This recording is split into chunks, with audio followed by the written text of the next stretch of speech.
Intiva Teams is woman said someone attendant if they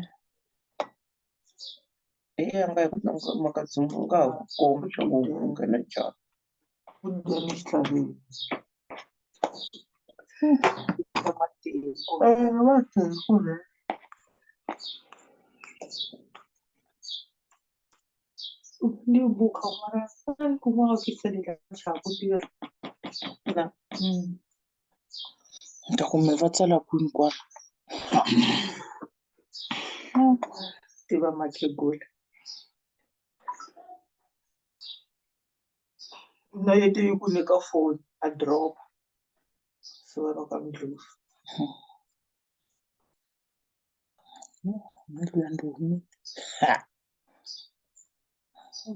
chava ku tirha makona ngile ku typeni vanhu mi swa kota ku type kunene swi tiva va la ku typeni then swa ku mani wa le kwini email address swi tiva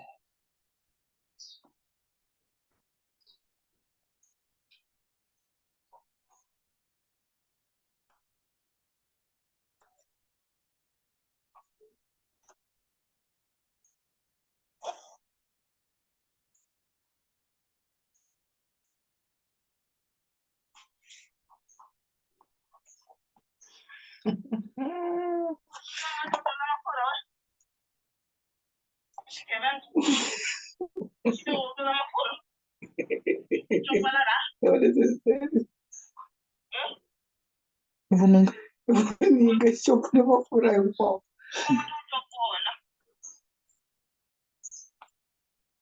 namuntlha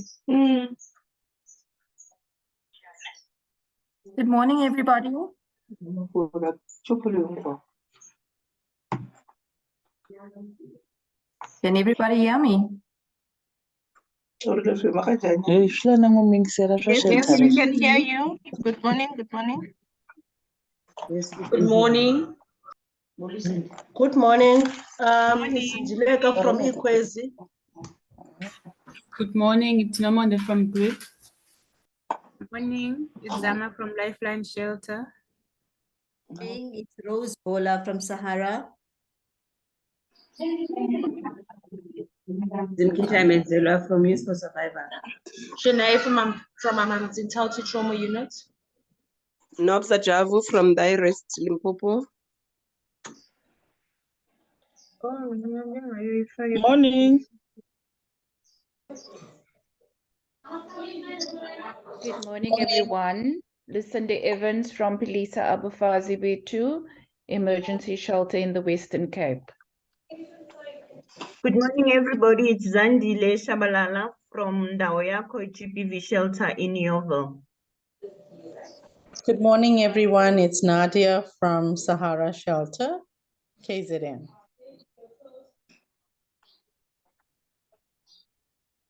Thanks, everybody. Thanks for that introductions. Can I please ask if you can as well register in the chat with your name, surname, organization, designation, and email address? I would appreciate it. Thank you. And then for everybody who doesn't have their name appearing on the actual screen, if you can please change it to your name. So for instance, if you've logged in with your phone, if it's showing your phone's name instead of your name, can you please change that? Thank you.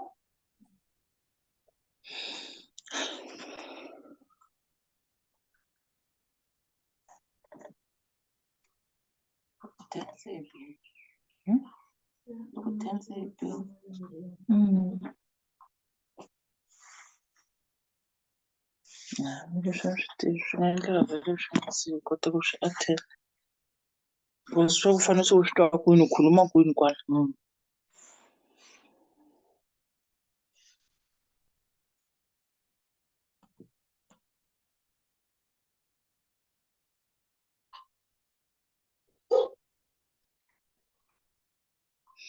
Ngifuna kungene ama-social worker.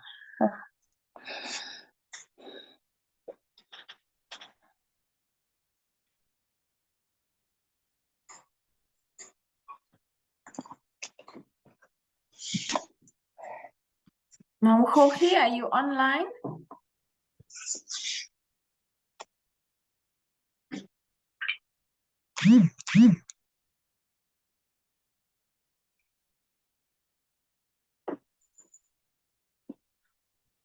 Good morning, everyone. Yes, I'm online. Sorry, I was muted. My apologies. Morning, Mamkhoki. Thank you and welcome. I have made you host, Mamkhoki, so if you'd like, you'll be able to see your screen.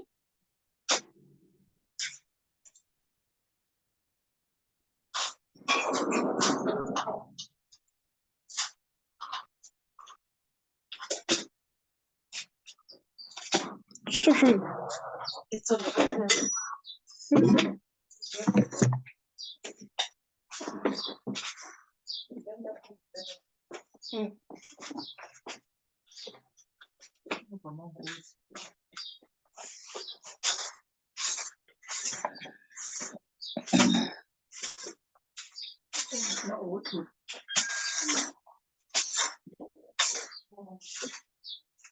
If I can please ask the person signed in with the Huawei Nova Y61 to please mute yourself.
Mamkhoki, can we give everybody 2 more minutes, then we can continue?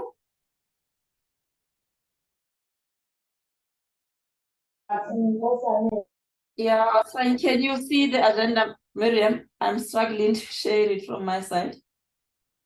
Does it appear that side? Nothing is appearing as yet, Mamkhoki. Is it? Don't you guys want to share rather? Is it fine or is it going to be Okay, let me a struggle try and for you? see Can from my Melanie side. share? Sorry? I'm trying from my side, Mamkhoki. Please do.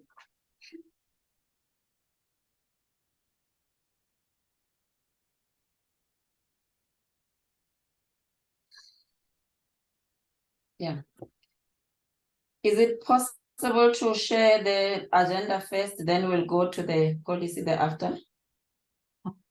I just need to check if Miriam sent me the agenda, Mamkhoki. I've only got the policy. I don't have the agenda. Okay. I've only got the It's with presentation Miriam. itself. Should Sorry, I quickly Mamkhoki? send it to you, Melanie? Yes, please, if you can, Let me Mamkhoki. quick. Sure, let me quickly do it to you.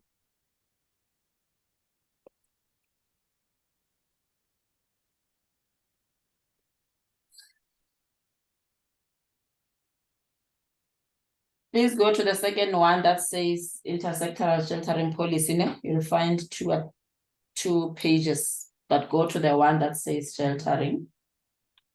Okay. As soon as it comes through, I'll upload.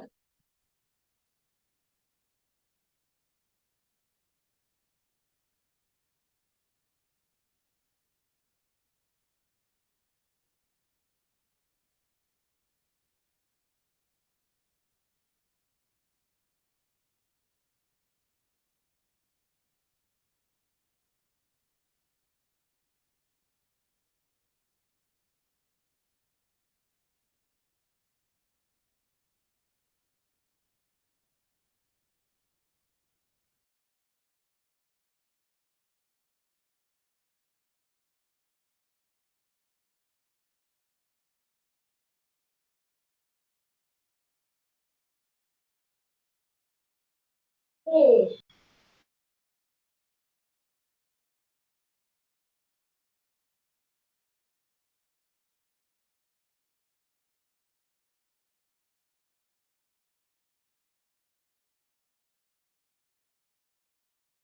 Gogie, is it the one that says agenda MP for shelter and PSS training, Eastern Cape?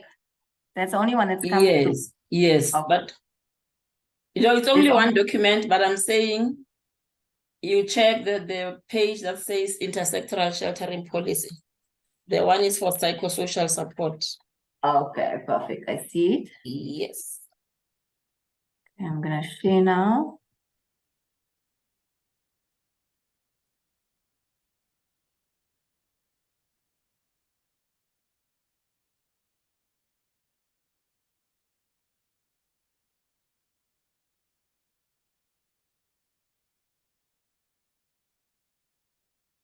Please close the first one that talks to policy on provisional psychosocial support and just flag the one on sheltering policy.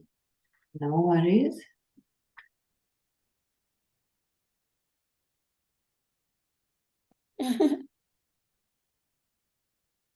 Does it not want to? Sorry, I'm just moving it over to the screen.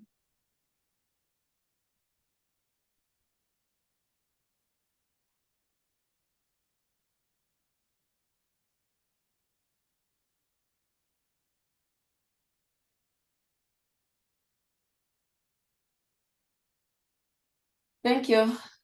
Good morning, colleagues. Let me just show my face a bit for those who have never seen me or who don't know me, just for a few minutes.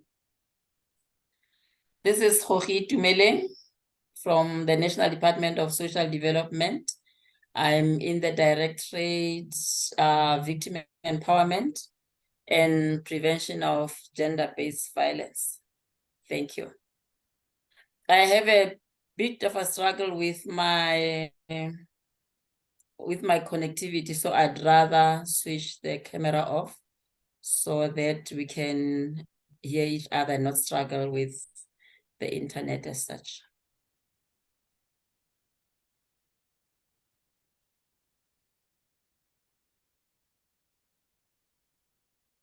Actually, now that we're not doing DSD, sorry that I still left the DSD sector and stakeholders, you know the issue of copy and paste. You tend to forget some of the things.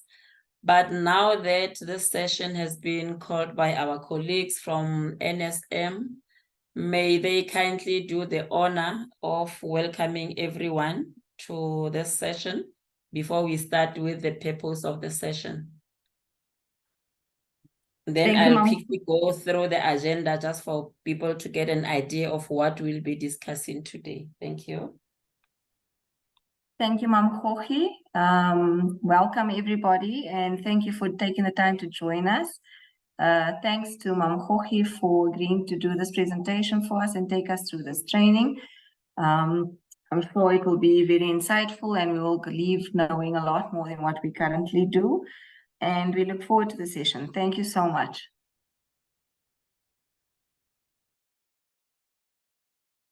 Thank you, Miriam. Colleagues, so this is how the agenda will look like. We'll just quickly have the purpose of the session. And I'll be expecting to hear the expectations from you. What do you expect from this session? We'll just give a brief overview of the policy. Then we'll have maybe that we can agree on in terms of the stretch for us to have a leg stretch, whether we agree on 10 minutes or 5 minutes. Then from there, we'll be going through the context of the policy, the different chapters on the intersectoral sheltering policy. We've already introduced ourselves, and I must say today's session is quite exciting in the sense that one will be talking to the relevant people, in the sense that you people are working with shelters, and we will be, I think for us, for me, I'll be benefiting a lot because it says we're talking to the people who know what is actually happening in shelters. Just go down a bit, please, Melanie. so that we can still see the agenda? Yes, yeah. So like I said, this will just be the different chapters of the policy that we'll be going through. But it does not mean I'll be the only person that will be talking. It will be best if we have an interactive session where we all share our experiences, we share the expectations as well as the challenges in terms of what is actually happening in shelters. So for now, may we kindly just have the expectations from the colleagues in terms of what is expected. Yeah, I think we can close the agenda now.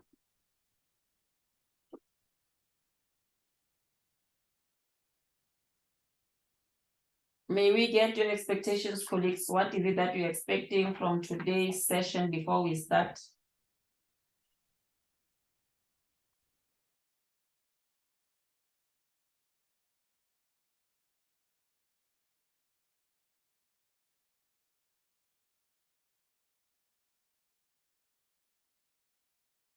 How? Are there no expectations?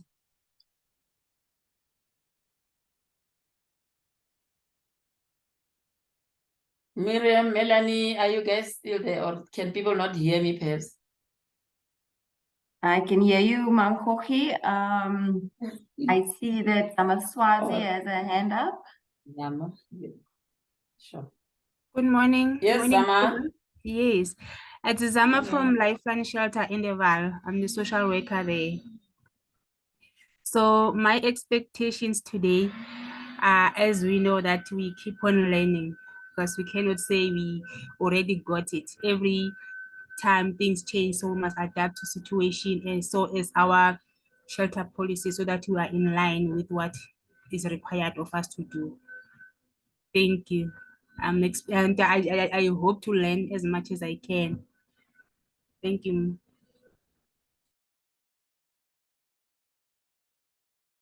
Thank you, Zama. Anyone else, colleagues?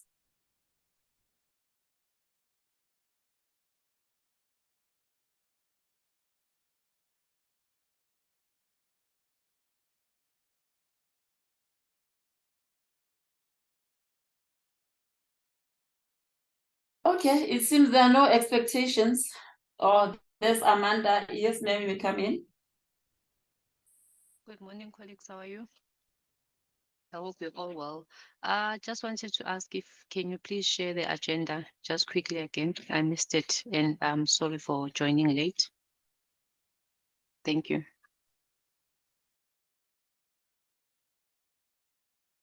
Melanie, there's a request that we share the agenda again.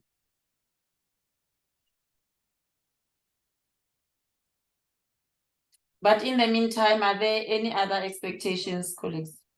Yes, good morning. Yes, ma'am. Good morning. Morning. I'm trying to raise my hand. I don't know, technology, I'm shy.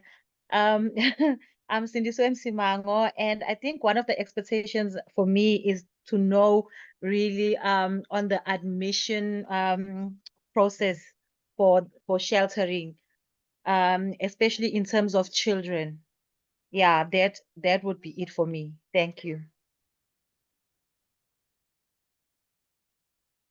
Thank you. You're not flagging the correct one, Melanie.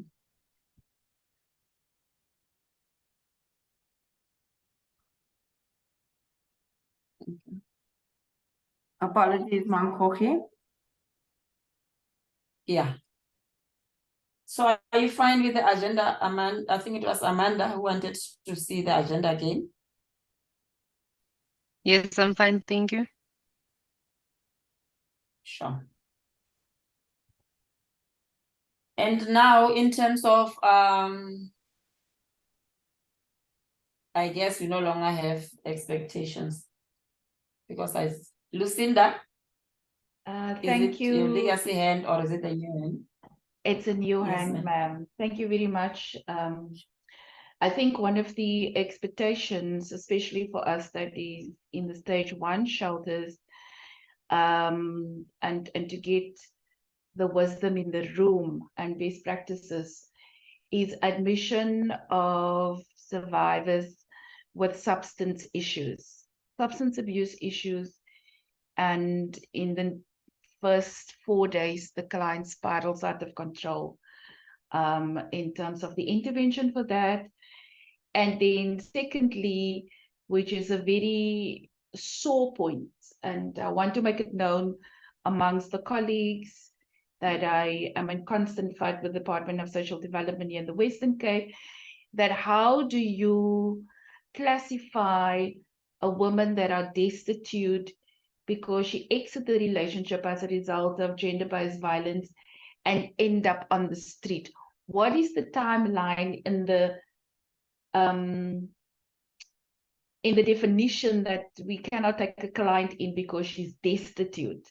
And that has been an ongoing argument from Police Abafa's side ever so long, that we understand that when women end up on the street and living on the street, that they need equally the shelter like a woman with acute gender-based violence needs. Thank you very much.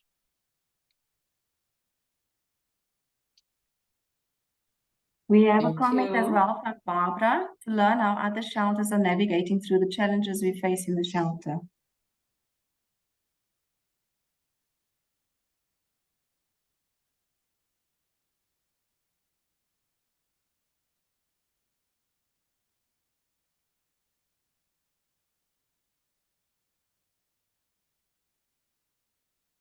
Thank you, colleagues.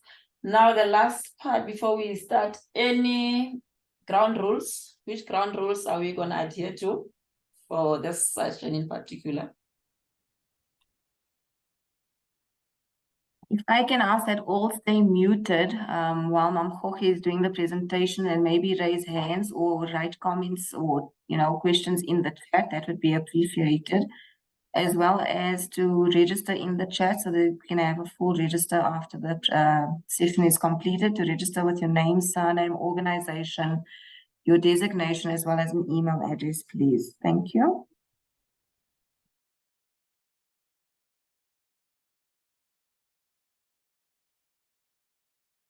Any other proposals?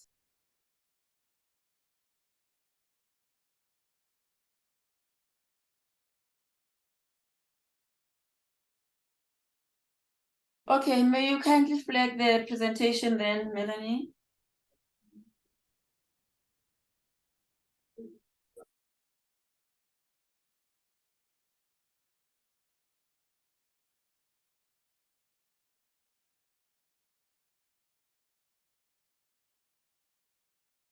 Can you see it from your side, Mamgogi?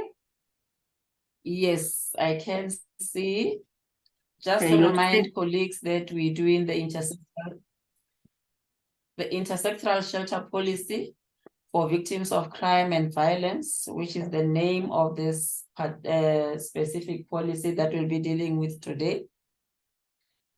Next slide, please. In terms of the presentation outline, we'll quickly just look at the purpose of the presentation. We'll do the background, introduction, and look at the different chapters, with chapter 1 looking at the context of the policy specifically. Chapter 2 is on the legal framework, while 3 is on principles and policy goals. Chapter 4 is on shelter and admission. So we can trace it and track them. Tara's trying, but it's sophisticated encryption. And they're not only using Tor software, but they're also Can you kindly mute, colleagues? Did you like that? Yeah. Chapter 5 is on admissions and referral to shelters. Chapter 6 is on services that should be rendered in shelters for GBV survivors and their children. That's the next slide, please.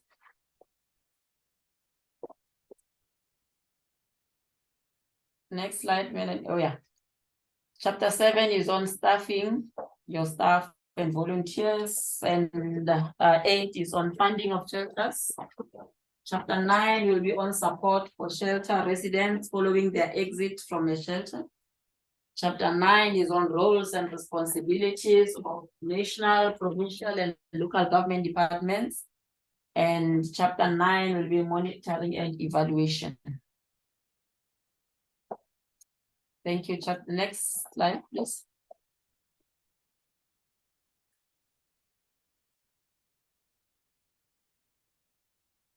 What is it? This one? Okay, colleagues, when we're doing a round robin of training in provinces, we realize that most of our colleagues are not familiar with the National Strategic Plan on Gender-Based Violence and Femicide. So maybe before I even start, may I see by show of hands, if possible, of how many of colleagues can just indicate how many of you have seen or know of the strategy. Do we know the NSP? I see only 2 participants that have raised their hands to say they know the NSP. Yes, we do.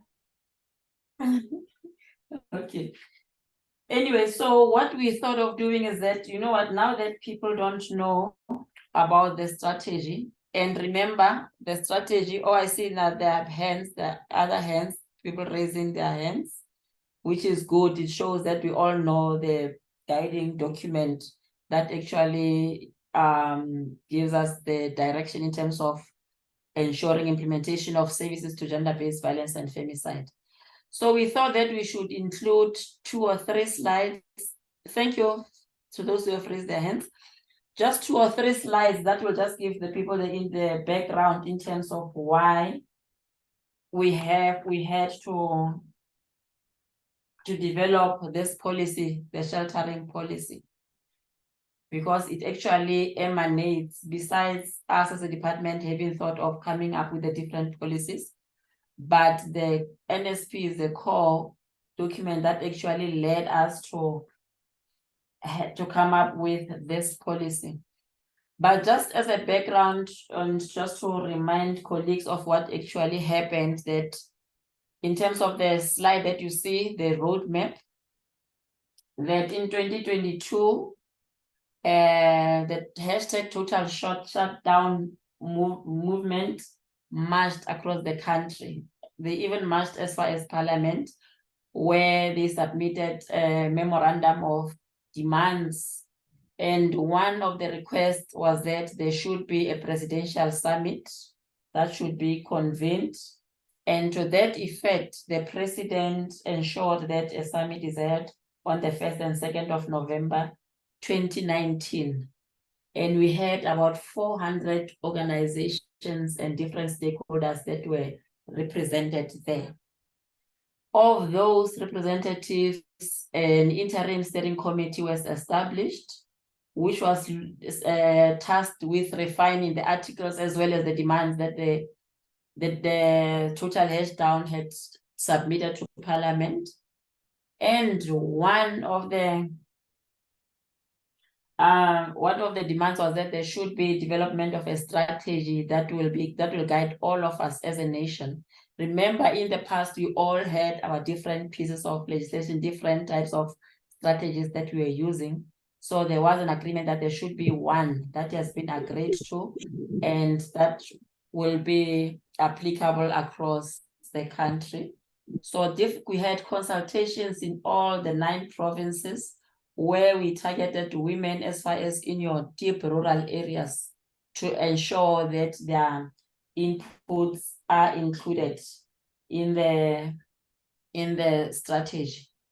And just as a remark to say, by then, as a Department of Social Development, we were busy with developing the program of action, the POA on gender-based violence, but that document was not agreed to, in the sense that there was an outcry that it was not agreed upon or agreed to by all participants. So the strategy is the guiding document that is now guiding all of us for now. In terms of the approach taken, next slide, Melanie, is that we use the baseline documents, like the same POA that I've just spoken about. We engaged, we had consultation with different provinces. We also looked at existing government frameworks that were there and other frameworks that were from the sector. So just in brief, which is the next slide, Melanie, the purpose of the NSP is to provide a multi-sectoral, coherent strategic policy and programming framework to ensure coordinated national response to the crisis of gender-based violence and femicide by the government of South Africa and the country as a whole. It basically talks about as a collective working coherently to ensure that we have a policy that addresses or that is coordinated. And the vision of the NSP is a South Africa free from gender-based violence, directed at women, children, and LGBTQIA persons. And this is just a revision, colleagues, for, like I said, just to ensure that we are all on the same pace. And in terms of the pillars of the strategy, it has 6 pillars, with the first pillar being on accountability, coordination, and leadership. And it's basically led by the presidency. Pillar 2 is on prevention and rebuilding social cohesion. What it talks to is basically issues of our awareness, where we create awareness before even the crime starts or where before the abuse starts. Pillar 3 is on justice, safety, and protection, which talks to the issue of legislation. If you remember, we've recently dealt with issues like your Domestic Violence Act that have been reviewed as an example. Now, coming to Pillar 4, on response, care, support, and healing. This is applicable to all of us convened here today because it talks specifically to the issues of our sheltering, our issues of our command center as an example, as well as the helpline that NSM has.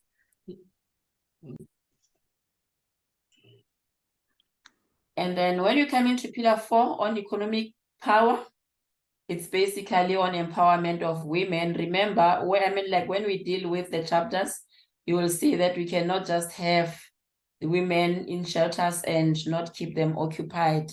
They need to be empowered and economically empowered for that matter, so that when they leave the shelters, they are in a position to sustain themselves. And the last pillar on research and information management is basically to address the issue of us coming up with small pockets of research, but research should be coordinated so that we all have an understanding, deepening understanding and knowledge of what is happening when it comes to issues of gender-based violence and femicide.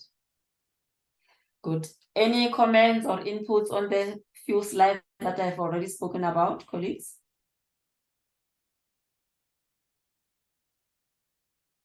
Should I move? And please indicate if I am too fast. No? I know I tend to talk very fast at times. Now coming to the background, this was just an indication as to where do we come from and how did we arrive at coming up with this policy.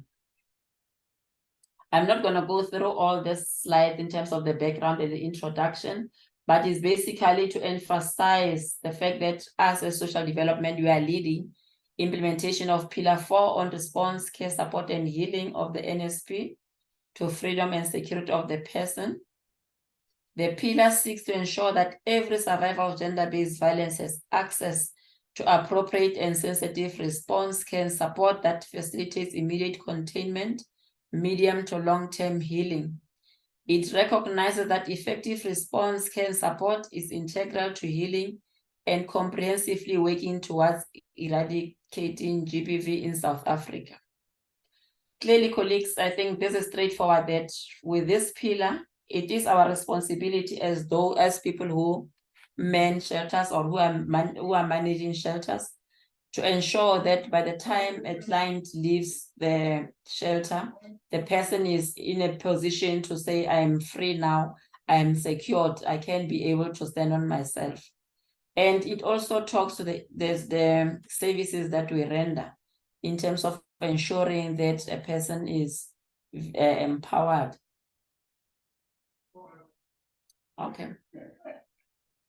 And going back to the NSP, in terms of the articles that were submitted by the Total Hashtag movement, there were articles that were specifically saying we need to transform shelters, we need to have a policy that talks to sheltering services. Hence, we were delegated to deal with that matter as a Department of Social Development. Okay, next slide. Okay.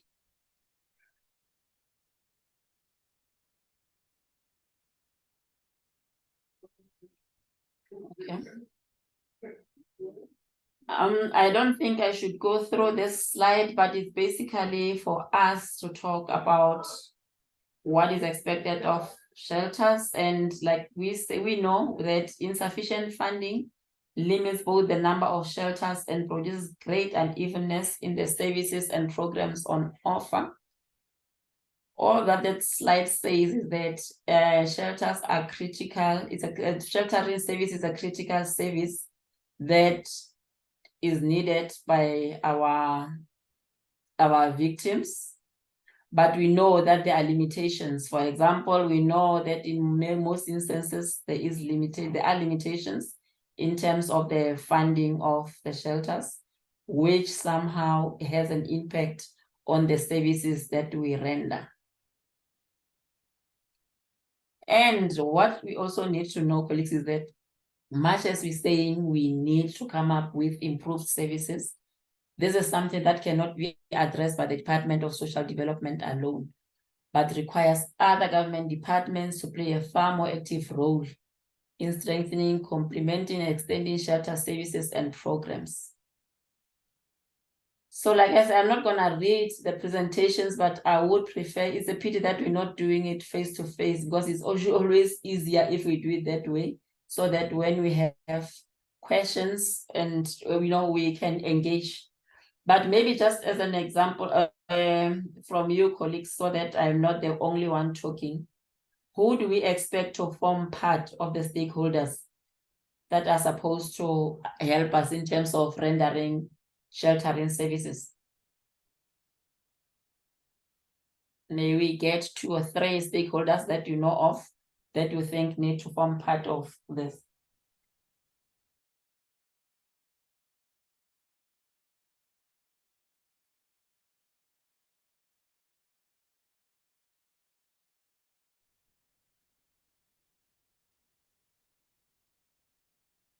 How are we saying there are no other stakeholders? Hello, I was Yes. thinking, it's Ndileka from Equazi. I was thinking maybe one of the stakeholders that we could involve are the police, because usually the police, they refer or they bring clients to our shelters.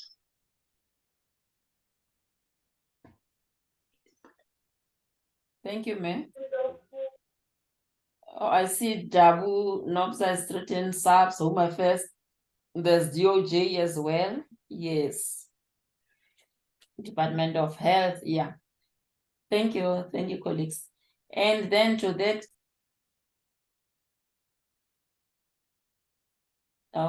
to that effect, that's what actually the president did. You will recall, colleagues, those of us who were at the summit, both the first and the second summit, remember he even invited people from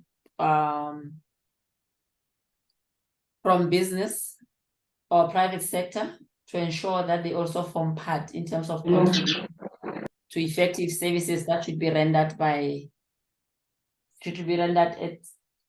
at shelters. And just as an example, for us as Department of Social Development, we have enlisted or we have forged a partnership with Department of Public Works. They have been they are still availing facilities or buildings that just need to be renovated and can be used as shelters, especially in areas, in districts that do not have shelters at all, and mainly those that are hotspot areas. So we have buildings that we have been renovated, but that is being done by the provinces. Any questions or comments on this before I move to the actual chapters of the policy now? Or are we good, colleagues?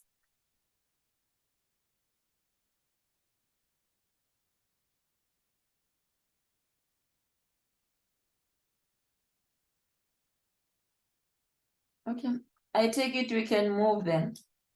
Yes, it's true. Human settlement is also one of the critical departments that we need. Okay, so we can move, fine. Now, coming to chapter 1, colleagues, on the context of the intersectoral policy, the chapter basically summarizes how changing understanding of gender and its relationship to violence necessitates fresh ways of thinking.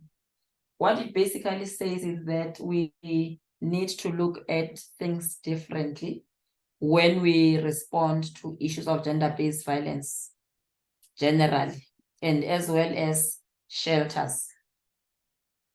We need to, it should not be business as usual, but we need to look at different ways of doing things. For example, in terms of the programs that we render, in terms of our admission criteria. Remember, one of our colleagues raised the issue of admission criteria. So we need to look at how best we transform our services. It also emphasizes, the next slide, Melanie, but I think I've already sent the presentation to NSM, so they will share with you, colleagues. As requested, kindly just write your names and email addresses so that when we're done, you can share the presentation. The chapter also emphasizes collaboration between different stakeholders for sustainability of shelters, like I said. And it also provides momentum for change, as does new policy giving direction to the funding of social welfare services generally. It proposes that we take stock of developments in the broader environment in terms of the changing context of needs, significant changes in the broader policy landscape surrounding gender-based violence, and the inequitable distribution of various resources to shelters, affecting their effectiveness.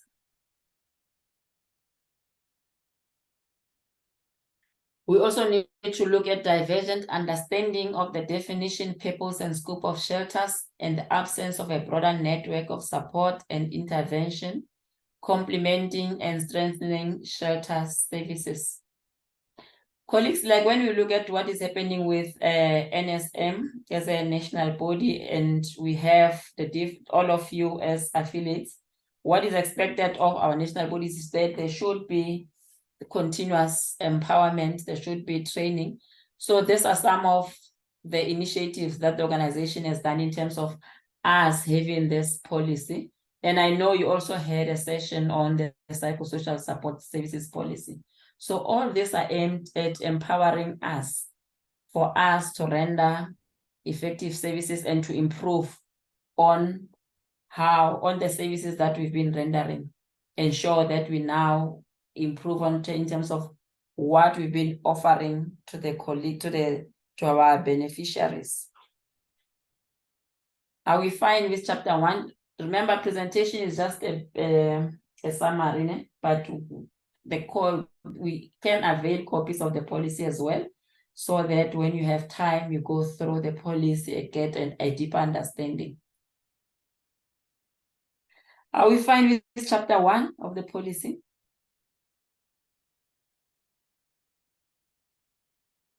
Silence means consent. Yes. Okay. Yes.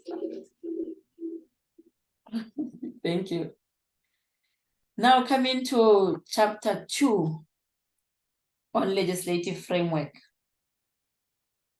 Earlier on, I spoke about the different policies and legislative frameworks that guide us, just in brief, when I was talking about the summit. But chapter 2 basically gives us a different framework that guides us in terms of rendering services to victims of crime, with the Constitution being the initial legislation that determines the substance and parameters of all laws and policies applicable to the provision of shelter services and programs. It basically sets out the legal current framework guiding shelters, as well as the framework underpinning how shelters are established and how services are rendered. You will note when we come to the different types of frameworks, some that have been reflected in the presentation that you are actually expected to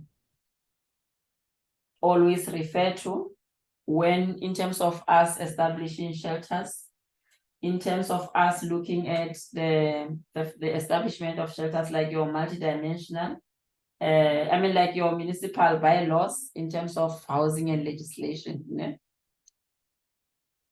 And as well as the forms of crime and violence they address.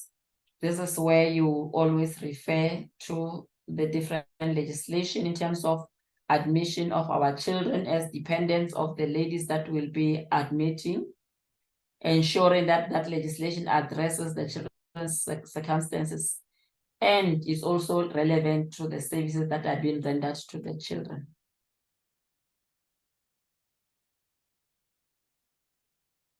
Shelters house people and must comply with various municipal bylaws on occupational health and safety and environmental safety to ensure the safety of staff and residents.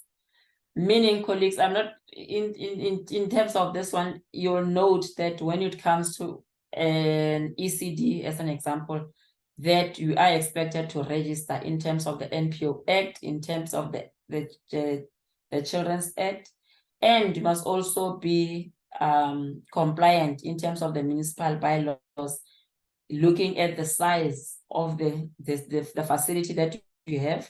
So this should also be applicable in terms of the shelters.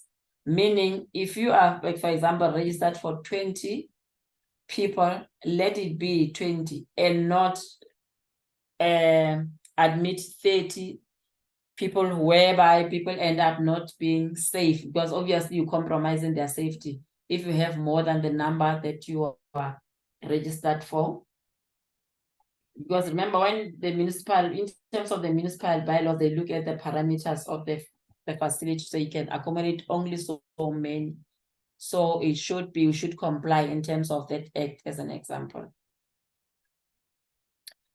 Now, we've also given you the different types of legislation, but these are some. Like I said, this is not all of the legislative frameworks, like I said. Maybe before we even flag the, let me see, chapter 2. Yeah, before we even, it's unfortunate that you've already flagged the slide, but it's fine.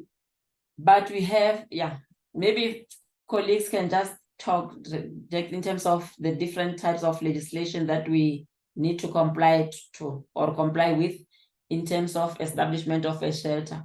I've already mentioned the NPO Act. Which other legislative frameworks do colleagues know of that guide us in terms of establishing shelters?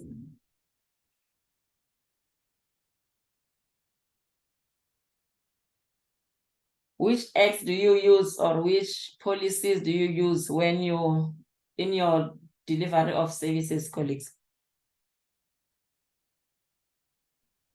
The Domestic Violence Act. Thank you. Other acts? The PFMA, Public Finance Management Act. Thank you. Children's Act, yes, from Amanda. Yes. Sexual Violence Act as well, Amendment Act. Thank you. Yes. So what we've done is we've just separated the different frameworks in terms of the Mental Health Act as well, in terms of the different services. You can go to the slide then, Melanie. For instance, thank you so much, colleagues. When you look at the establishment of a shelter, we spoke about the NPO Act, the Public Finance Management Act, especially for the funded organizations, because it regulates financial management. And that's where we, in terms of monitoring, we check your delivery of services. Are you rendering an effective service? Are the funds being used for intended purposes? We also have Promotion of Administrative Justice Act, which gives effect to the right to administrative action that is reasonable and procedurally fair. We have the National Minimum Wage Act. May I get a sense of what this act does? Why do we have this act as well? The Minimum Wage Act.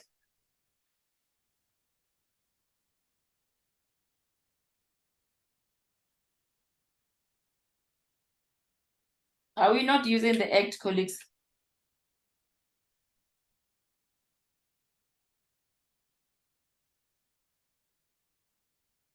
Okay. It basically talks, I mean, if you just read it. Oh, there's a hand from Amanda. Yes, ma'am. Come in, please. It basically talks about the minimum wage that you are entitled. It's social workers or practitioners. Yes. Yes. Talks to the wages that we're supposed to give to our employees who are rendering shelters in services. Now, coming to the services, I mean, legislation that is relevant for the implementation of services or services that are rendered, which is the next slide. You've already mentioned the Domestic Violence Act, as it provides the maximum protection of our clients. We have the Older Persons Act, the Promotion of Administrative Justice Act. Remember, in shelters, we don't only accommodate women, but in some instances, you find that you also have an older person that needs sheltering services. We have the Promotion of Equality and Prevention of Unfair Discrimination Act. Next slide.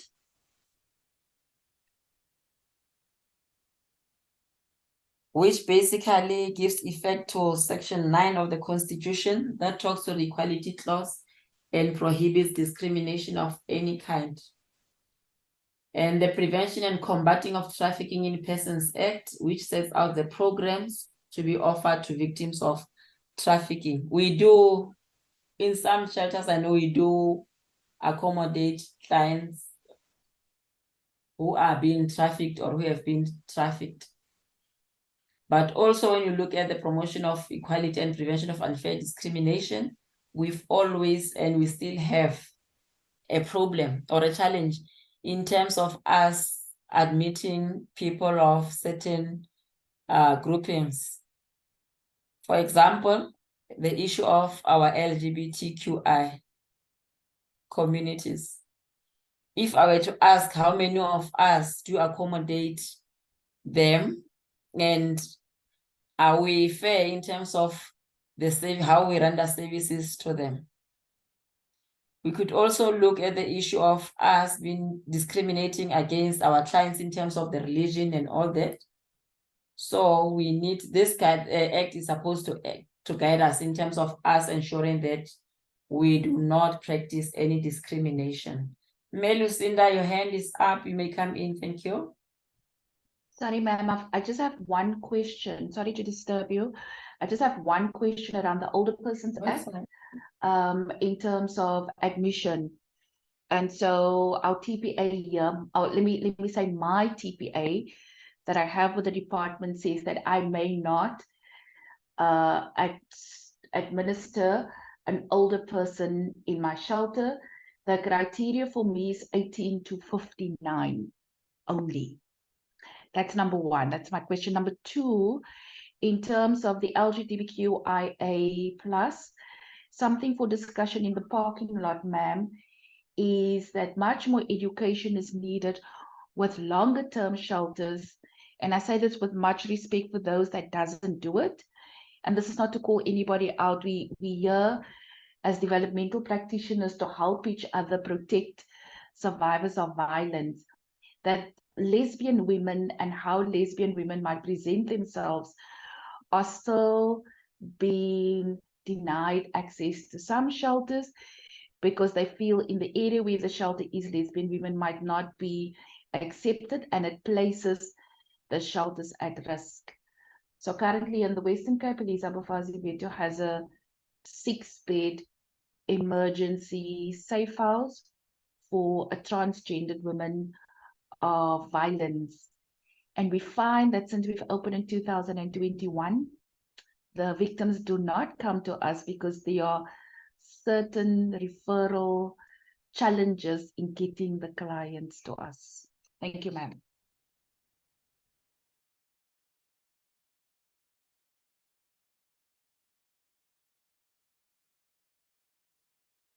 Thank you, ma'am.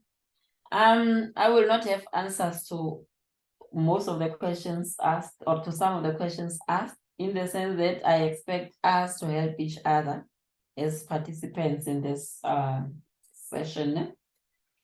Let's open up and hear what other colleagues are saying, especially in terms of admission of an older person before I make my inputs, as well as our LGBTQI community. How many of us do accommodate lesbian women, our transgender, etc.? What are your policies saying in terms of admission of these people?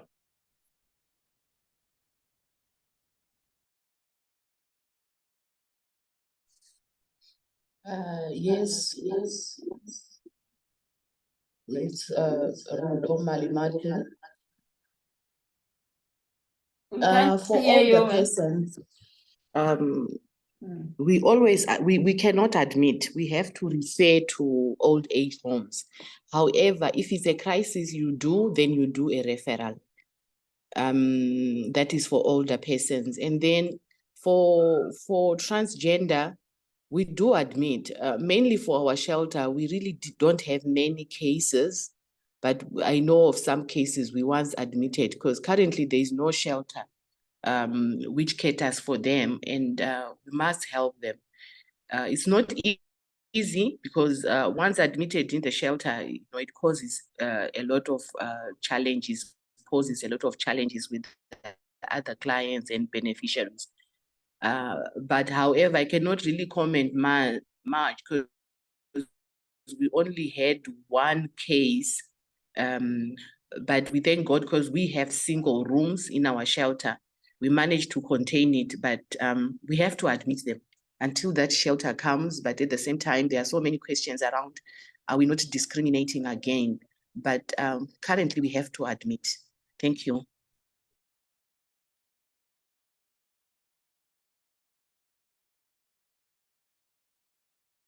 We lost you, unless if you were done, ma'am.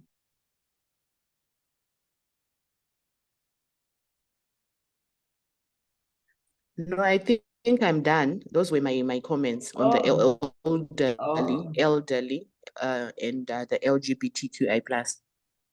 Thank you. Okay. Thank you. Yes, I see there are comments from colleagues in terms of admission.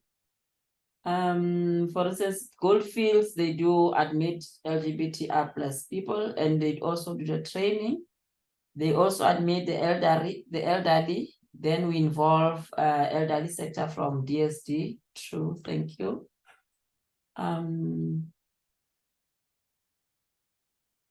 Transgender clients with medical or no medical body changes, the challenges others may have, and referrals.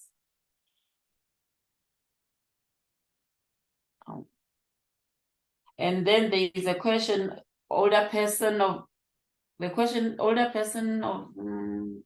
What is the defined line in terms of victims of violence policy and Older Persons Act, and how do we advocate for those acute cases of violence? And then there's another question. Open Door Crisis has admitted older persons as long as they are victims of gender-based violence. And with the assistance of DSD, they further manage the case for us. Yes. Yeah, colleagues, I cannot disagree with this, that you look at the situation as it presents or as the case is being presented.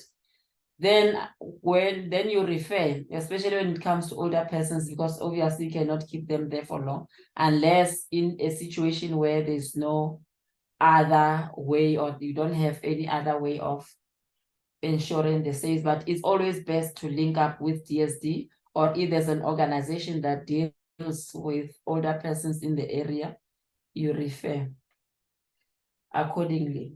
Coming to the issue of LGBTQI persons, that is where the policy now challenges us to say, what are we doing? Are we still going to discriminate against them because of their gender?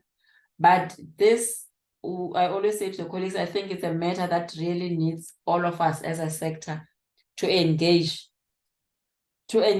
and come up with possible options. Because when you look at that community as well, we have different types of, what is it? They have different, I'm not sure if classifications is the correct word. I'm gonna also talk with respect. Where you find your lesbians, you find your, what happened now? Okay. You have different types of groupings in terms of that. So we once had a meeting, I'm not sure how many of you know Litsie, Steve Litsie from, what is the name of the organization? Chapter, I don't even remember. Access chapter 2.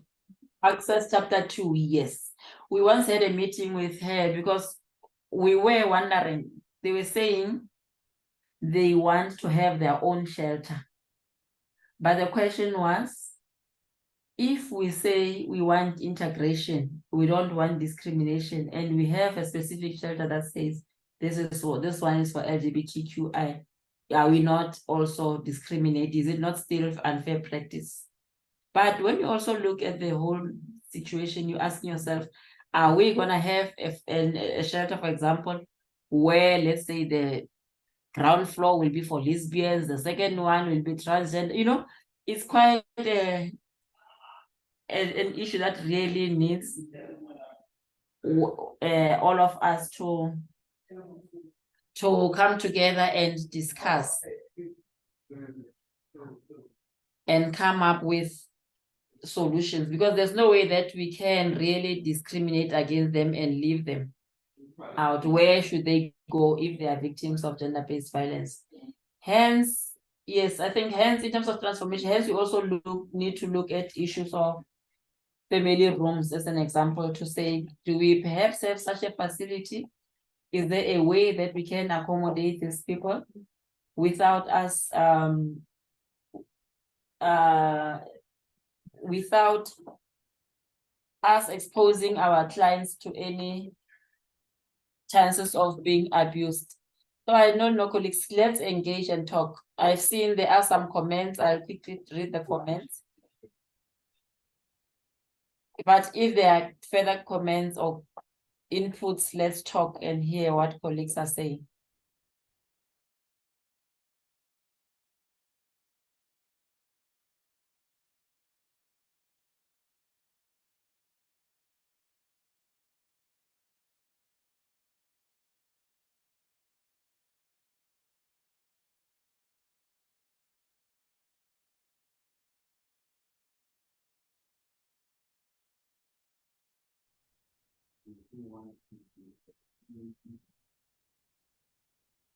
Colleagues, there are no hands, but let me quickly read the comments.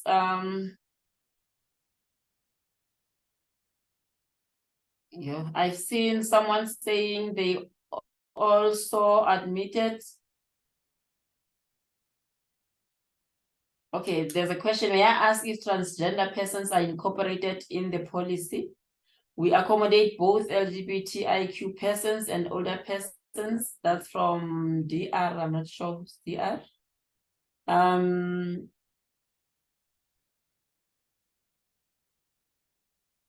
Okay. And then from Barbara, they admitted a lesbian client last week, and our concern was whether we are doing too much or too little, since it was the first time we understand. Some are sensitive. Portia and LGBT community, we do admit them, even though there were challenges. However, we cannot discriminate against them, which is true.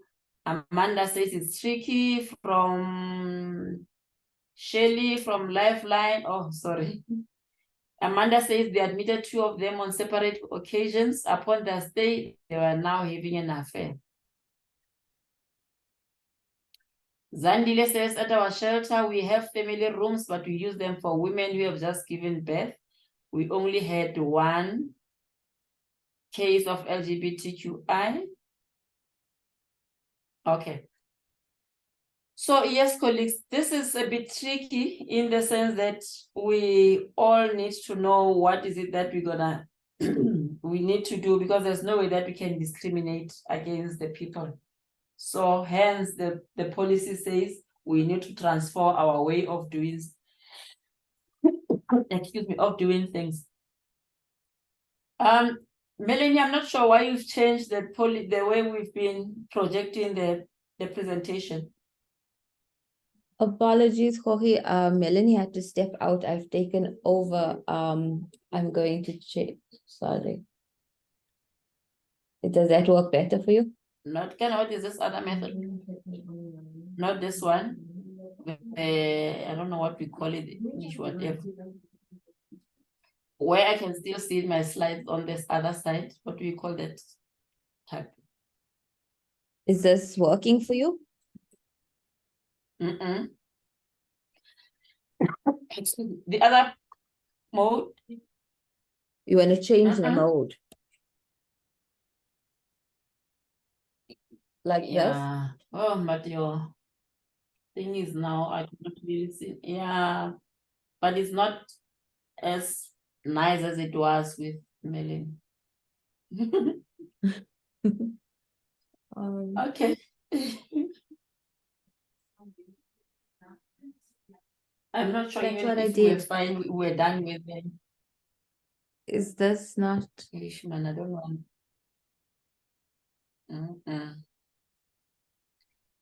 Try the one that you did now before. This one.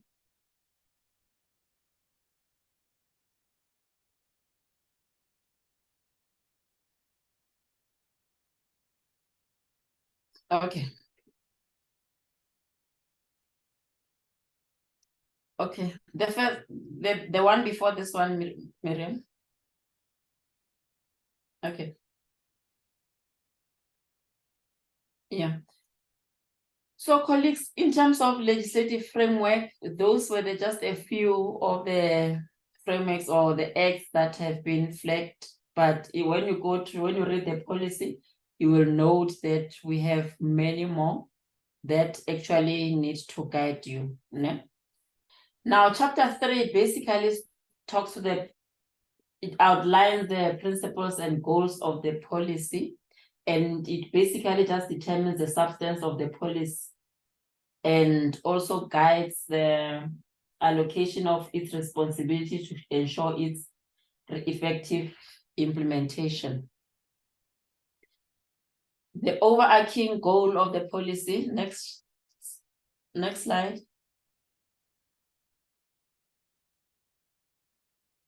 Yeah, the overarching goal of the policy is to facilitate and enable the provision of a comprehensive spectrum of services to all those seeking shelters from crime and violence.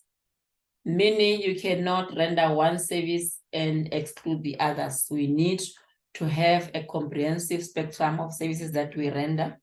This is where we need to network with other service providers, other colleagues, in terms of us ensuring that we render effective services of the policy. One thing that we did not do was to agree on the time. At what time should we have a break? I'm looking at the time now, it's 11 minutes past 11. I think we started at 23 minutes past 11. So please indicate so that we don't talk. We need to have a leg stretch time and again. But I guess you're still fine. I haven't heard of anyone complaining.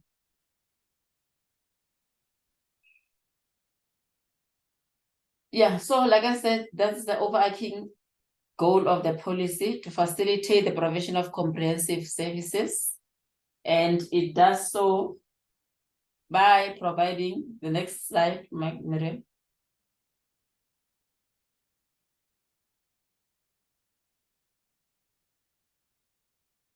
It does so by providing guidance around the scope and purpose of shelters, the supportive framework required to enable their day-to-day functioning, and the roles that other departments are required to play in terms of us ensuring that we render comprehensive, or we respond comprehensively to families, to communities and strangers that need our assistance in terms of sheltering services. Now, the next slide talks to the core values and principles of the policy. South African state is founded on a set of core values such as human dignity, the achievement of equality, the advancement of human freedoms. From these values derive the rights which the stakeholders are required to uphold and promote in the provision of shelter services to victims of crime and violence. Remember, when a person is there, or when I get admitted at a shelter, I want to come out of there as a better person.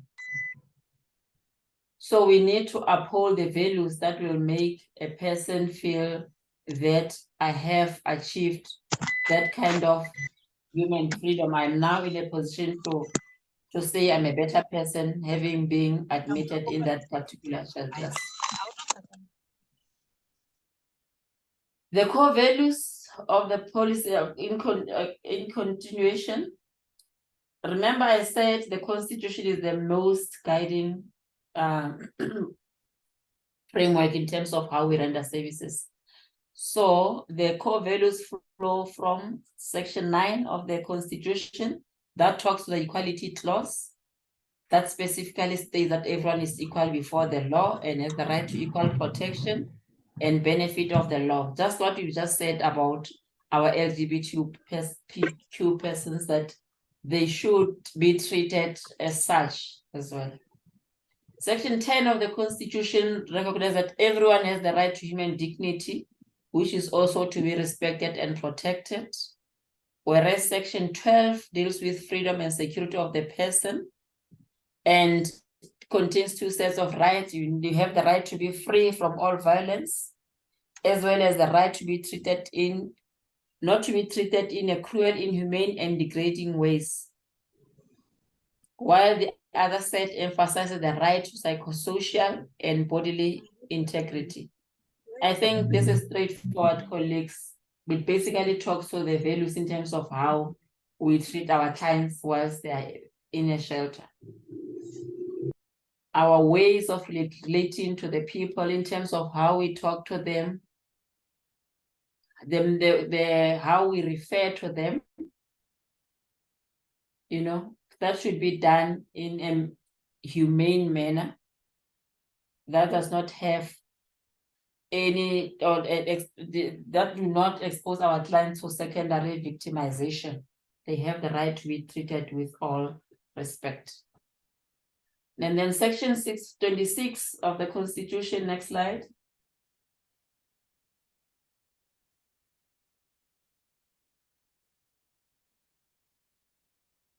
Section 26, the provision that everyone has the right to have access to adequate housing, and the state must take reasonable legislative and other measures within its available resources to progressively achieve this goal.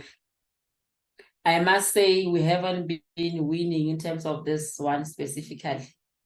when you look at adequate housing. Hence, our, as a department, our initiative to have a partnership with the Department of Human Settlement. You will recall, colleagues, there was a time when we asked for names of victims that have exited the shelters that still needed secondary housing, and that list was submitted to the Department of Housing. Unfortunately, up to date, you haven't received any positive response in terms of are they availing housing for those clients or not. Whereas Section 21 grants everyone the right to have access to social security, including access to appropriate social assistance if they are unable to support themselves and their dependents. And then Section 28 stipulates that children are entitled to all rights stipulated in the rights of bill, such as freedom and security of the person. We'll just go up to the end of chapter 3 and then take a 10 minutes break because I'm thirsty. I also need to get water now. So in terms of the principles underpinning the intersectoral sheltering policy, accessibility of shelters,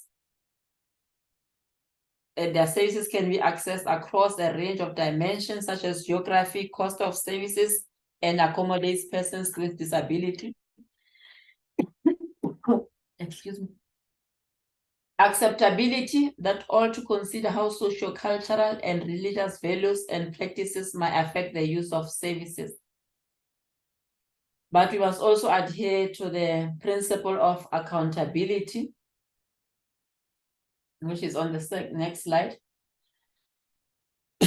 Excuse me.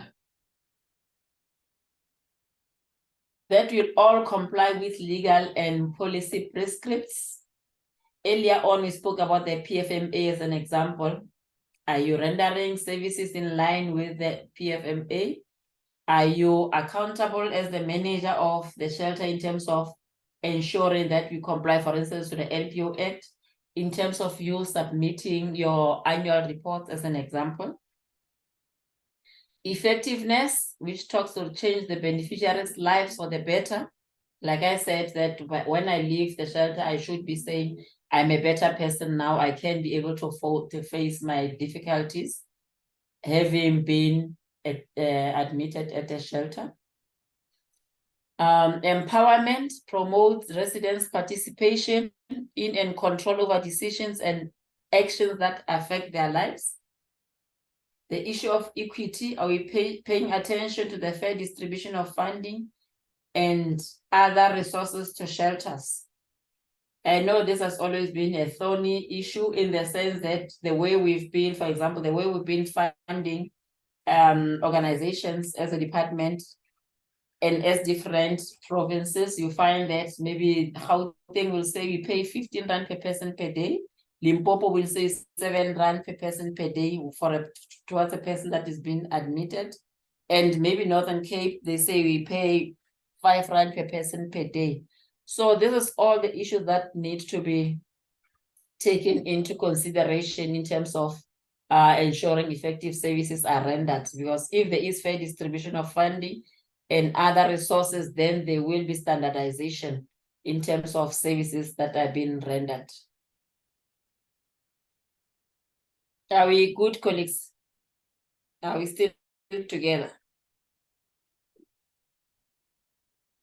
Okay, the next principle is human rights-based approach, that services to be rendered, where there's so many things, in a manner that is consistent with the values and rights contained in the Constitution, but also the quality of services. Are we rendering quality services or are we just ticking the numbers, the blocks, you know?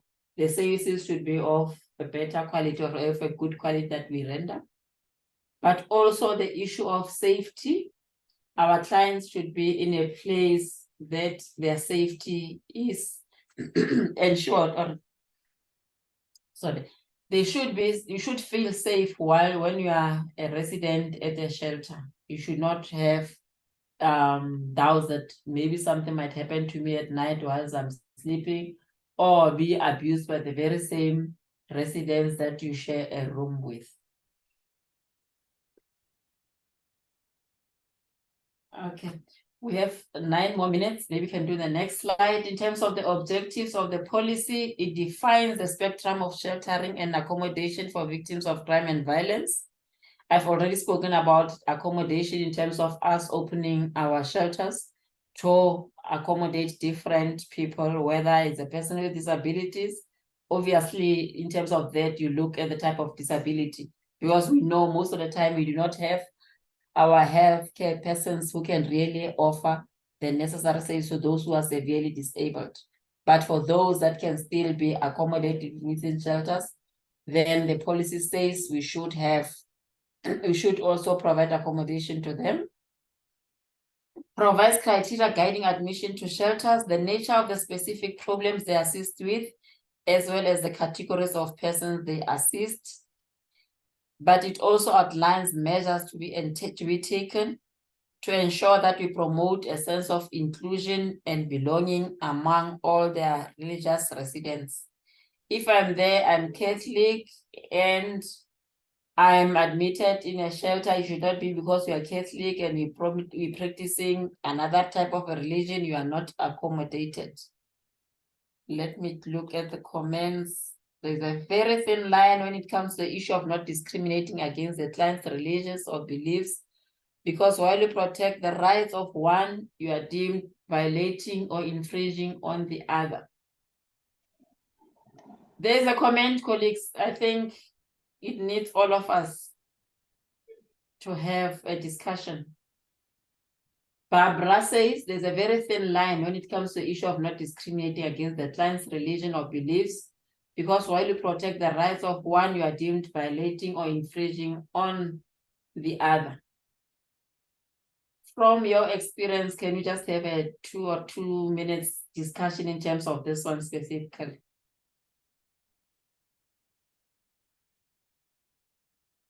Any taker?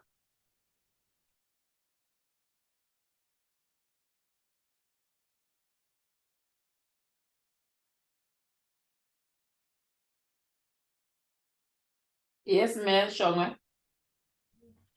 Yes, I recently had that. I think last week I admitted a lady, the ones that they go to churches and have those swasho and then those salty thing that they put in water to bath and burn that thing that they burn, ne? Because like Anto Barbara is saying, so me, I had to be very sensitive to both, to the client and to other clients. We sat down, all clients, and then we discussed. And then when it comes to cultural beliefs or spiritual beliefs and stuff like that, so they give their input. So I wanted the client that does that to realize, okay, it's fine to do that, but in this environment, as we speak now, we would like her to maybe put a hold on it, not that she mustn't do it, but she must also consider other clients. She can do that. Maybe, for example, everyone is bath and have breakfast, and she can go to the bathroom and burn and what. So all the clients agreed on that. So I did not get any complaint about that situation, and the client is happy and the other clients are happy. So that is how I dealt with it.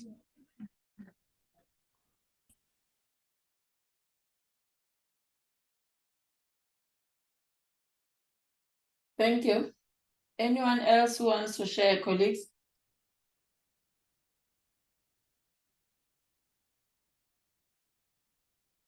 Because the reality is, obviously, we admit different people from different cultures, different beliefs. So I can imagine it becomes quite cumbersome for you to accommodate all this, and for them as well as residents of a shelter. It means it's a bit of a compromise. I don't know, that's my take to say. As you say, that you please the other one starts complaining. Yeah, so those are some of the challenges that I guess are existent in the shelters. I don't know if colleagues want to comment as well.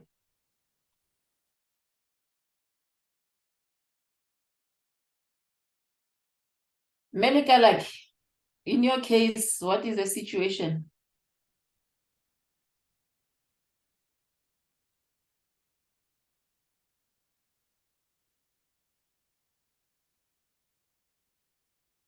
let me show. I'm gonna start calling you by names, colleagues, because some of you are not sharing, and I guess there's a lot that we can talk about to help each other here.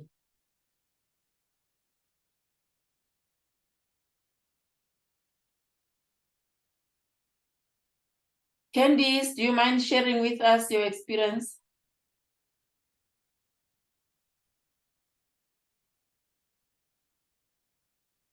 Nafoki, there's a hand from woman to woman. Oh, I don't see the hands. Yes, please. You can go on. Good morning, everyone.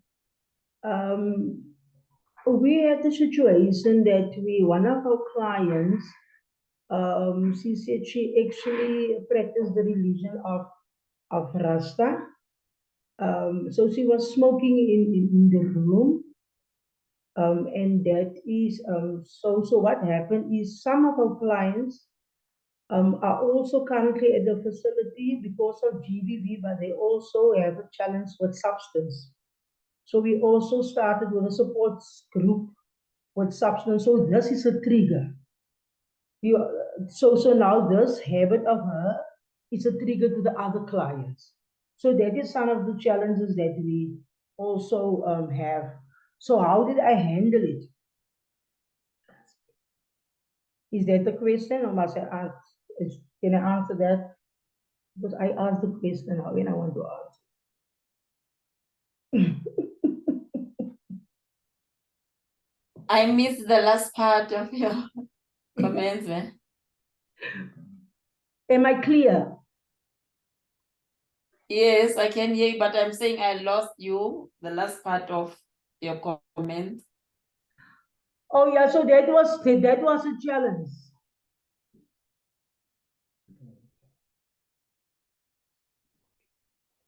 She was smoking in the room, and it was a trigger to some of the other clients that are on our program that has been on substance. So that is a trigger. Okay. So now we have, who are we going to compromise?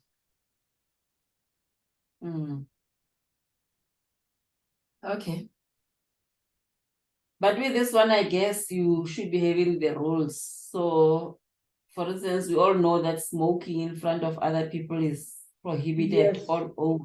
Yeah, so it means the person is not adhering to the rules of the shelter. Yes, that's what happened. Yeah, so according we have a rules and regulation system of points, and then she and also violating the rules and the regulations. Also, smoking in is not allowed. So I had to sign out the client.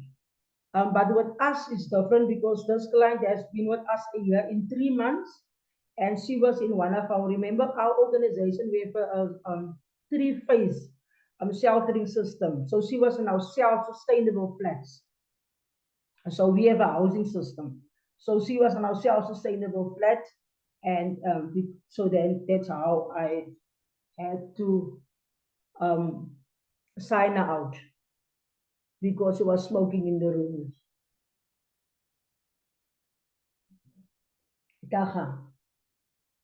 Thank you. Okay.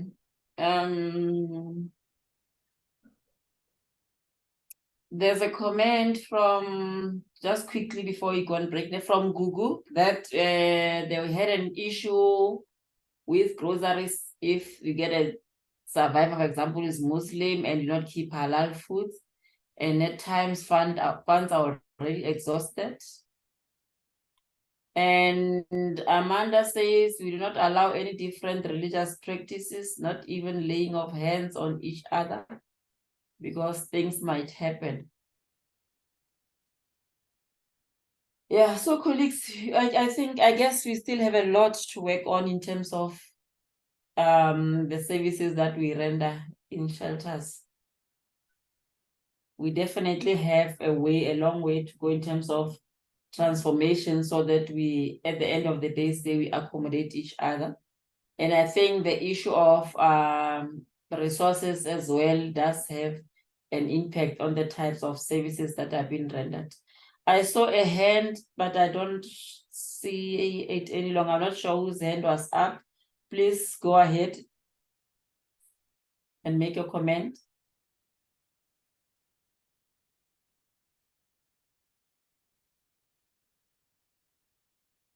Can you see the hand, Miriam? I don't see who it was. It's lowered, but it was Amanda. I think she stuck the comment in the chat. Oh. Oh, okay.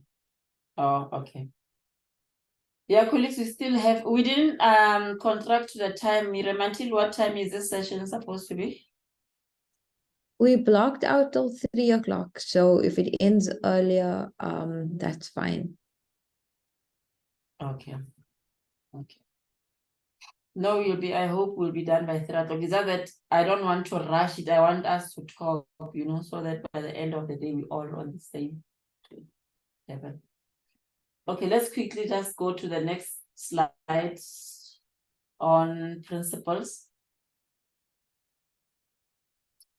The chapter also describes the minimum program of services to be made available to residents, including the dependent children. It also outlines the scope and nature of support to be provided to shelter residents on their exit from the facility, and also defines the various service specifications that enable the standardized funding, and defines the roles of various government departments in implementing different elements of the sheltering policy. Remember earlier on, I spoke about the different stakeholders, the different government departments. So it basically says, the policy defines all those roles to say who is supposed to be doing what. Now coming to the desired outcome of the policy. Next slide.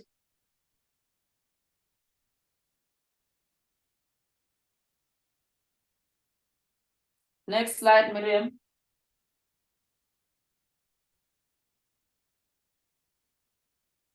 The desired outcome of the policy is that every victim of crime and violence has equitable access to shelter services if and when they are needed. One should not be restricted, but should be given the liberty to be admitted in a shelter. Government departments, NPOs, and other entities must work together to create an effective and a wide-ranging web of support and referral to victims of crime and violence who have sought assistance from shelters, and that victims should receive the necessary psychosocial, material, and other support required to assist them with their healing. Remember, you should always refer to Pillar 4 of the policy to say what is critical is that you get the necessary psychosocial support. There is a response in terms of you getting the necessary services. The support that you need, whether it's material or any other type of support that you need.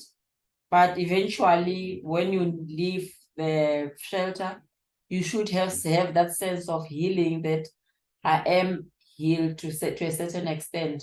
I know our deputy minister always questions the issue of healing to say, are you saying a client is healed when she leaves the shelter? That is a question that she keeps on posing to say, are we saying by the time a person leaves, the person would have been completely healed? But I think healing is a process, so you cannot really heal overnight. The next chapter on the next slide, Miriam.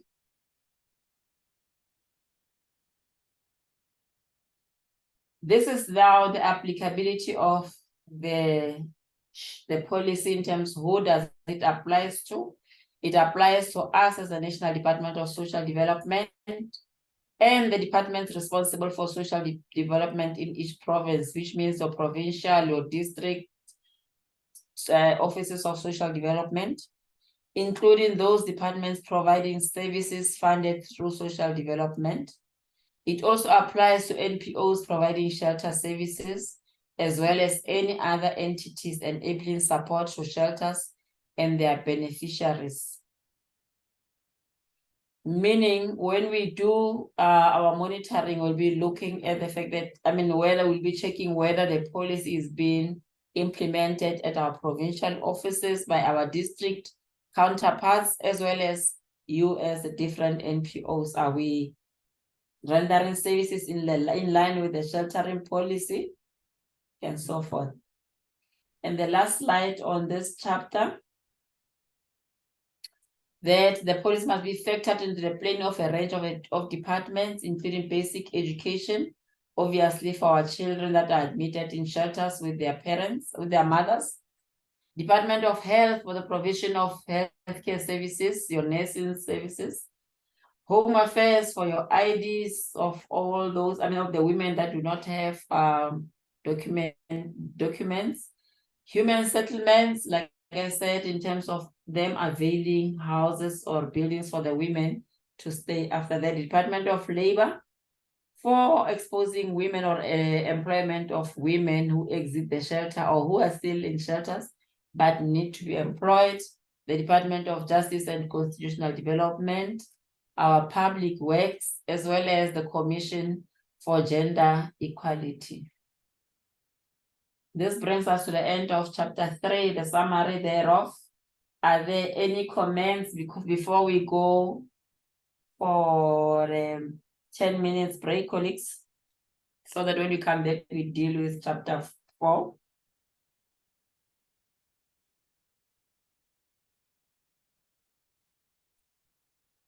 Going once, twice. Gone. So colleagues, for now it's 11:37.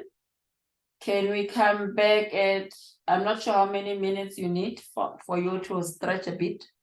Should we take 10 minutes break? 15, Amanda proposes 50 minutes, which will be what time now? 11:52. 11:52. Yeah. Sure. Okay, colleagues, let's stretch a bit so that when we come back, we deal with chapter 4, and then we move with the necessary speed so that you should not be bored. Thank you.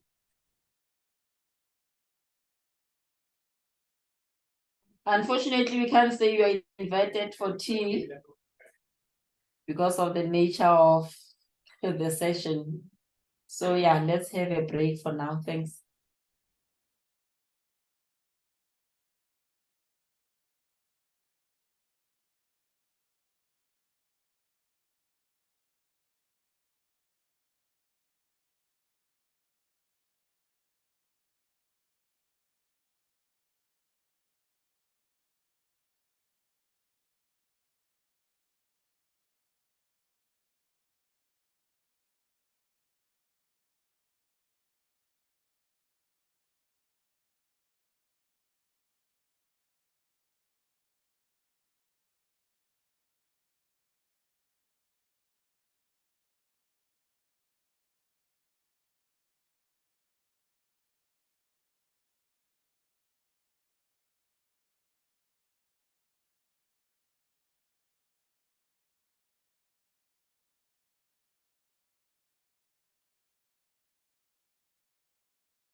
Hi, everyone. We're going to be starting in the next minute.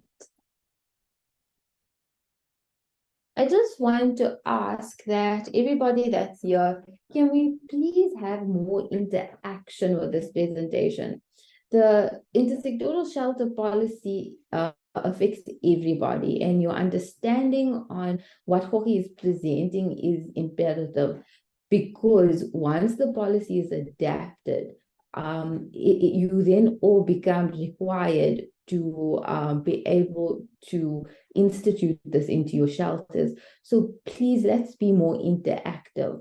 Ask questions, give scenarios, try to understand what is being presented so that you will be able to implement in practice when it does form part of legislation. Thank you. Jorge, over to you.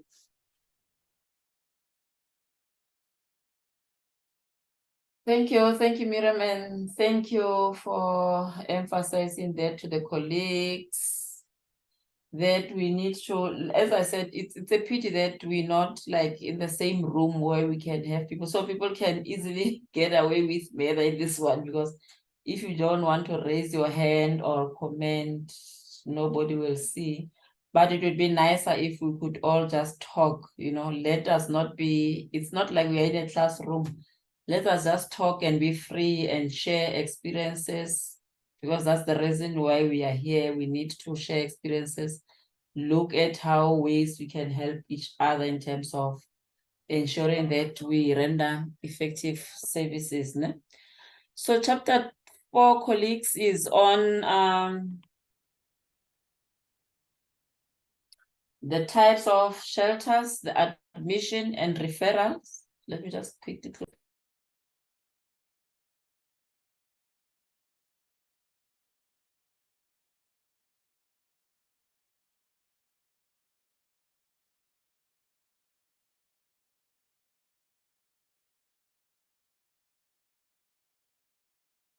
We all know that there are many reasons why a person would leave the comfort of a home or the place where she stays to go and get or to escape to a shelter. And we've just outlined the 3 main reasons, or the common reasons. One being you want to escape violence that might be life-threatening in some instances, or you want to obtain alternative accommodation following eviction from the shared household, or as a place of retreat, providing the opportunity to rethink one's options and start again. But I think the first 2 reasons are the main ones why a woman would like to, or a victim would like to leave her place of, or her place to be admitted in a shelter.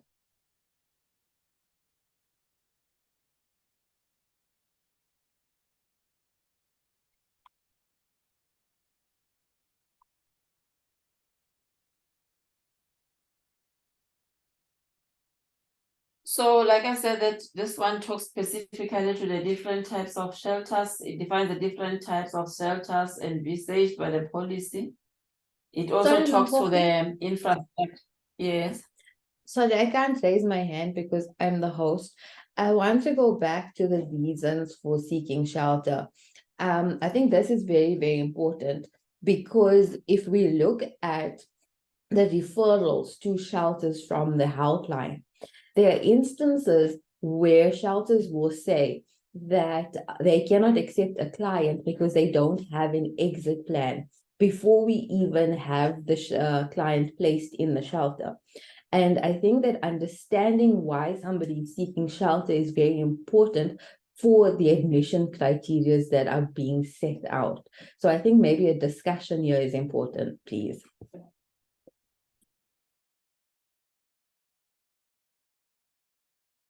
You're disappearing, Miriam. Oh, no, I ended by saying that I think that a discussion around these reasons is very important, if we could please have one. Yes.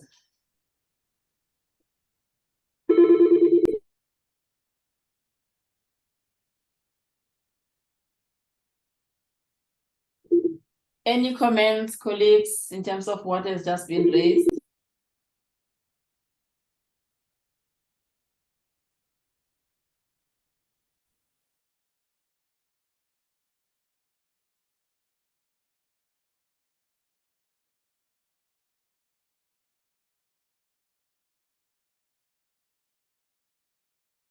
Is there anybody that would like to engage on this?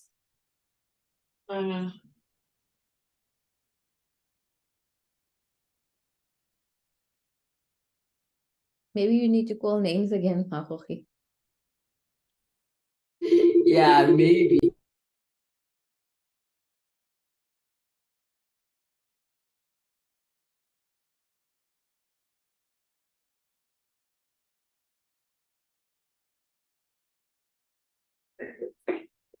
Colleagues, why would I leave my house to go and seek accommodation at your shelter?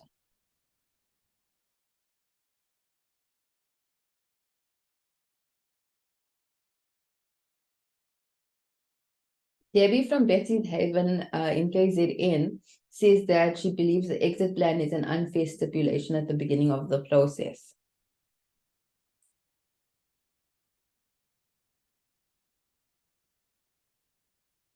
That is what some shelters are doing. So understanding why somebody seeking shelter maybe will help those shelters remove this condition.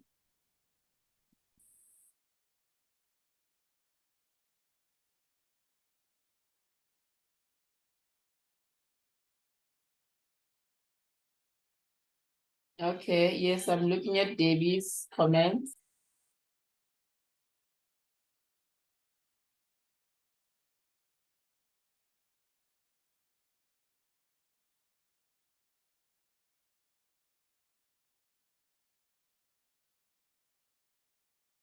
Debbie, is your comment based on the fact that you don't know? I'm not sure if you could just explain why you're saying it's an unfair process. Oh, no, Mike. Okay. Okay. But if I can just read her comments, colleagues, she was just saying it's an exit, and I believe an exit plan is an unfair stipulation at the beginning of the process. Normally, our clients are in an emergency situation. This is our experience. And then Sonti says the other reason for seeking shelter is for homeless children to be safe and taken good care, to be taken care of.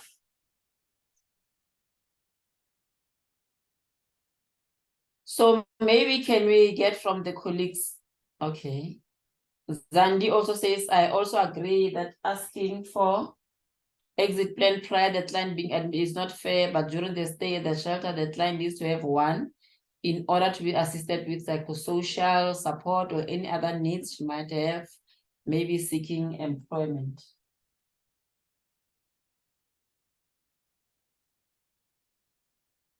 Any other comments, colleagues, before we move?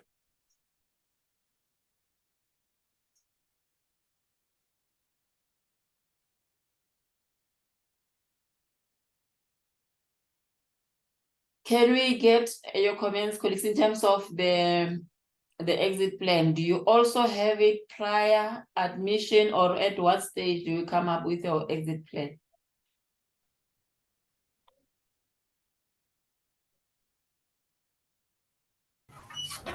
Good afternoon. It's Zoleka from the Rape Crisis. Yes. It's Zoleka from the Rape Crisis Center. Usually, the exit plan happens before, during the time that you are informing the client in terms of the danger that she's telling you that she's facing, so that you prepare the client to be well equipped in terms of knowing how she is going to escape the situation. We talk about that. Thank you. I think that's a misunderstanding. So you're talking about a safety plan. We're talking about an exit plan is when the client leaves the shelter, where she goes.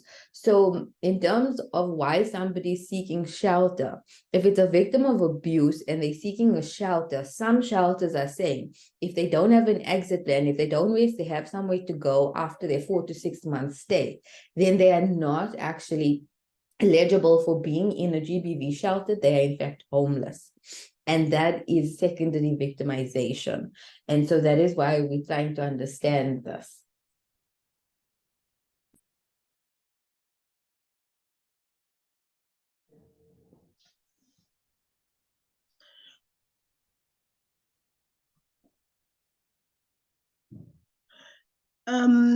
This is Dileka from Ikwezi Women's Support Center. Yes, the exit plan is a very tricky situation, especially to those people who are staying with their partners with no relatives around. For instance, we had a client that we struggled to reunify with the family because they broke up with the partner. We admitted her to the shelter, and then we find out that she has nowhere to go even after 6 months. So we had to try and find the family in Cape Town so that she can be reunited with the family.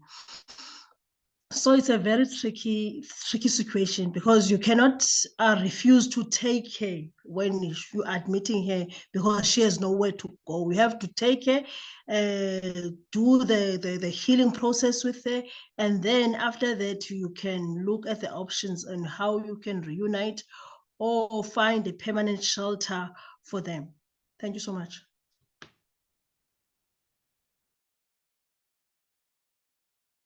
Thank you, ma'am. Thank you. So the sense I'm getting is that it's a bit tricky. It basically, if I'm not mistaken, it depends on the circumstances of the victim. Is that the understanding?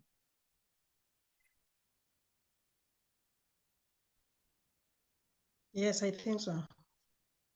Yeah. Okay. Okay, let's move then to the There's hands from Barbara and CD. Sorry, Makoki. Oh, sorry, I didn't see that. Yes, you may come in, ma'am.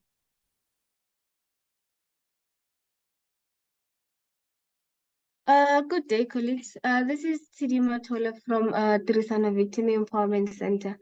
What I wanted to say on the issue of the exit plan, I think it's really unfair for shelters to refuse clients to come in when they do not have an exit plan, because usually when a client is seeking shelter, they are not in any state to can think logically. I don't have a better word to use for that, sorry.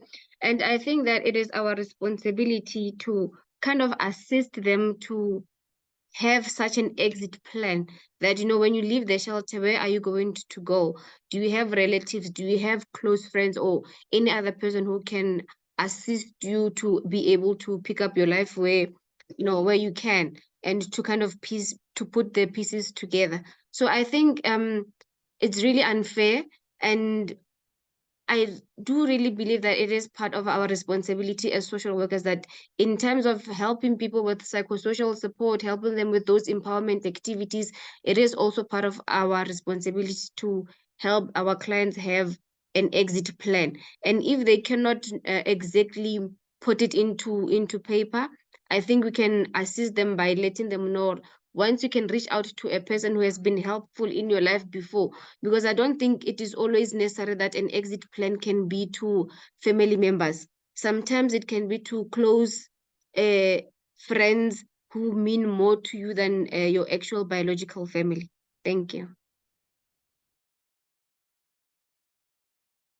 Thank you so much, ma'am. I saw there were two other hands. Can you may come in, colleagues? I can't see whose hand has been raised, but I saw a reflection that Barbara there were and two. then Nobsa.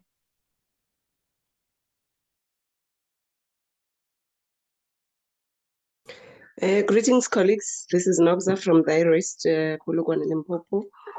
Yes, I agree with the colleagues as well. And I wanted to raise the issue that an exit plan should basically be discussed at the soonest or the earliest while we are assisting the client in terms of our psychosocial support that is needed. So that, because sometimes shelters may wait until, you know, closer to the end of the stay of the client. And if this is discussed the earliest, then during those 4 months to 6 months, the shelter can be able to assist the client, but that cannot be used as conditions for intake. It's wrong. I think if shelters are doing that, it's just an escape. I don't know on what, because that's what we are here for, to provide shelter to victims. The fact that they come to us, they don't have an exit plan at that stage, and it is our responsibility to assist them with.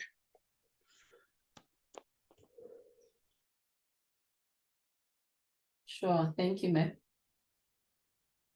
And the last person will be the last one. I think you said it's Barbara, or I can't remember. Yes. Yes, please.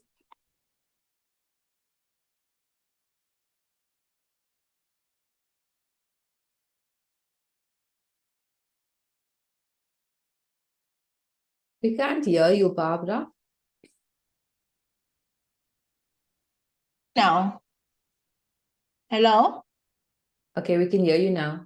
Okay. Yes. Okay. I'm sorry about that. I'm saying it is a very tricky issue, because as much as we are not going to be using it as a determining factor, but however, we find ourselves as a shelter not getting support, because if a client stays longer, up till almost the last month of their 6 month, and there has not been any new development in terms of where they are going, it becomes a frustration for both the shelter and the client also, because that's where we see this person is willing to go start all over again, and nobody from the family maybe is willing to take them in, or the close people. But some even, they came knowing very well that they don't have a place to go to. It's very tricky. That's why I'm saying it's very tricky. I heard earlier when one lady said destitute people or homeless people are not being she's being fighting that, to say we should not deny them access to the shelter, because not all of them are there because of GBV. And that's again another issue that makes it challenging, because we're taking everybody and under the belief that they are in their current situation because of gender-based related issue. But when, as you go on, you realize that's not the case, but the person is already in the shelter. They are actually homeless. So how are we dealing with that issue also?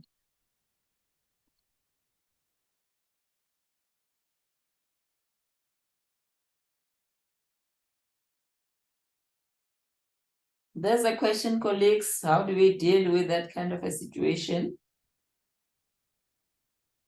Are we closing our doors, or are we opening our doors to accommodate those ladies or those victims?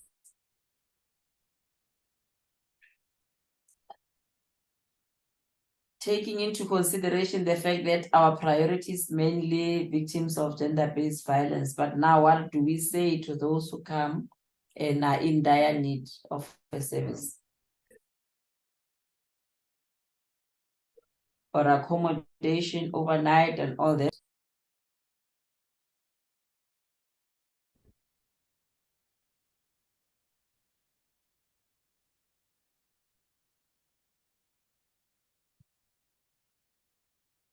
Lucinda, please help.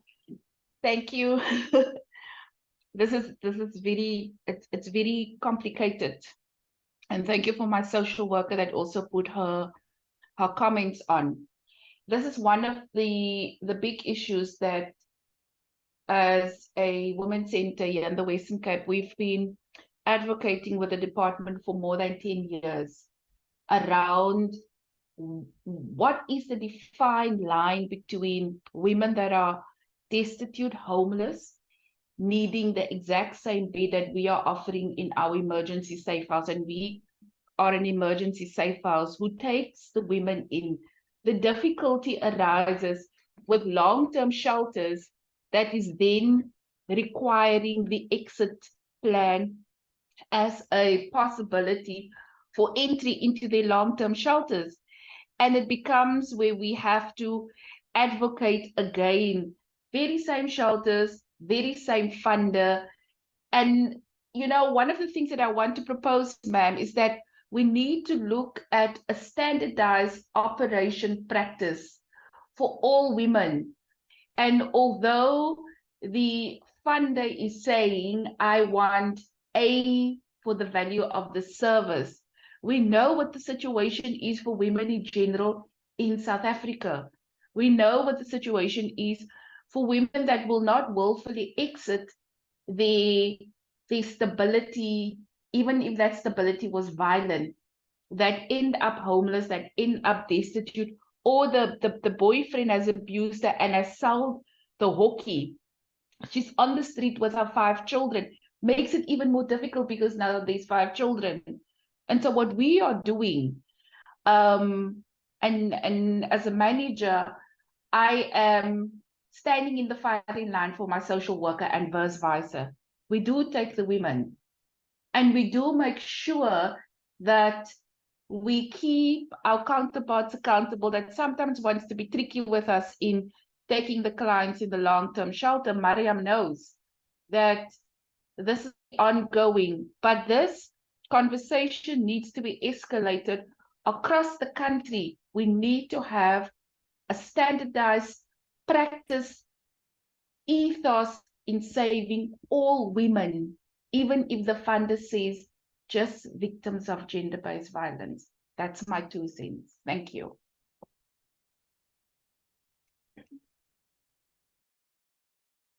Thank you so much, Lucinda. I think you've said a mouthful. We definitely need to have that.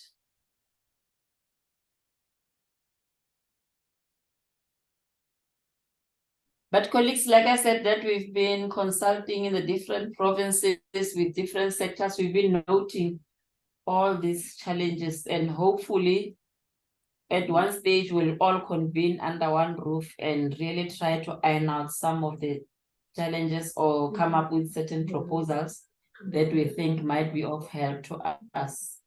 I see there's a hand, but it doesn't say the name. It say women to women, raised hand.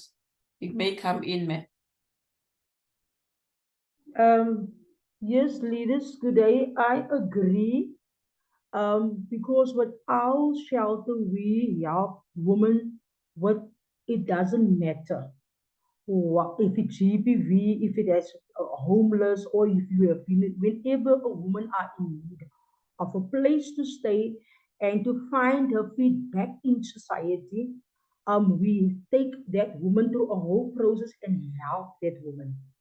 So that is what our organization is currently doing, not currently has been doing, by helping women. It does not matter what is your issue, we help a woman. So we are rendering that services to our clients here in the Northern Cape, Kimberley.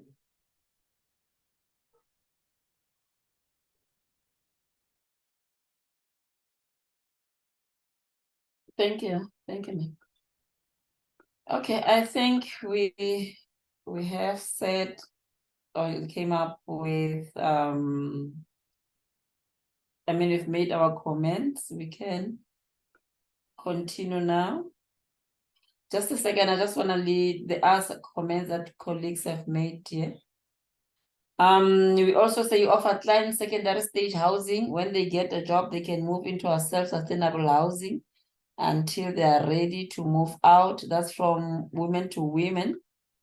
From Debbie, I don't know what is WTW. Please share more about this project. Surely she's talking, Women to Women. And then Claudia says, we at Pilisa, Abafazi, Save House, usually ask referral agents if the client has any family and friends that can be explored at a later stage. We usually ask what the client plan is after 14 days at our safe house in regards to whether they intend to connect with family or are open to going to long-term shelters. I usually sit with my clients during the 14 days and we work out a few possible options for them to explore once they get to the long-term shelters. And then Zandile is asking, there's also the shelter hoppering issue. I'm not sure. Yes. And Candice was giving a thumbs up to that. And then Zimkita says they've also experienced this one with one client. I think it's hopping from one place to the other. And then from women to women, we have divided our place into all these phases to accommodate our clients over a long period of time. We help homeless women, women that have been on substance, and women that's been in prison. And then just a comment from Miriam that when this policy comes into effect, the idea is that it helps in standardizing how shelters operate. That's why this feedback is important. That's so true, Miriam.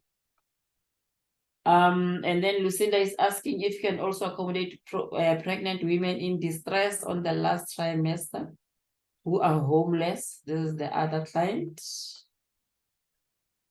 And from Kaya Lokutula, reunification that takes place in different provinces, for instance, accommodating a client for short-term sheltering due to a situation that happened between the client and their spouse or partner in a certain province and their family is in another province. How does the unification process become easier when it comes to communicating with a social worker from the province where the unification will be taking place for the handover?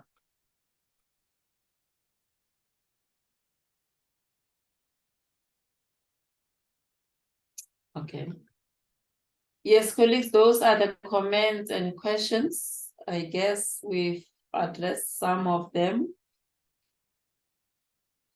But what I wanted to say also is, for instance, when you talk about issues of reunification and all the other things, I think for me, what is more critical is for us to network as well. You know, if, for instance, if in the shelter network, and you also network with those who do not form part of this, the network as well, so as to know what is actually happening in provinces. We usually ask the different provinces if you also have your VEP forums where you have your other stakeholders that you can liaise with and share the best practice models. I think that's what one can propose, that we also do that to ensure that we are also informed of what is happening, how other people are handling their different situations. Can we move on that note, colleagues?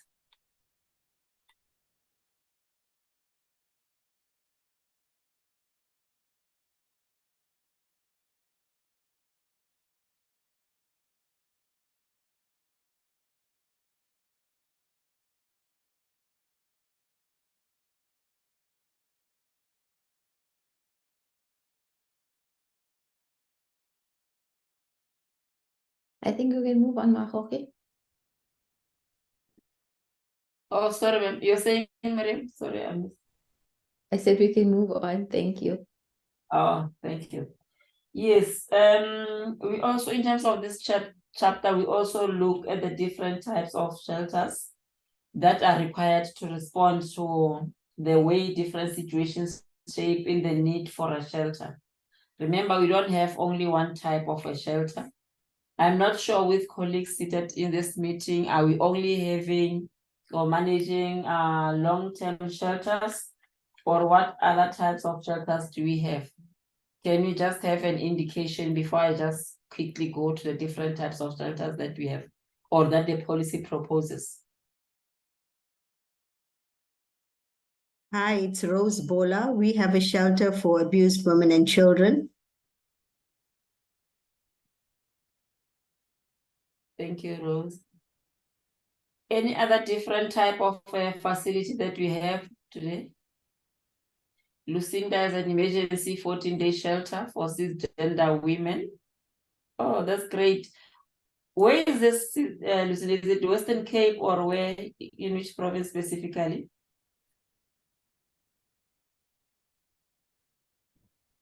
We're in the Western Cape, ma'am, in Steenberg, in Cape Town. Okay. So you only accommodate cisgender women, or you do have No, ma'am. other? I'm actually typing as you speak. So for Pilisa Bafazi Betu Women's Center, we have a 14-day emergency safe house for cisgender women with their children. And then we have a 7-day emergency shelter for transgendered women. And when I raised flagged earlier women who had not the medical procedure. We have, you know, and we're looking at culture, we're looking at religion, we're looking at everything, and not to discriminate by keeping the women separate, but we have a 7-day emergency shelter for transgendered women, whether they had the medical procedure or not. And then we also have a 7-day emergency shelter for cisgender men in distress, heterosexual men in distress that are victims of gender-based violence.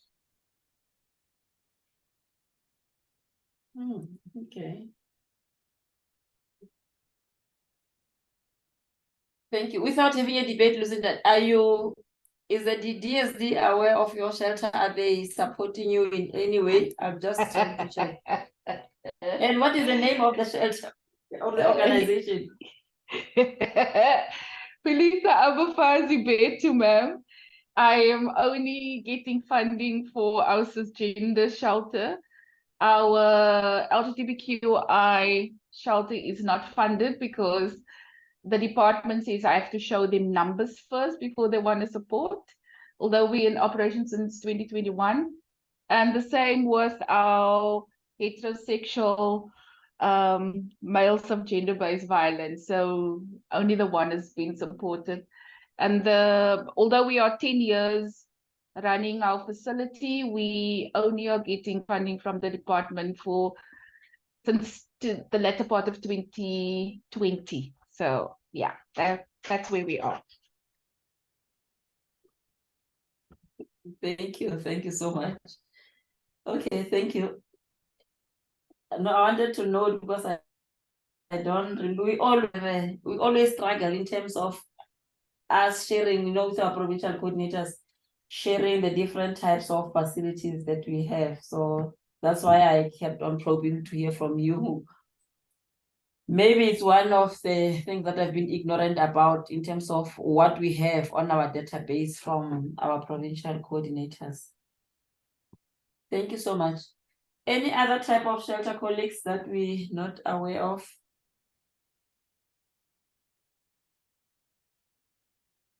That you want to share?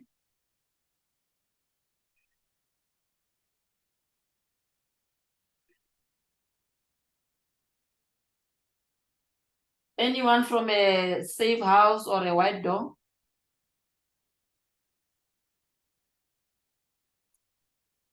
We don't have any white doors on our affiliation at the Marohi.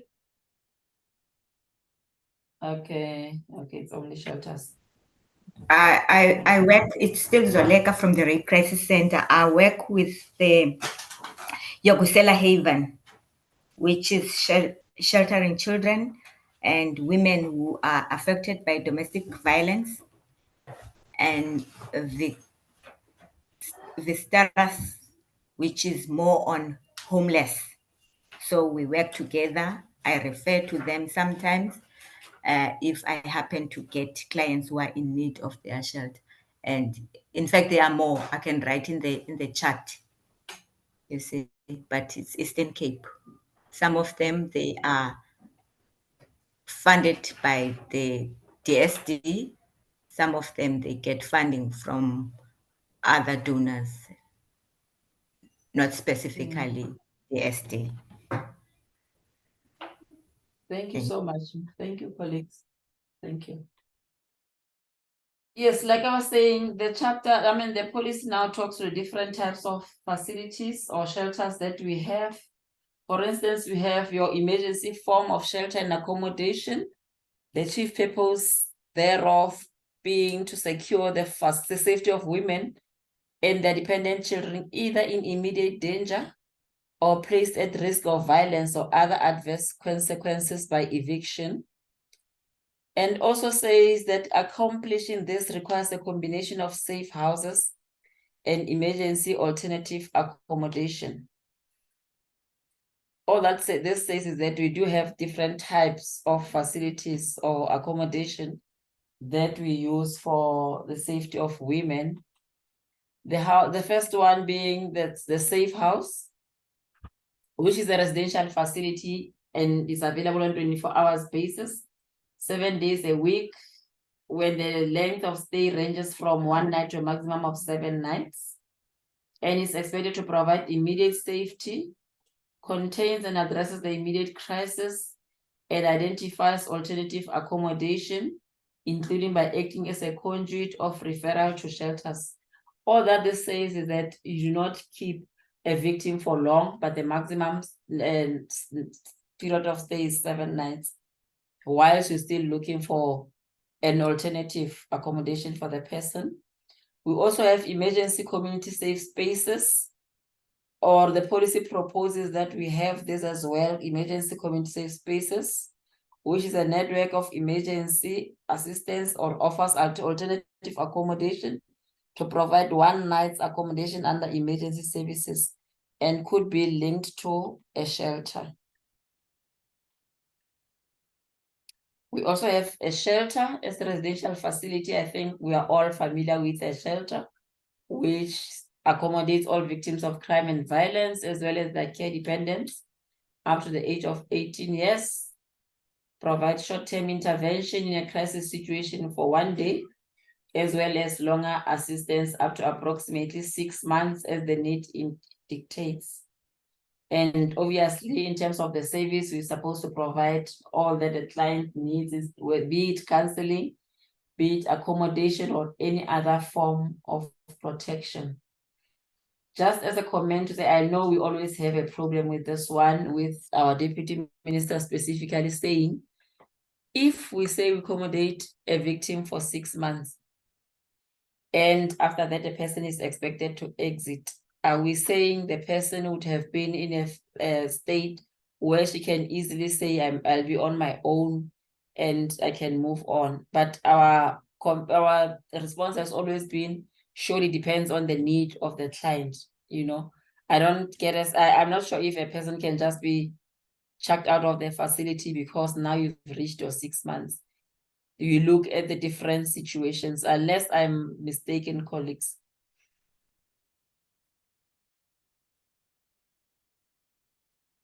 What is the situation? Are we saying you've now reached your 6 months and we no longer are prepared to accommodate you, or do we still continue with the service for as long as the person is not yet ready to exit the shelter?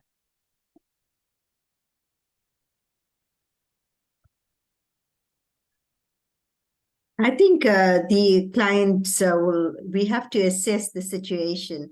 Like we have a client who had her 3 children removed from her because she was unable to take care of themselves. And then while she was at the shelter, she fell pregnant again. So she's heavily pregnant and it's already gone like 8 months that she's at the shelter.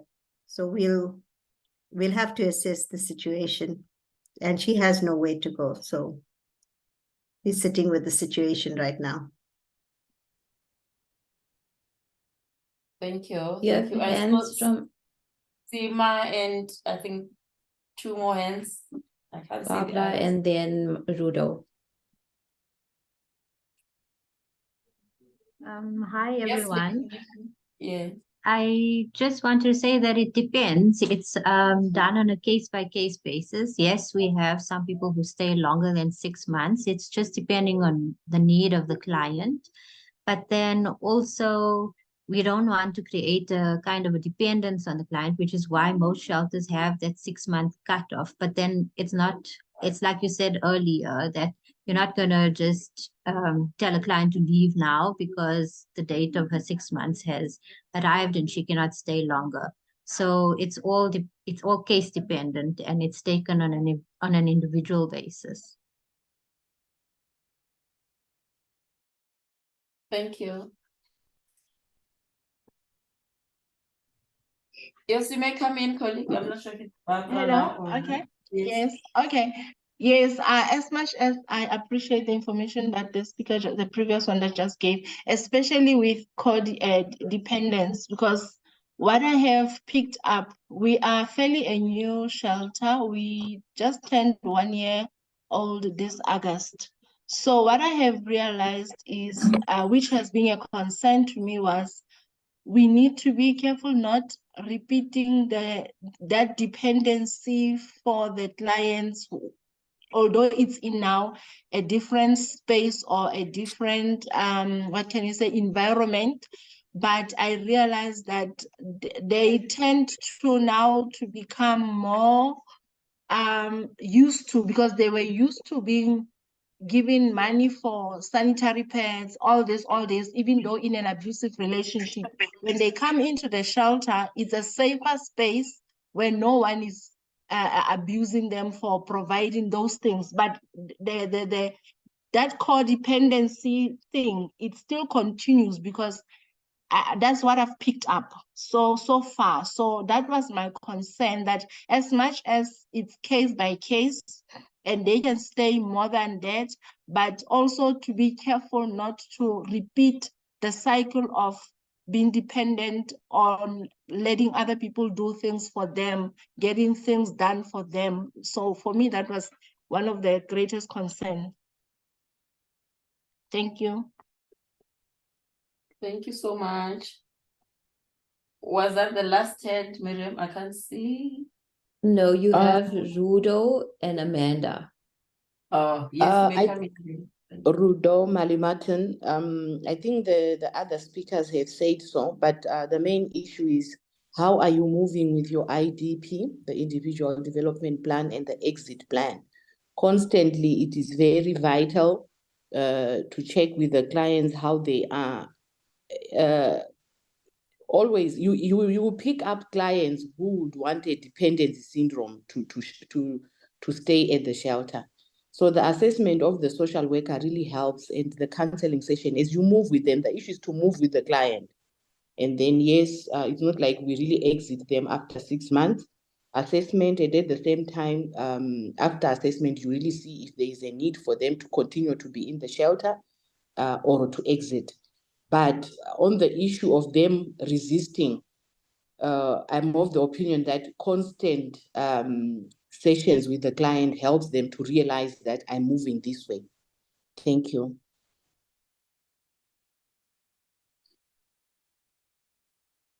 Thank you, Rudo. There was another hand. I see it says 2 participants raised hand. There's Amanda. I'm not sure who else. Colleagues. No, it was Rudo, but she's just done.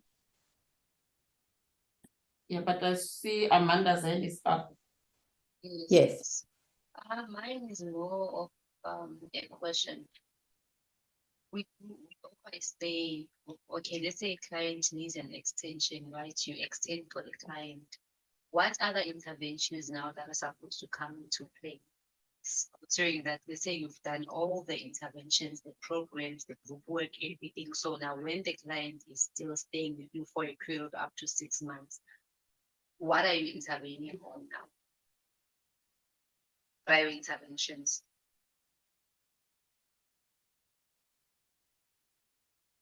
There's a question, colleagues.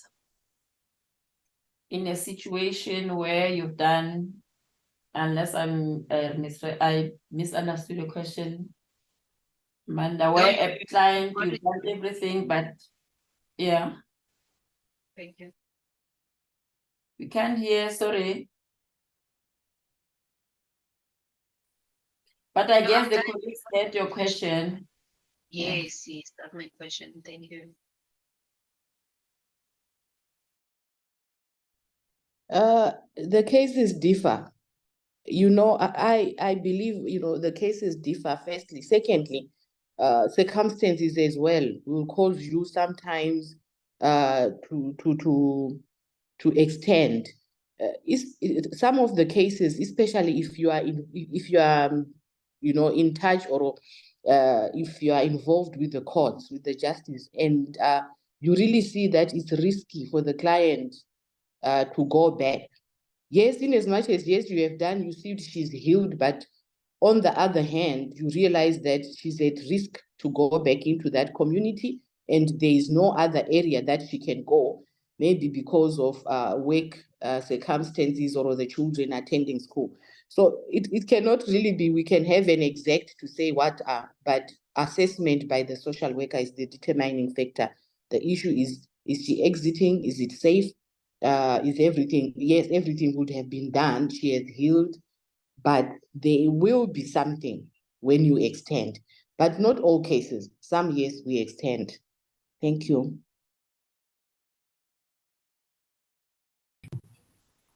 Afternoon again. Thank you for the last speakers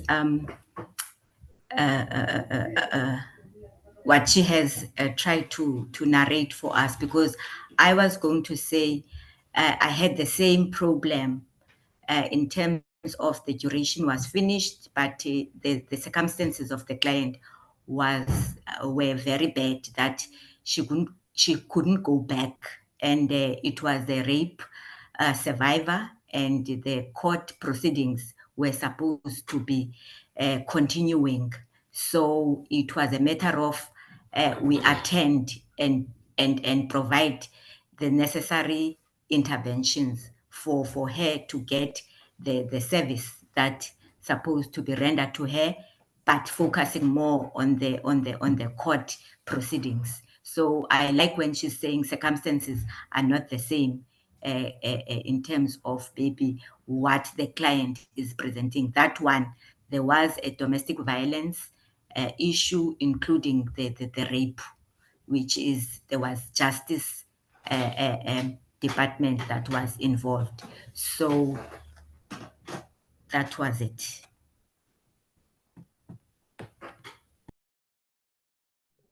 Hello. I can't raise hand. I don't see an icon of raising hand on my laptop. So I am Mary Macheta from Webinar in Free State Shelter called Community Welfare Services. I would also like to comment regarding the client who stays long in the shelter. As others participants said, it differs from cases to cases, which is true. Sometimes you are going to find it difficult for the child, for the client to be discharged from the shelter after 6 months, more especially the clients that are coming from Lesotho, because we are close to the border of Lesotho. To relocate the family there is difficult because they don't have addresses. And the other issue is the clients who are not telling us the truth regarding their names. If they do, they give you a false name, it's gonna prolong the issue of trying to relocate the family, because if you find our counterpart from Lesotho, maybe the social workers from Lesotho trying to relocate the family of this person, and then they find it difficult. And then at the end, we find that the name that the client was using was not the right name, because you may find that they don't want to return to Lesotho, even though they find it difficult to stay in South Africa due to the abuse that they sustain from their partners. The false names, the reluctant to go back to Lesotho also prolong them to stay in the shelter. We once had a case like that of the client who stayed more than a year in the shelter. Thank you. Thank you. Thank you. Yeah, thank you. Thank you so much, colleagues, for sharing. You can hear that there are different challenges that we're facing as the different shelters. So hopefully with the implementation of the policy and the standardization, like we said, when we come up with the guidelines and all that, those will be of help. But I think also what is also important is also for us to look at our referral pathways, because I know this is one of the challenges that we have. Remember, we were talking about clients hopping from, or victims from hopping from one shelter to another. I think that is one of the challenges that have always been alluded to say that you find one person moving from one place, then she goes to the other. I think those are some of the things that we still need to look at. But also the issue of empowerment in terms of the programs that we render. Though we know that in terms of empowerment and skills development, there's an element of resources that we need before we can even say we have reached a stage where we say we can, empower women in the sense that in such a manner that when they exit, they are more able to sustain themselves. So those are just some of the issues that we need to look at to deal with this issue of dependency, to say, I've been there, so there's nowhere to go, A person should be empowered so that by the time comes for her to leave the facility, it becomes easier. Wish we could reach that stage where it is as smooth running as we hope for. Okay.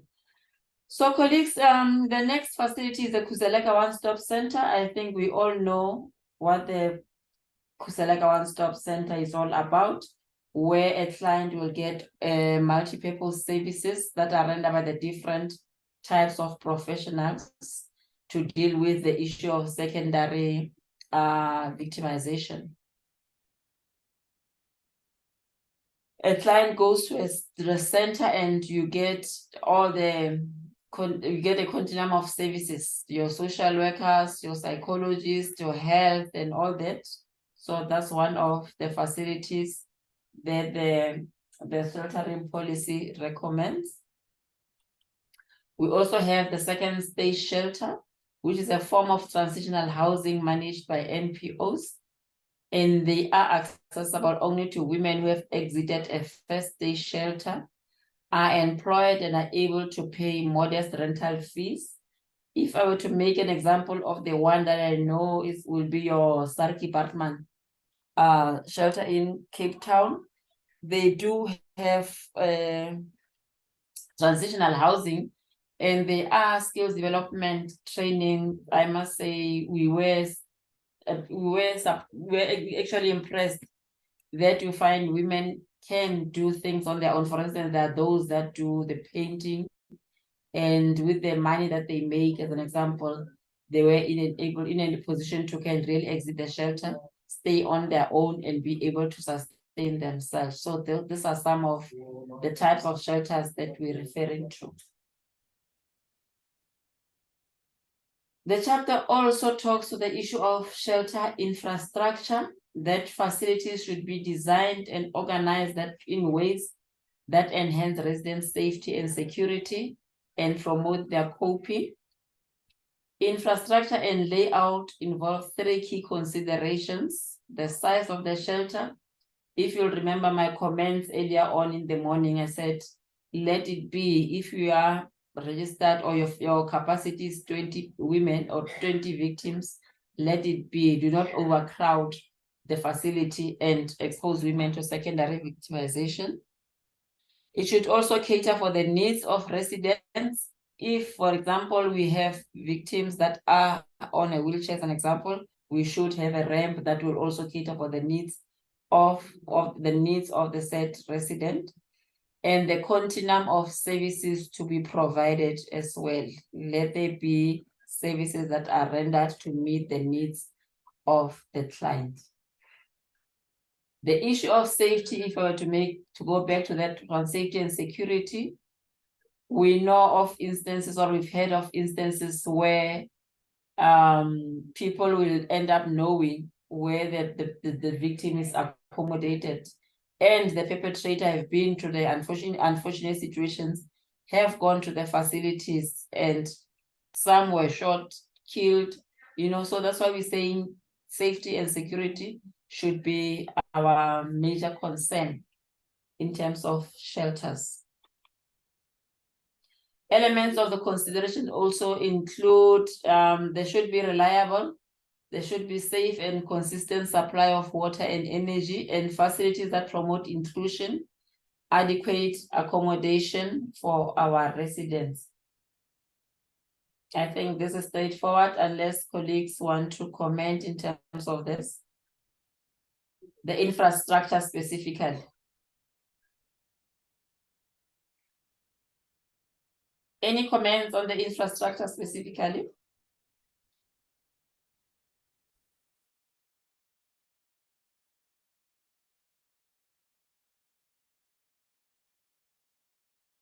Okay, no hands. I guess we are good in terms of our colleagues are okay with what the policy says in terms of infrastructure of the shelters. Now, chapter 5 talks to circumstances that necessitate admission of our client. Oh, okay, ma'am. Seema has a comment on the last slide. She's saying, shouldn't all shelters be equipped with the same services so that all clients receive the same set of services as one-stop centers? Which also comes down to how would the regulations for this policy work in standardizing these services? Will funding also be improved to ensure that all centers have these services?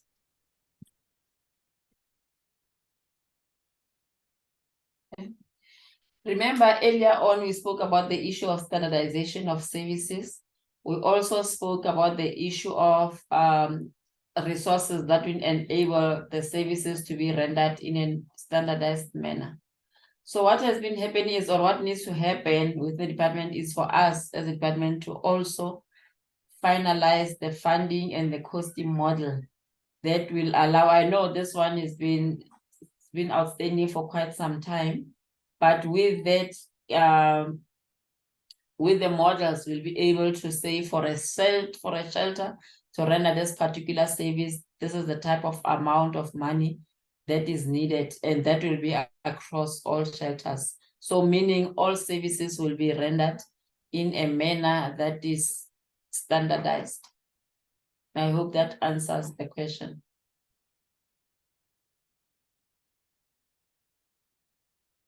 Does that answer your question, Sima? Oh, I think Sima said, I'm not sure if is with Sima. Someone said she does not have a mic. But yes, that is the answer that I can give for now.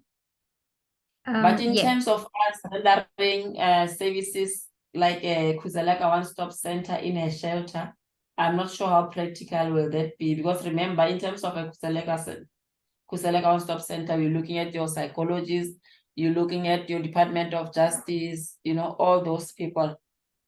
So my take would be maybe, yeah, for now, we look at the services that we can render as a shelter.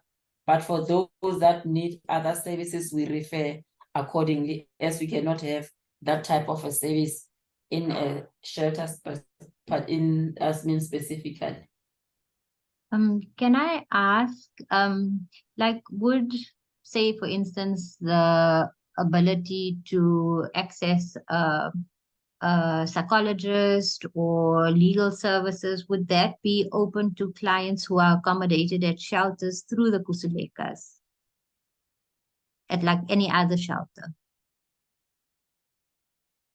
Yes, I guess that can be done, you know, but it also depends on your proximity, I guess, to the Kusaleka one-stop center. Mm. Mm. Okay, thank Otherwise, you. you refer. Yeah, sure. Refer to the Kusulekas. Yes. And so you mean the client would then be accommodated at the Kusuleka? To access the service. Remember, yes, for the client to access the service, yes. Yes. Okay, so long as they can access the same set of services. Yes. Okay.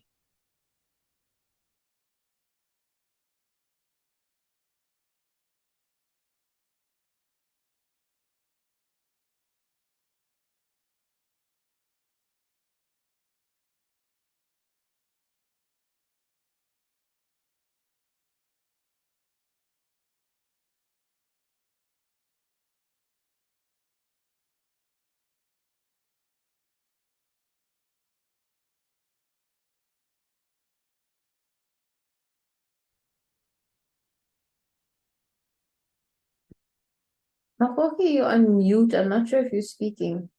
Oh, I'm sorry. Yes, I was muted. Sorry about that.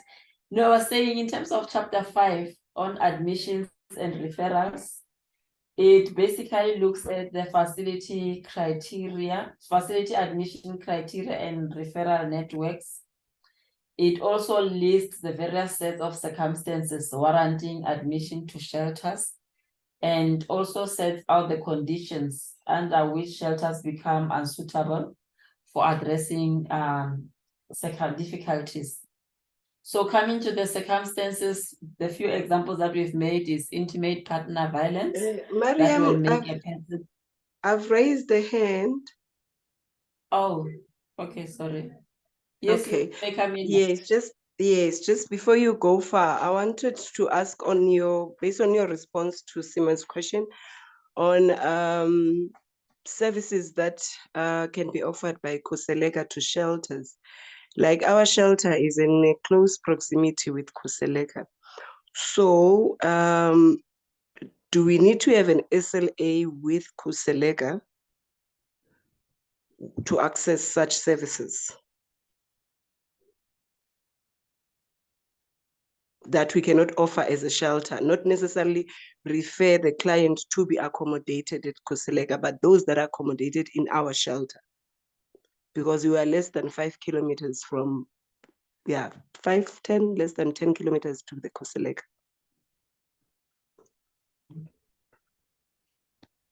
Ma'am, I will not give you a definite answer, but I think that would be the ideal kind of a situation, so that you know that you can always refer. You have some kind of an understanding with the Khuseleka one-stop center. Because for instance, what is happening now for us, there's one organization that we are in the process of recognizing as a Khuseleka one-stop center. And what has been happening is we've been delayed in the sense that we're struggling to get MOUs or memorandum of agreements with the different service providers. For instance, Department of Justice, Department of Home Affairs, So I guess even if it's an organization, we can just have that kind of an understanding where you say, without any financial assistance, I don't know whether would that be the required kind of thing, but for the service, now that the Khuseleka One-Stop Center is rendering that type of a service, you have an understanding to say, we can refer for our clients to have access to the relevant services. Remember, chances are that it will be funded as a Khuseleka one-stop center. So as a shelter, you benefit from the services of the shelter as well.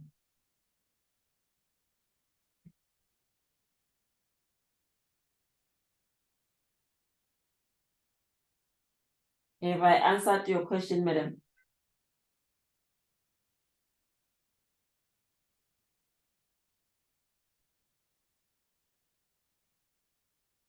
Hello, remember? Yes, I've been answered. Thank you. Remember, even the one-stop center, the Khuselekas will also be guided by the policy.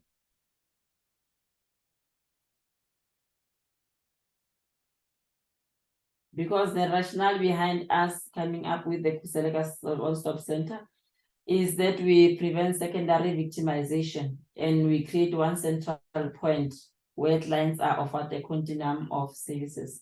So we can refer to the Khuseleka one-stop center as well.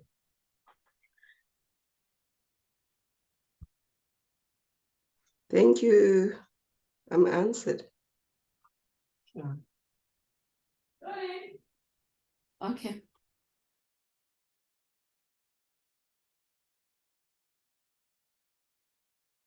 Okay, going back to the circumstances, family violence and abuse, sexualized violence, other forms of crime and violence, and additional considerations of vulnerability to violence.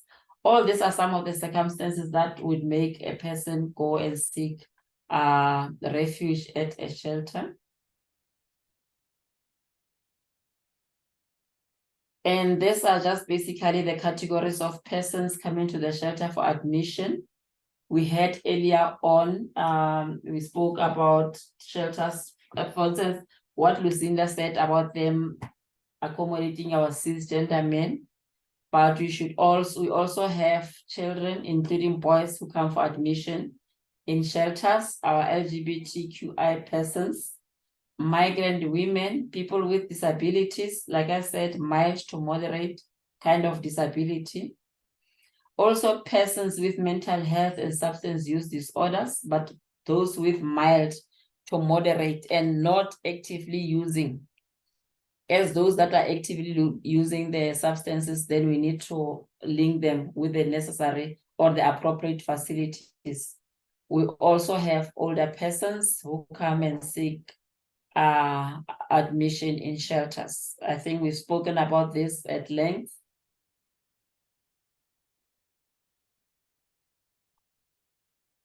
Any comments on this particular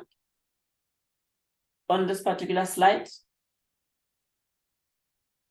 And the chapter that basically talks to our admission and referrals, as well as the categories of people that need accommodation in shelters.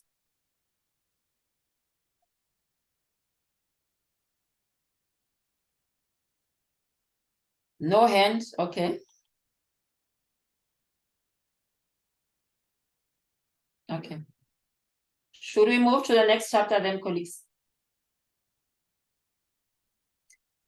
Chapter 6 talks to the issue of services for survivors and their children. At a minimum, the 4 programs all shelters must offer include psychosocial services programs, we've spoken about that, a children's program, a skills, income and employability program, a community advocacy, networking, and supporting program.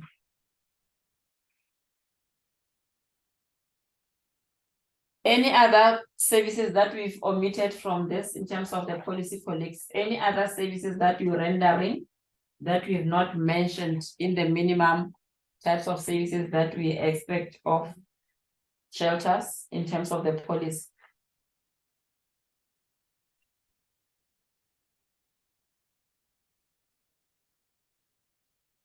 Because all that the policy says is that we need to agree on a set of standards of programs to be made available to beneficiaries. It should not be that shelter A offers this type of services and B offers a different type of services, not accommodating all the other types of programs.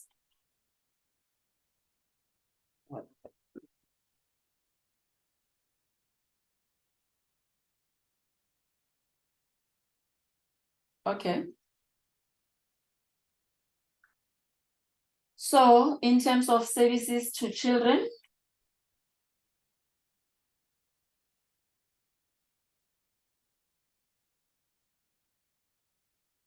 the services as at large shelters offer a range of services to residents based on the available capacity and resources.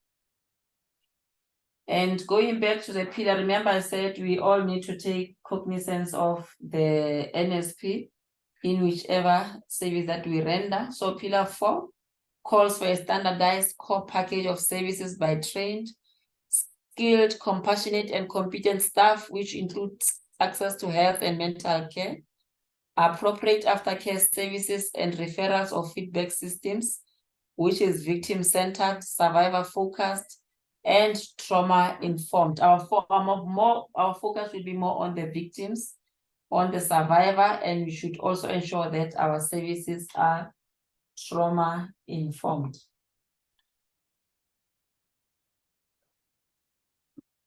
Now coming to the assumptions informing the selection of programs, the 4 programs that I've spoken about. The following are the assumptions that a person must have a traumatic or highly stressful life events. Might be the cause for the admission might be due to traumatic or highly stressful life events, typically resulting in the individuals losing economic, social, and interpersonal resources central to their well-being. Children who have witnessed or been subjected to violence and abuse and are vulnerable to a range of difficulties that can persist well into their adult lives. In many instances, a woman would go or a victim would go to a shelter basically because the abuser or the perpetrator is a person that the person has been dependent on, especially economically. So you find that a person goes to a shelter. So the programs must be in such a manner that it addresses most of these events that a person is going through.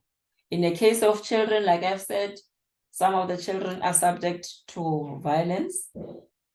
So they also need to be, the program should be in such a manner that they address their needs. The shelter, I mean, the policy also talks to the different types of, or classifies the programs in terms of the different facilities. For example, in terms of a stay in a longer stay shelter, the key policy, the policy proposes that there should be therapeutic services rendered by qualified professionals and modalities to include individual and group counseling, as well as couple counseling. I know there'll be a question when it comes to the issue of couple counseling, because obviously a victim that goes to the shelter, and if it's due to the issue of differences as a couple, obviously you cannot have a session at a shelter, because remember, we said our shelters should be kept secret so that we don't allow perpetrators to have access to them. This is one of the questions. So say, if you see couple counseling, are you saying a perpetrator should now go to a shelter and meet with, or having a sense of where the client stays? Should also facilitate access to police, legal, court, and health services. Should also ensure that there's employment and job skills that are accredited. Offer accredited training programs in conjunction with SITAs. There are two hands. I've seen Sima, and I think the other one was, I'm not sure if it was Amanda or who. Yes, colleagues, you may come in. Okay, thank you. No, I just wanted to say that, to mention that with regards to the couples counseling, we do offer couples counseling. However, it's not at the shelter, it's at our offices, and also provided their partner or the spouse is willing, so they do not have to come to the shelter, but we meet up at the victim empowerment office. Okay, thank you.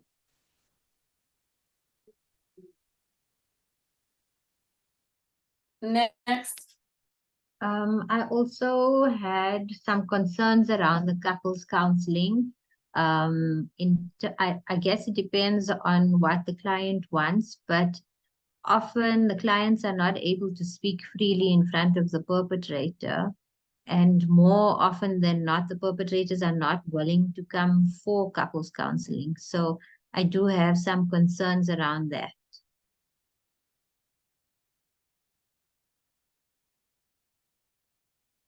Okay, I see there are two more hands, unless if it was those. Miriam, do you still have more hands that are up? No, there's no, Amanda's hand is up now. Yes, Amanda, yes. Maybe she's giving us an answer to the last speaker's question. And you'll have Rudo after that. To add on that, the thing is, with our clients or beneficiaries, remember they get to have their cell phones. So one way or the other, they do communicate with their spouses. Our mandate is not to break families, right? If someone comes and say, you know what, I thought about it and I am not leaving my husband, I am not breaking up with my boyfriend, but this is what I would like, to happen. As a social worker, I feel like it's my responsibility to do what the client feels that is right at that time, instead of me, imposing on the client. So if she wants to give it another chance, that's what we do. But then this time around, the good thing about it is that she goes back knowing exactly how to deal with all the tools, with everything that she had with the shelter. And then what happens after that, it's beyond our control.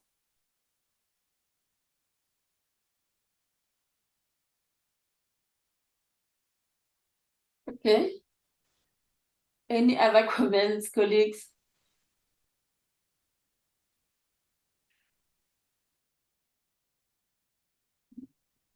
Okay. On my Oh, okay. It's a concern on the accredited for skills development. It's not easy sometimes, firstly.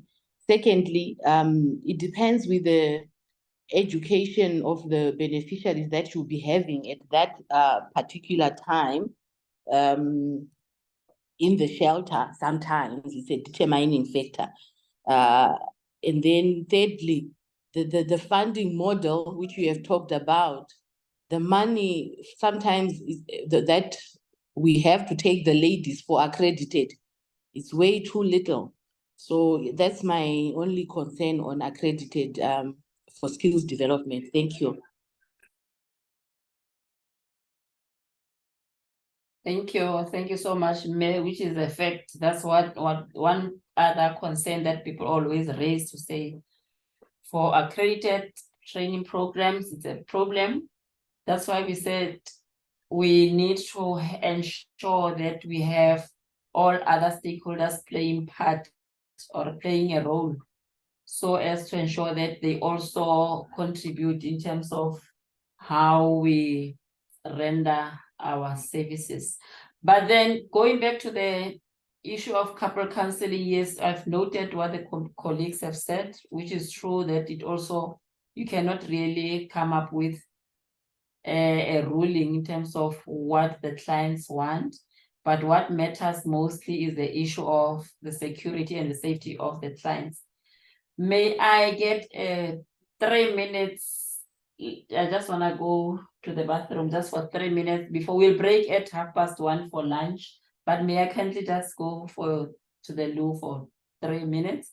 And whilst I'm there, if colleagues could, Miriam, please facilitate the issue of the vicinity of or the location of the shelters. What is the take of the colleagues in terms of making the community or people know where the shelters are located? This is one of the thorny issues that we also encounter, where people were debating why should they be hidden, why should they not be. So please carry on, Miriam. Will do. This is an interesting discussion. Would somebody like to volunteer to start, and then we can turn it into a conversation?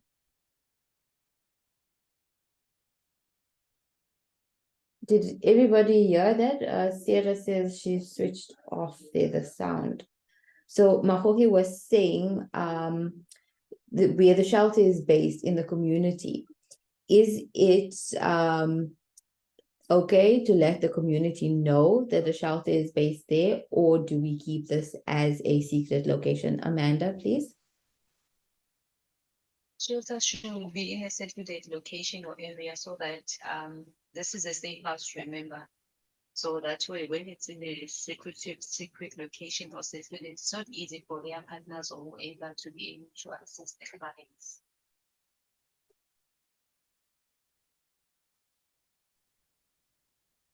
Thank you, Amanda. Are there anybody else that would like to say?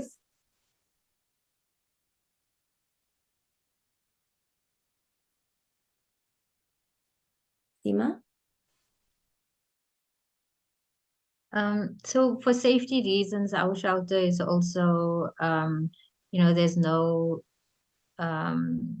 disclosure of the location of the shelter in any of our documentation, etc. If we have visitors or if family members want to visit clients, it's always done at the office. But I know not all facilities have that sort of separation.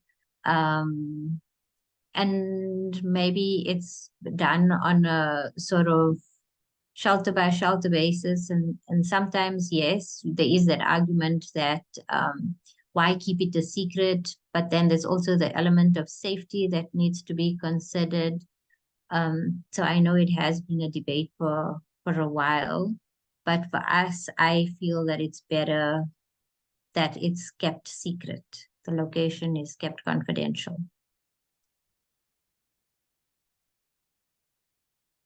Thank you, Seema. Zandile says we don't even have signature outside because it is a place of safety. Our local police knows where we are. I think safety is a very big concern for everyone. Are there any counterpoints to this? Does anyone have any reason why they believe or feel comfortable with communities knowing why the shelters should be there?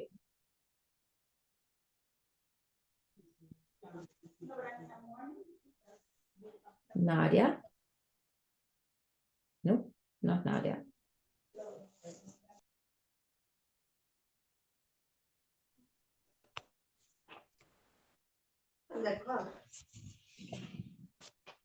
Nadia, have you got an input for us? That's Nadia, our center manager. It's okay.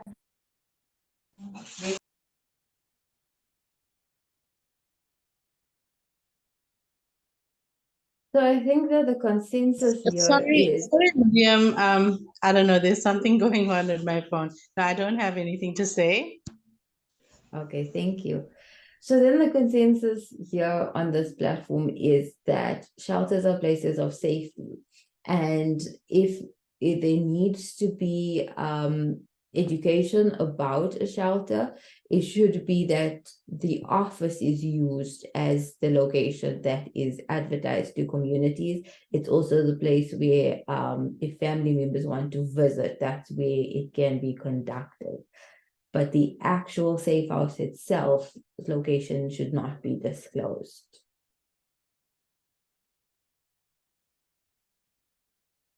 Are we in agreement?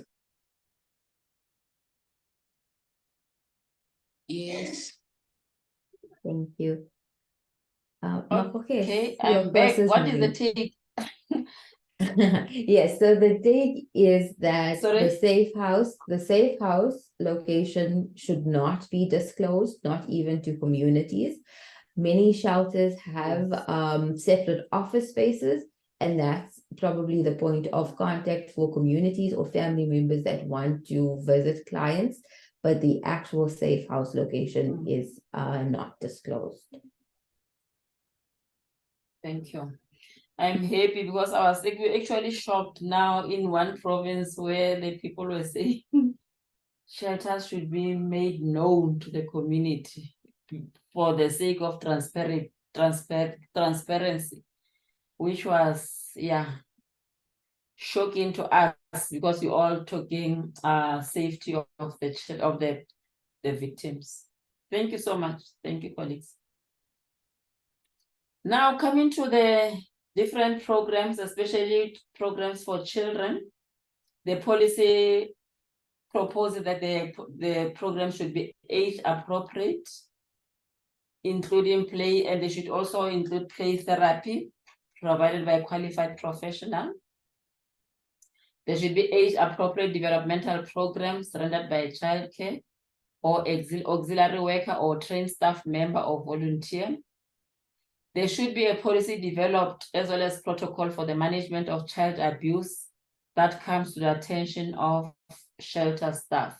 Should there be a case of abuse within a shelter, at least there should be a policy or protocol that guides the shelter staff in terms of that.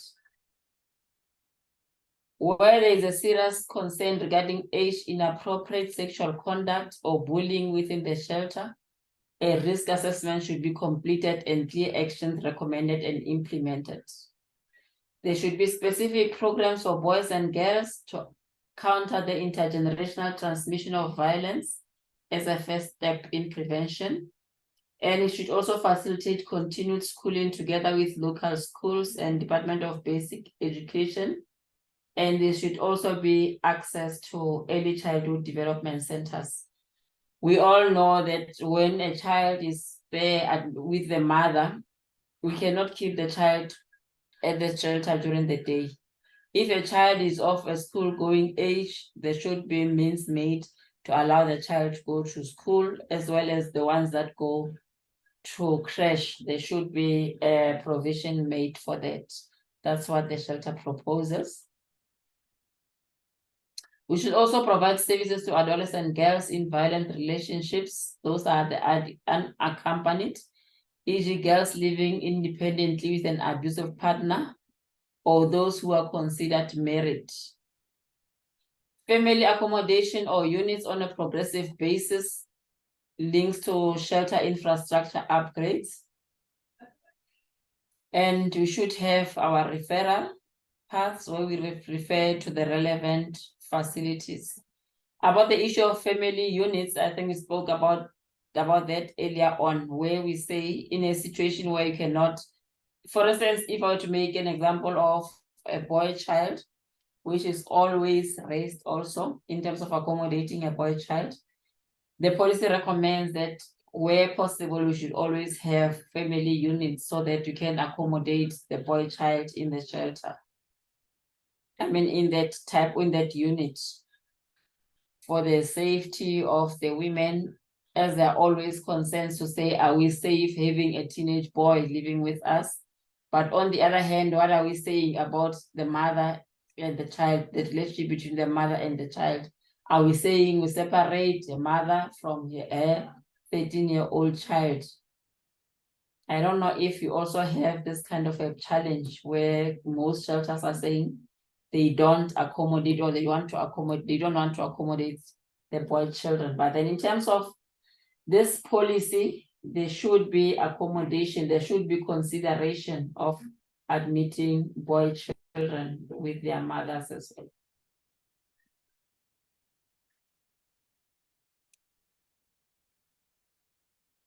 Okay, are we fine with it? Or any questions?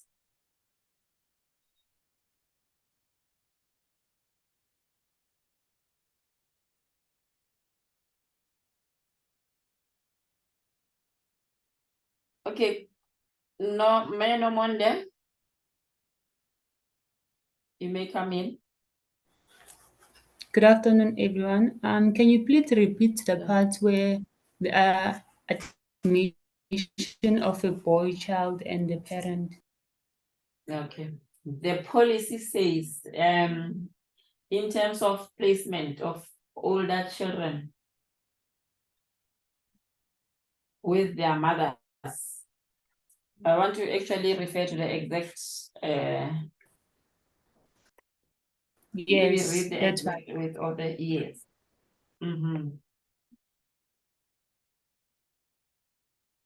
Every effort must be made to ensure that mothers and their dependent children, including adolescent boys, are not separated on admission to shelters. The placement of older children in facilities different to those where their mother and siblings are residing should only occur at the child's request, or where the child poses a risk to themselves or others.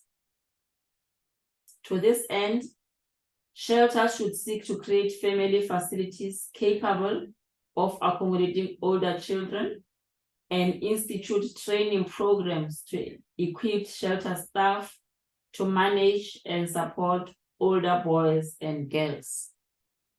That is section 5.2.1 of chapter 5 in terms of admission and referrals. Is it clear, Menomonde?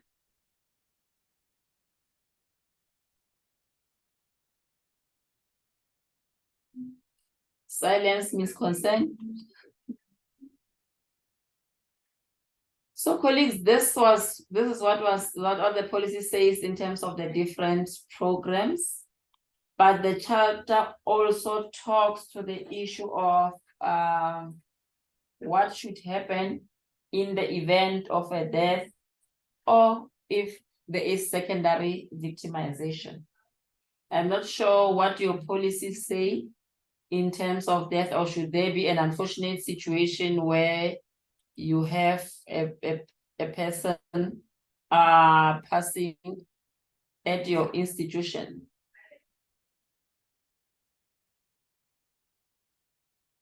Okay, maybe before we even go there, I see there's a question here to say, You are noted, Sima. Let me just read the questions that colleagues have just raised now.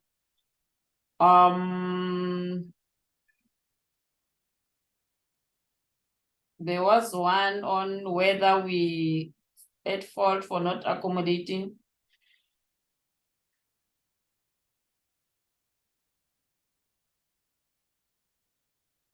Sorry, I'm just reading.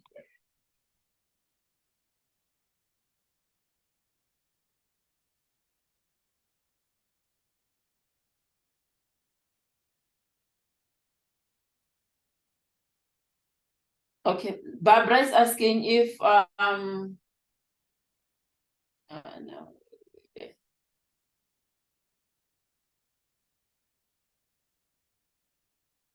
Lebo is asking, she says our shelter accommodates boys up to the age of 17 years with their mothers. Okay, no, there was a question that I saw. I also raised a question. From Zandile, Yes. oh, just a second, from Zandile, with us boy children admitted up to the age of 12, is it wrong? And then was another, and then Claudia says, we unfortunately do not accommodate boy children over the age of 8 years at our emergency safe house. However, we do tell the referral agency to try shelters who are able to accommodate the whole family. Is this wrong? Let's talk, colleagues.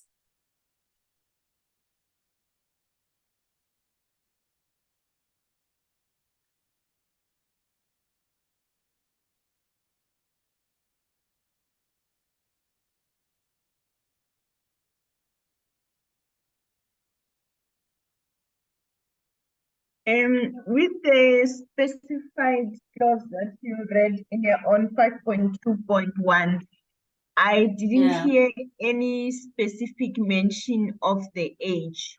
Hence, I guess we've got different ages. The other one is 17, the other one is 12, the other one is 8. So is there a specific age that you can accommodate the mother with the child, boy child with, or we supposed to accommodate them based on the fact that then we need to make plans in terms of family units or? Okay, thanks. If you'll recall earlier on, we said up to the age of 18. So the cutoff age is 18. Yes, in terms of the section that I read, it does not really say the ages in terms of the children. But accommodation of children is up to the age, those up to the age of 18. So it's applicable for both boys and girls.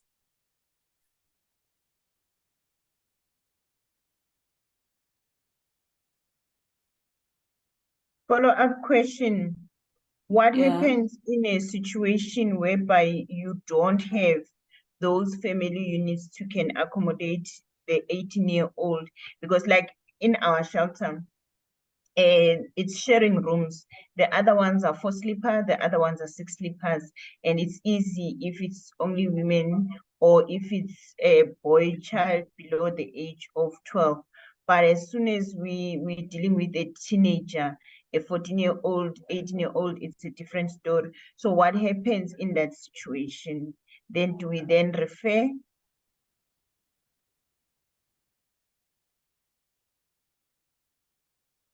Okay. Barbara's hand is up. I guess she's going to respond to your question. You may come in there. Oh, okay, thank you. In our case, we accommodate children, especially boys, or both sexes or genders, up until the age of 8, because we believe those still needs the parents' care to take them, to bath them and stuff like that. But the ones that are somehow independent or can be independent, we have a shelter for children around in Sasolburg, where after 2 days they are taken there, if not the same day, taken there, because it's just for them to have assurance that their mother is safe and see the place where the mom is, so that when they go to the shelter for the kids, they stay there knowing that their mother is okay. because we realize that with us, we only have one family room, which a mother can share with her little ones. And so it's a bit challenging to have up to 17 years, because if they don't, they are going to have to share one room, and it's definitely not going to be practical, even for the mother, especially where they come from a space where the child had their own bedroom. So stuffing them in one room with their mother also, it's still not going to work. So we find help from the other children's shelter to accommodate the children. Thank you. Thank you. Thank you so much.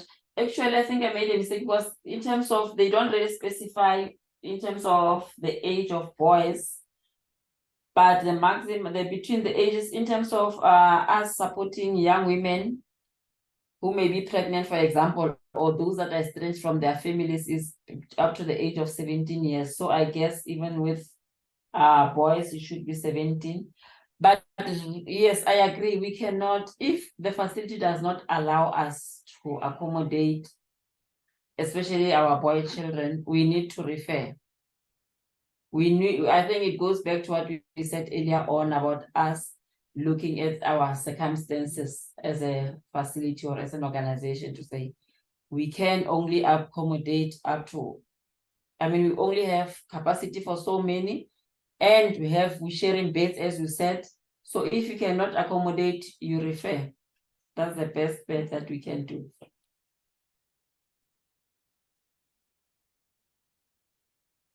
Yeah. We look at your circumstances, then you act upon that, and you will not be going against any policy when you do that. I hope that answers, colleagues. Now coming to the event, in the event of a death or secondary victimization in a shelter, the policy says the manager must immediately report the incident to the police officer, to the relevant provincial HOD and next of kin. The manager of the shelter must, within 48 hours, provide the DSD Director General or the provincial head of department, as the case may be, with a full report of the incident as prescribed. So colleagues, I think you see the need for us to be, for instance, to be registered as an example, or to be rendering services in line with the policies. Can you think of what has been happening in terms of ECDs, for example, where you find that an ECD exists and no one, you are noted, Sima, I'll give you a chance now. No one knows about its existence and a child dies in that facility. We've had many cases. So the policy clearly says you should have your reporting manner, and there is a protocol to follow in terms of you reporting should we encounter death in a facility. In an unfortunate situation where someone passes on, you should have a manner of reporting as well. Yes, Ima, you may come in then. Sorry and thank you. I just wanted to ask if it's possible to include things around medical services and access to medical services where the client refuses to access medical services, but you can see that she is in need of some kind of medical attention. And I'm saying this because we recently had a case where a client went to hospital, they didn't treat her very well, and then she refused to go back to the hospital. Even when the ambulance services came, she didn't want to go with them, and they were not able to take her because they didn't have her consent. But then what if something had to happen to her at the shelter? Is it not possible for us to somehow bypass that, to say that she's in dire need of some kind of medical attention, and kind of bypass that? Or it was very difficult. So I'm just wondering if it's possible to include it in this section. Thank you. Okay, noted. But remember, we're going to have guidelines as well. So, but it's noted. There was a hand from Amanda.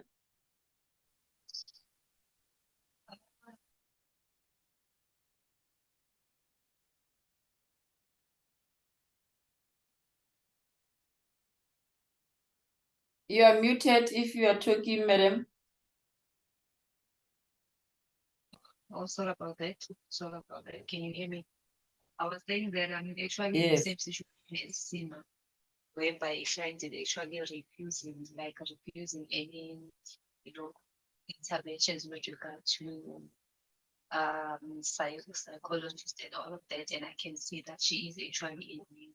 So it is quite a challenge for me. It's been 2 weeks now. I think I'm using all the tools that I have, but I can see that I am not winning. I am not winning at all.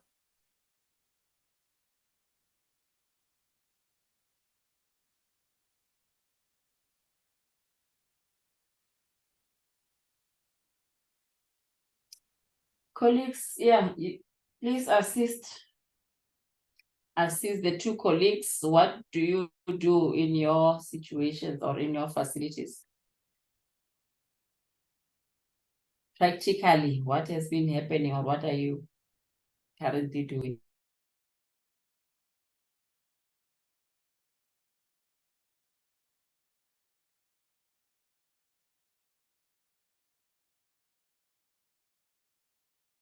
Rudo, can you come in? I'm gonna call you by names, colleagues. You guys are doing so much, but I don't know why people are not talking.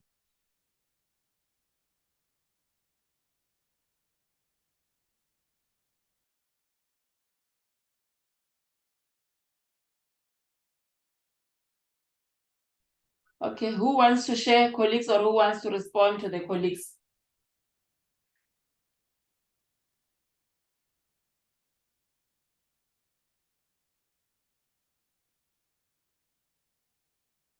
Okay, in the absence of anyone wanting to share.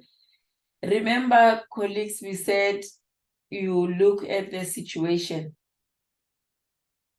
And also we cannot impose our values and beliefs on our clients as well. For instance, I know of certain religious beliefs where people don't believe in going to the hospitals or in having blood transfusions and all that. So I guess those are some of the issues that we need to look. We look at the circumstances again, like we said, and we act in line with what the client refers. You will correct me if I'm wrong, colleagues. There was a question also where if someone asks, what if the person passes on while in hospital? But I guess when the person is admitted in hospital, you would be the, let me put as a next of kin, as a shelter.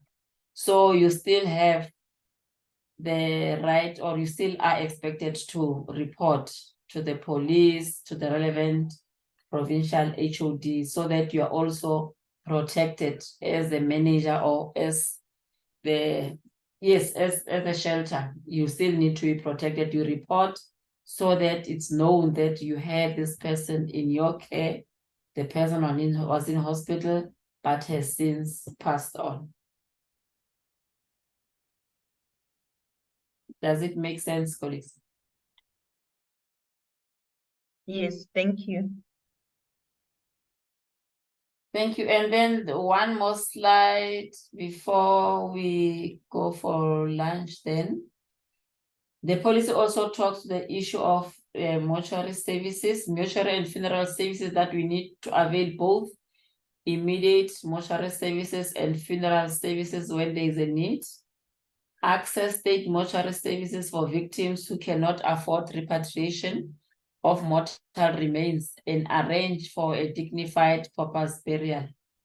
I guess most of the shelters obviously are not in a state to, or do not have the necessary resources to can bury a person. It depends, obviously, or to repatriate a person. So if you cannot afford to make the necessary arrangements, you arrange for a dignified purpose burial, which is being done with the relevant stakeholders like your municipalities.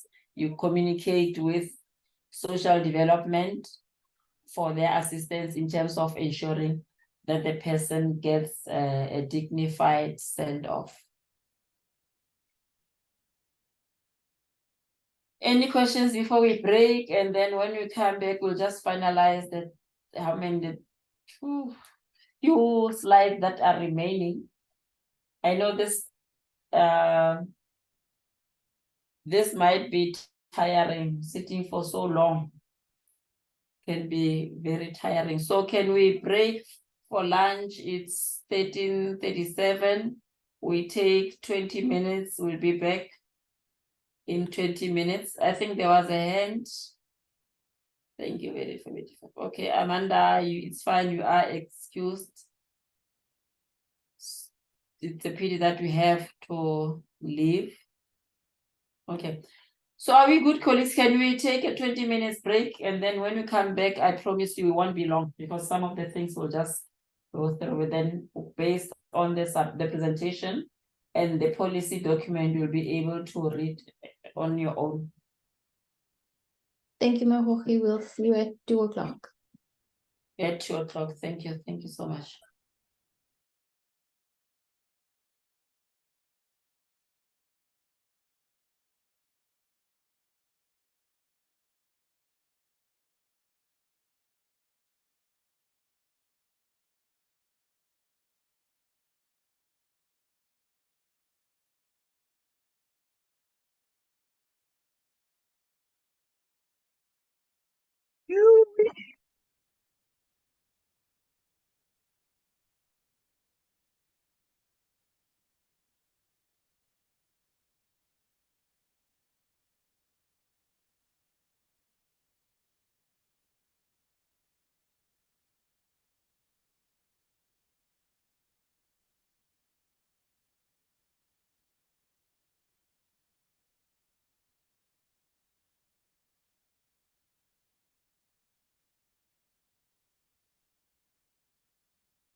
Load shedding.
Are we back, colleagues?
Hi, Mahohi, are you back?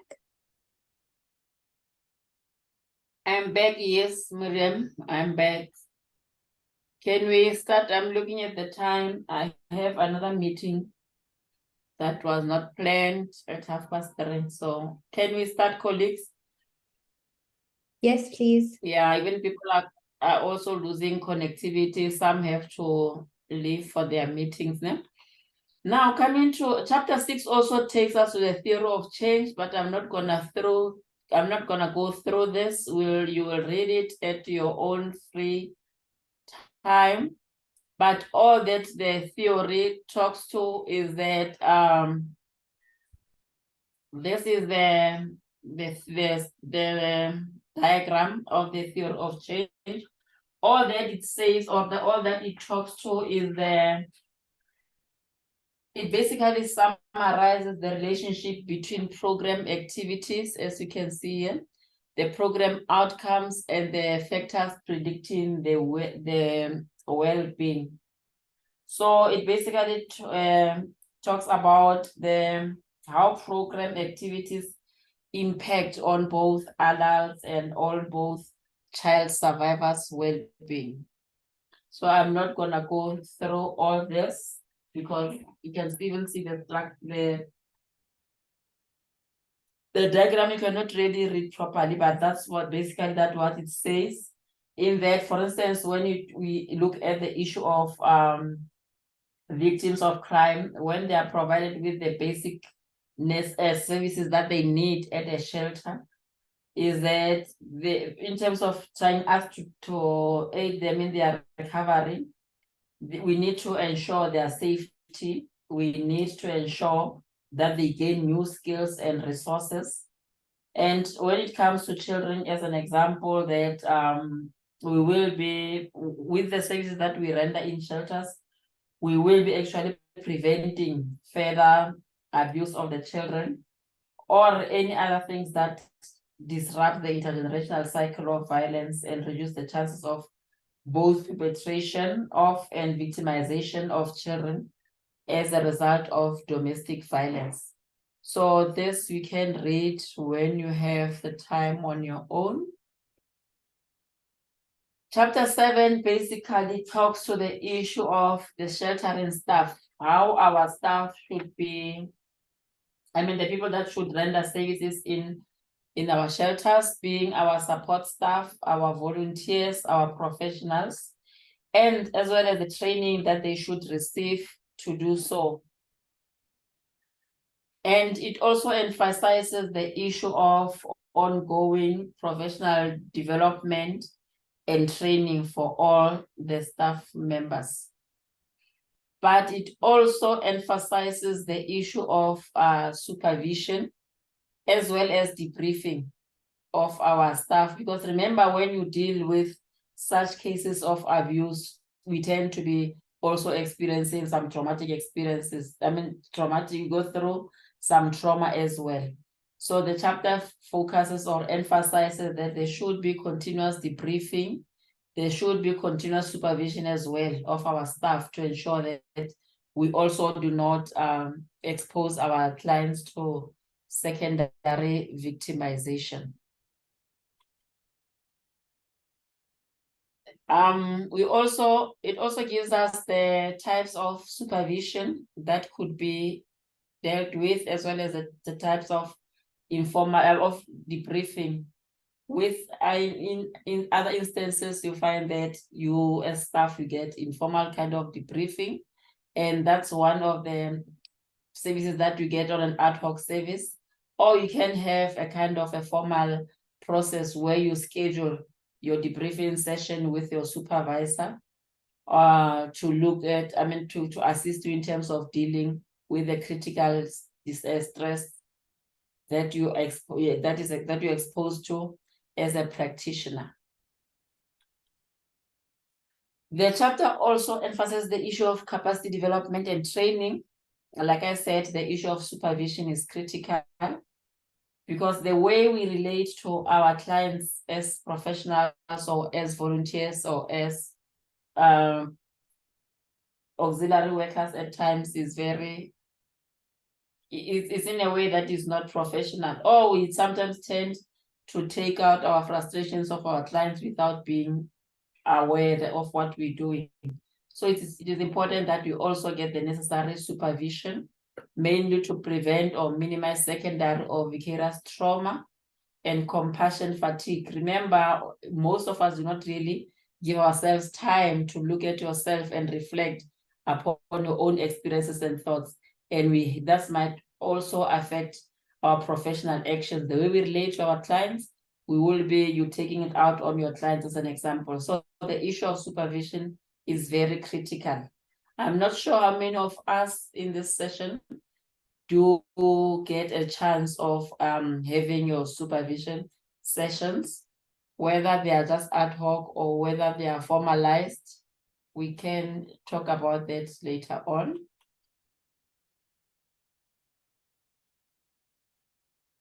But supervision also helps us to develop awareness of different approaches that we can use in our work to resolve our challenges and and improve on the practice.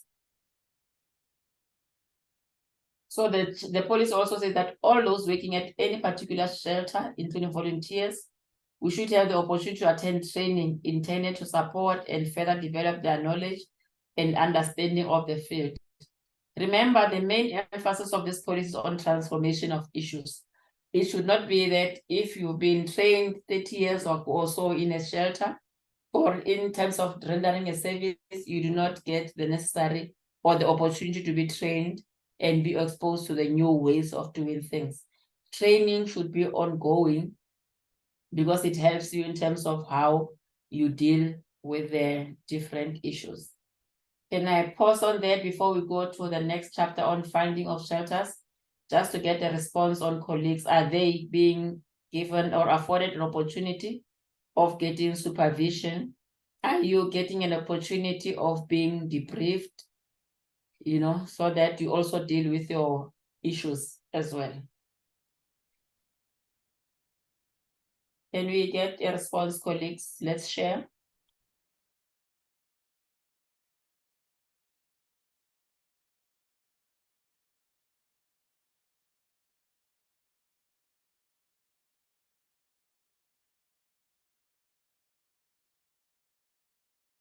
Are there any hands, Mariam? I don't see anyone. There's no hands. Maybe call on someone, Mafoki.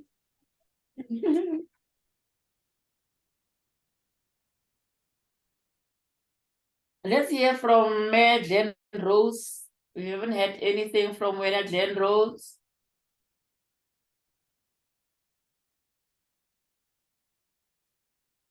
Or Mbali. No Zipo. Anyone, colleagues?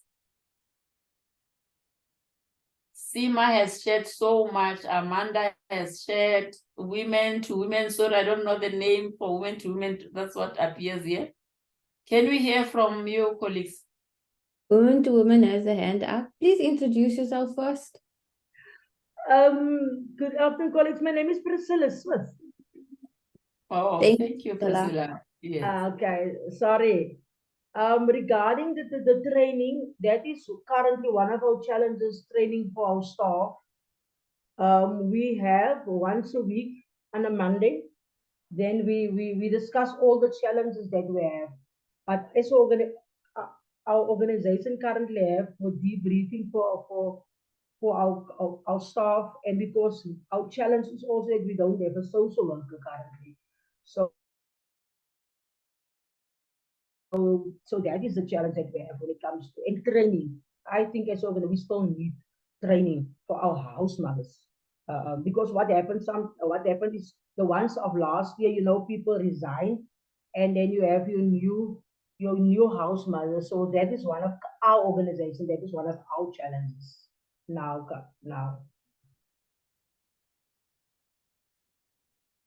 Thank you. Thank you, Priscilla. Anyone else, colleagues? Candy says they're receiving supervision externally from FAMSA, and our house mothers have debriefing session with our social worker on a monthly basis or as per explicit need. Thank you.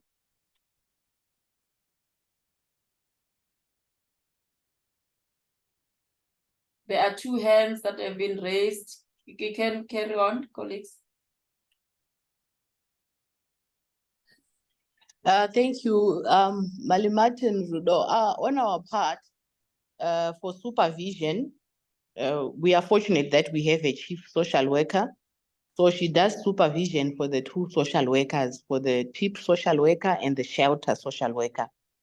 And then the social workers, they do supervision for their social auxiliary workers. That's how it trickles down. Then we have a senior house mother. She does supervision for the other staff, house mother, cook, security officers, and handymen, because they report to the senior house mother. So this is done quarterly, but however, we encourage that if someone has a challenge, we have a template where they fill in like a supervision form. If they have a challenge, they can make an appointment with their supervisor on line of authority, then they can meet with them. At the same time, if the house mother feels that she wants to see a certain employee, she's also most welcome to inform her in time, and then they meet. That is on one-to-one individual supervision. Then we also sometimes do, it's usually quarterly, group supervision. But however, we do every Monday, we have a meeting, prayer and meeting. That's how it is mainly. And then, of course, sometimes DSD calls us for trainings, but for the center manager and house mothers. Though the only challenge is, the trainings, they come once in a year or after some years, yet there is staff turnover. So we would really appreciate if more trainings are held for house mothers. Thank you so much. But for social workers, yeah, trainings are there from NSM, from the department, or other organizations or stakeholders. Thank you. Thank you so much. Thank you. Yes, like we said, remember we function differently. There are those, I've just seen the comments, there are those shelters that have social workers, others do not have, but I see that people are making means of ensuring that whoever, in terms of line of reporting, people do get the necessary supervision and support. There's a message from Candice or Claudia that they have debriefing sessions with house mothers, and then the social worker receive mandatory supervision with FAMSA, depending on circumstances and the challenges. Our staff have access to external counseling. Yes, That's one thing that I was also going to emphasize, that colleagues, like we said, let's network. Let's see within DSD or any other organization that you render services or that you work closely with. I don't think it would be a problem for you to ask for the assistance, and especially for the social workers in terms of supervision. So let's network, let's check who can help us. And yes, but in terms of debriefing, colleagues, I must say, working in this field of gender-based violence, we all need that kind of debriefing at one stage or another. Some of us are better off at national because we don't really, or if those of us who don't interact directly with clients. But I know that, I mean, based on my practice, based on my years of experience, at one stage or another, you also need some kind of debriefing. That's why you also always encourage that there should be that me time where you just focus on yourself, take stock of what has transpired, and you also seek the necessary help in terms of you being exposed to some kind of debriefing. Otherwise, you will be that kind of a social worker or a worker, an official that will be grumpy when you, even when you talk to colleagues, you end up, I mean, to your clients or the victims, you talk in a manner that is not acceptable, hence exposing them to secondary victimization. Thanks. I take it we're fine in terms of this, the summary of chapter 7. Now, chapter 8 is the most critical one. We've spoken about the issue of funding of our shelters, funding of any service. Obviously, we need to, yes, there is a question. Can we also maybe tell us the GBV Command Center for us shelters that do not have social workers? I don't know in terms of what, Barbara, is it for debriefing or for you to refer? Please clarify. And then from Women to Women, they don't have any funding from the DSD. We have requested for a social worker, but they said they're overloaded with work. I don't know, what do they mean that if they are overloaded with work? Or Barbara says for debriefing, yes, the command center is there to serve all of us. If you need some kind of a debriefing, you call the command center. It operates 24 hours, 7 days a week. You call, you connect, you ask for any assistance. Coming to Women, Priscilla, you said you're struggling with, I mean, DSD, they say they're overloaded. I'm not sure if they're overloaded in terms of them giving you support in terms of supervision, or are they overloaded in terms of you funding you as an organization?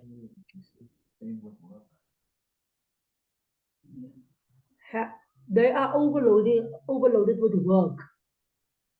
They're overloaded with work because we've asked them even if it's just once a week, if they can only assist us with the social worker. They did assist us last year, in the beginning of the year, up to a point. But thereafter, when I asked what is happening now, why is the social worker not coming anymore? And then that was the response: they are overloaded with work. So they can't help us. Okay. Have you, perhaps without us having a debate, have you ever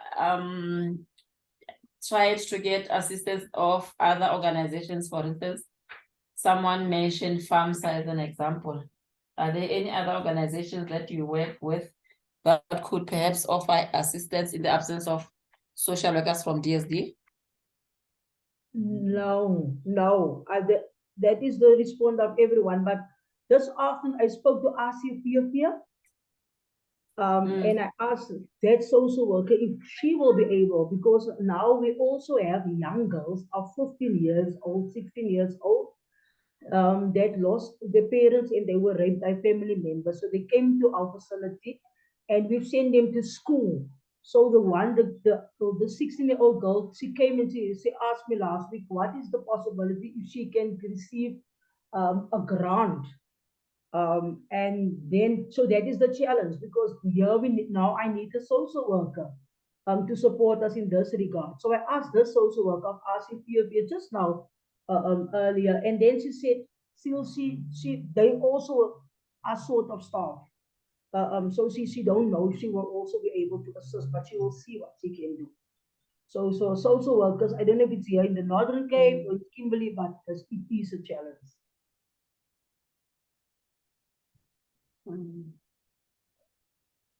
Are you in the Northern Cape? Yes, we are in Kimberley. We are in Kimberley in the Northern Cape. Oh. Yes, we are in Kimberley in the Northern Cape. Yeah, no, yeah, okay. Yes, and currently we have 32 clients. Because I know Kimberley or Northern Cape. You know Kimberley? Yeah, no, yes, I'm listening. Okay, awesome. So we're in West End. Green Street, West End. Okay. Yes, I know. Okay. West End, yes, I know West End. Green Street. No, what I wanted to say was that, yes. No, but what I wanted to say is that I know that Northern Cape is limited in terms of other organizations, NPOs. There are very few NPOs in the province. Yeah? And I know even in terms of funding, most organizations have been complaining, but also noting that budget maybe could be the underlying factor for all this. But I would suggest that you keep on checking with other organizations as well, or even the very same DSD to say how best can they assist you in terms of ensuring that you get the necessary assistance. Thank you very much. We will try again. We will try again. We will do that. Thank you very much. Yes. For that advice. Thank you. Okay. Thank you. Now, colleagues, this chapter on funding of shelters, it is applicable to funding of all of organizations and all services, basically. We've always had a problem or a challenge as a department in terms of how we've been funding organizations. So as a way of trying to deal with this, the department introduced and is implementing what we refer to as the DSD sector funding policy. This policy basically provides a turning point in the funding of the sector, an opportunity to transform the sector in order to strengthen its effectiveness, achieve greater outcomes, and impact against the country's national development goals. Just as a comment, I'm not sure how many of you are aware of the fact that at one stage, the Department of Social Development was taken to court for not implementing standardized way of funding organizations. At that time, we were making use of what we used to refer to as the Policy on Financial Awards. By then, a network of organizations took us to court. The case was like it was Nawongo versus the Department of Social Development. That was in 2010. We were implementing the policy on financial awards, but there were complaints that that policy was not really responding to the needs of the organizations, quoting the very same issues that we've spoken about in terms of standardization, in terms of the manner of how we fund organizations, the turnaround time, in terms of funding, the amounts that were not equal in all the provinces. So we had to come up with this DSD sector funding policy that is now being implemented and is providing direction in terms of how we transfer funds to different entities, as well as how these transfers are to be managed. It also describes how budgeting norms for the delivery of services should be developed. But this policy also further details the procedures to be followed by the provincial DSDs when planning for and allocating funds towards services. Meaning we no longer do as we please as different provinces in terms of us funding the NPOs, which are giving the necessary support to us as a department. But we have to follow the norms, we have to follow the procedures, we have to follow the guidelines in terms of how we allocate funds, how we ensure that the very same funds are being implemented. So we all guided by this policy. But also take into consideration, colleagues, that funding is also dependent on the availability of resources. Like I've just made an example of Northern Cape, for example, that their funding is very limited. I'm not sure if Treasury looks at the extent of the different programs or how they allocate funds, but most of the small provinces do not really, they also struggle a lot when it comes to funding of their NPOs. So the policy will definitely assist us, or hopefully assist us, in terms of how we fund and ensure that standardization as well as transformation of the services that we render.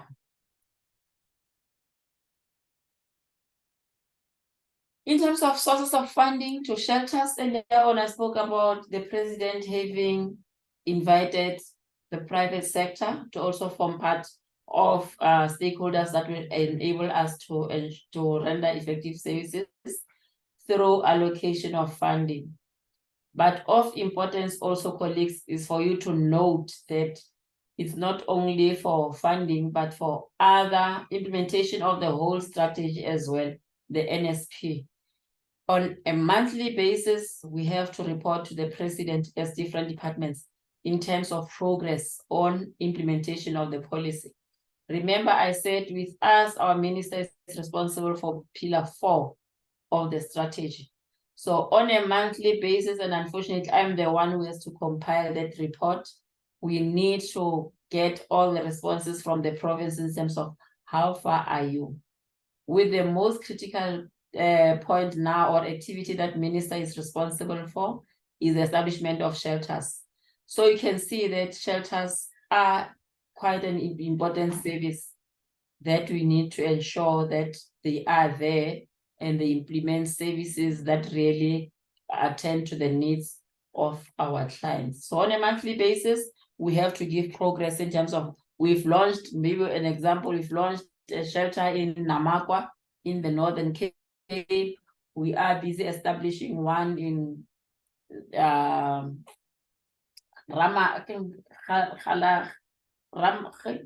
whatever, any of the districts, but that's how important it is. So, like I said, the president wants all of us to give reports on a monthly basis, and also wants to look at the resources that we are availing in ensuring that the services are rendered in a proper and appropriate manner. Yeah, I've also spoken about partnership between NPOs and businesses. And then in terms of service funding standards, the minimum norms and standards for shelters must be used to identify the minimum range of items that are required to deliver the service, and therefore must be included in the core costs. Remember, earlier on I spoke about funding models and costing models. So we'll be using minimum norms and standards for shelters in terms of us identifying the core cost of the services that we render in the in the shelters. What are the cost drivers? Are we saying we're funding for maybe increase number of officials that render the services, or are we funding more in terms of the different programs, be it psychosocial services, be it skill development programs? So those are some of the cost drivers that will be guiding us in terms of coming up with a funding model for the shelters. The chapter also says that the budget allocated towards shelters should serve 2 purposes. They should support existing shelter services and progressively increasing funding to this to meet the reasonable core cost of delivering the service. They should also be expanding access. The budget should also be allocated to expand access to shelter services to those currently not served. there are those people that are not getting any services. So the budget should be allocated in such a manner that we expand our services as well as the different shelters. In terms of specialized shared services, access to a range of services for those who need complex and require specialized attention must be facilitated through a range of strategies. And an example of people with mobility-related disabilities or sight impairments. This entails ensuring that the built environment is accessible. People are able to gain entry into buildings, to move between different levels, and use toilet facilities. Earlier on, I spoke about the issue of ramps as an example to say, do we have our facilities accessible? Can they accommodate people who are on wheelchairs, for example? Can they accommodate those who have difficulty with their sight and all that? So yes, the services should be accessible to all. It also alludes to the issue of repairing and renovation of shelters, taking into consideration that some of the shelters or some buildings are in a state of disrepair and are inaccessible. So as a way of addressing this, the National DSD will provide direction on a shelter enrichment grant. Remember, these are still proposals, no colleagues, allowing for the repair and renovation of shelters to ensure they're accessible to women with physical disabilities. And where space permits, there was a question raised earlier on, where space permits to create family units better able to accommodate older children. I think this also answers one of the questions that we raised earlier on. But this would be done along the lines of the conditional grant approved for early childhood development centers to undertake similar upgrades, meaning we will be using that as a benchmark to say, how do we ensure that we improve on what is currently happening for the benefit of our beneficiaries? Any comments on funding, colleagues?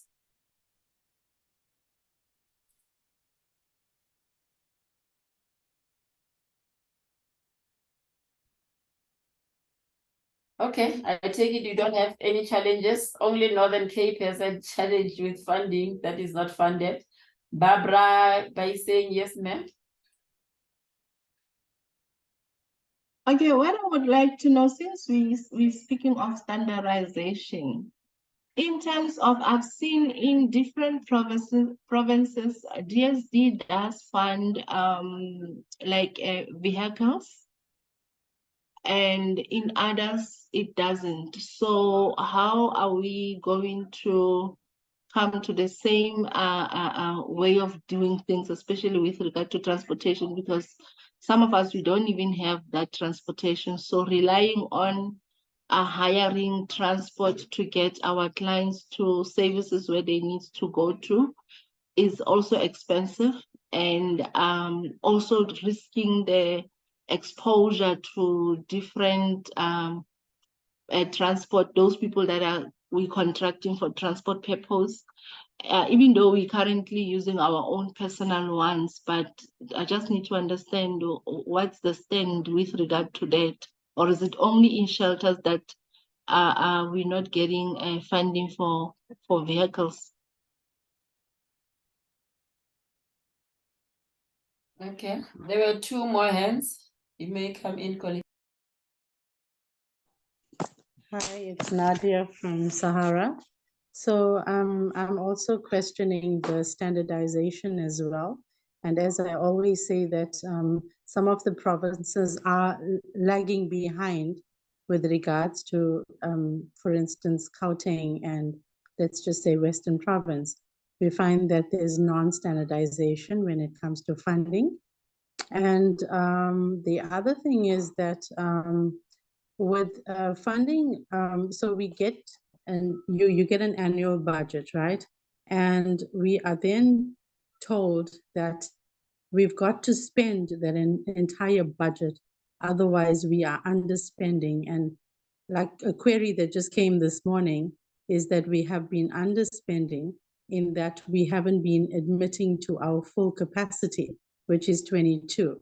Now, we don't have the ability to say whether we can admit to full capacity for that month or not. So how then do we control that?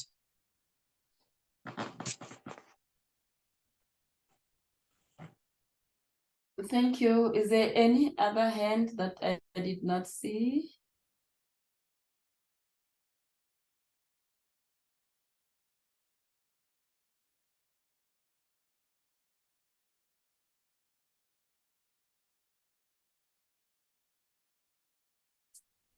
Okay, colleagues. Oh, Nomsa? Thank you, Sisi.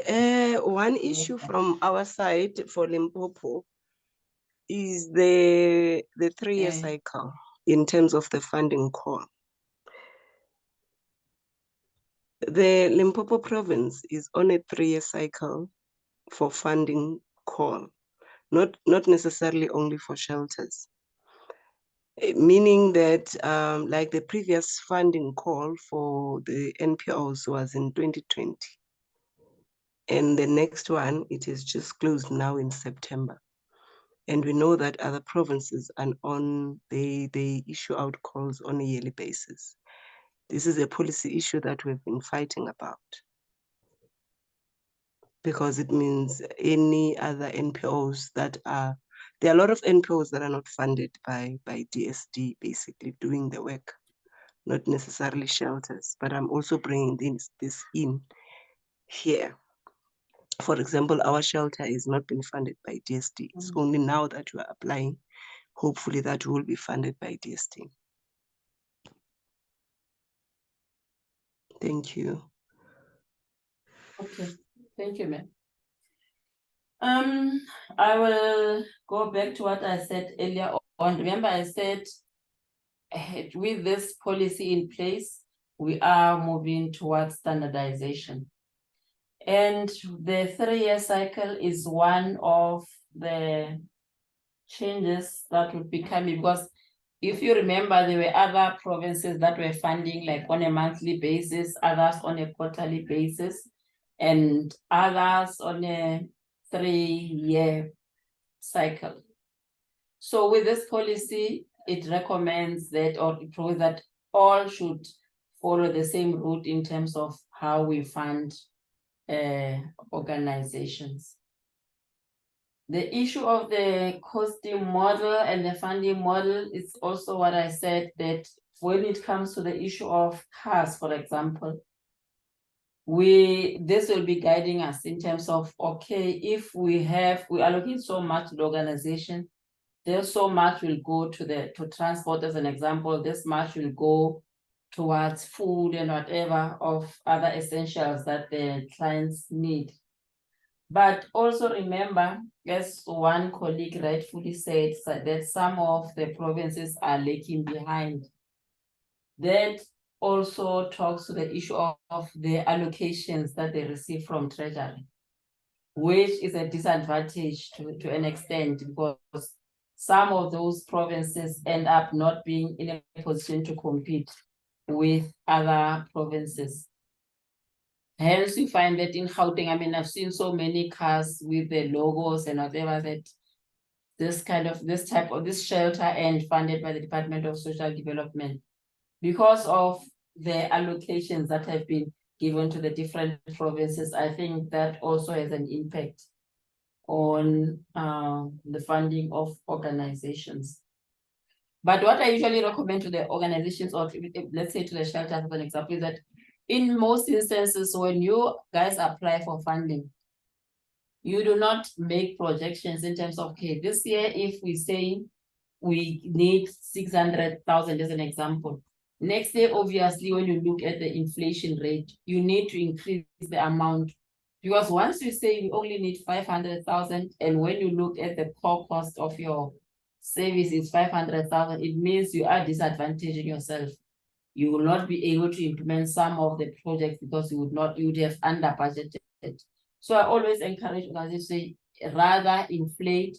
And when you are being considered for funding, surely you will be given, if you're expecting 500,000 as an example and you get 508, I guess it's a bonus. So we always encourage organizations to do that.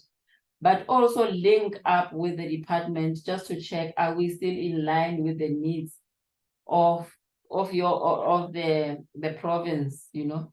How best can you help us in terms of us ensuring that we get funding from the department?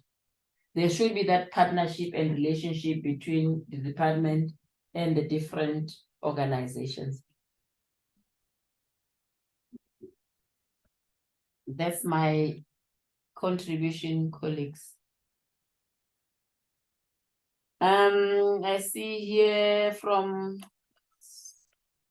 that there's always, they've been waiting for 4 years.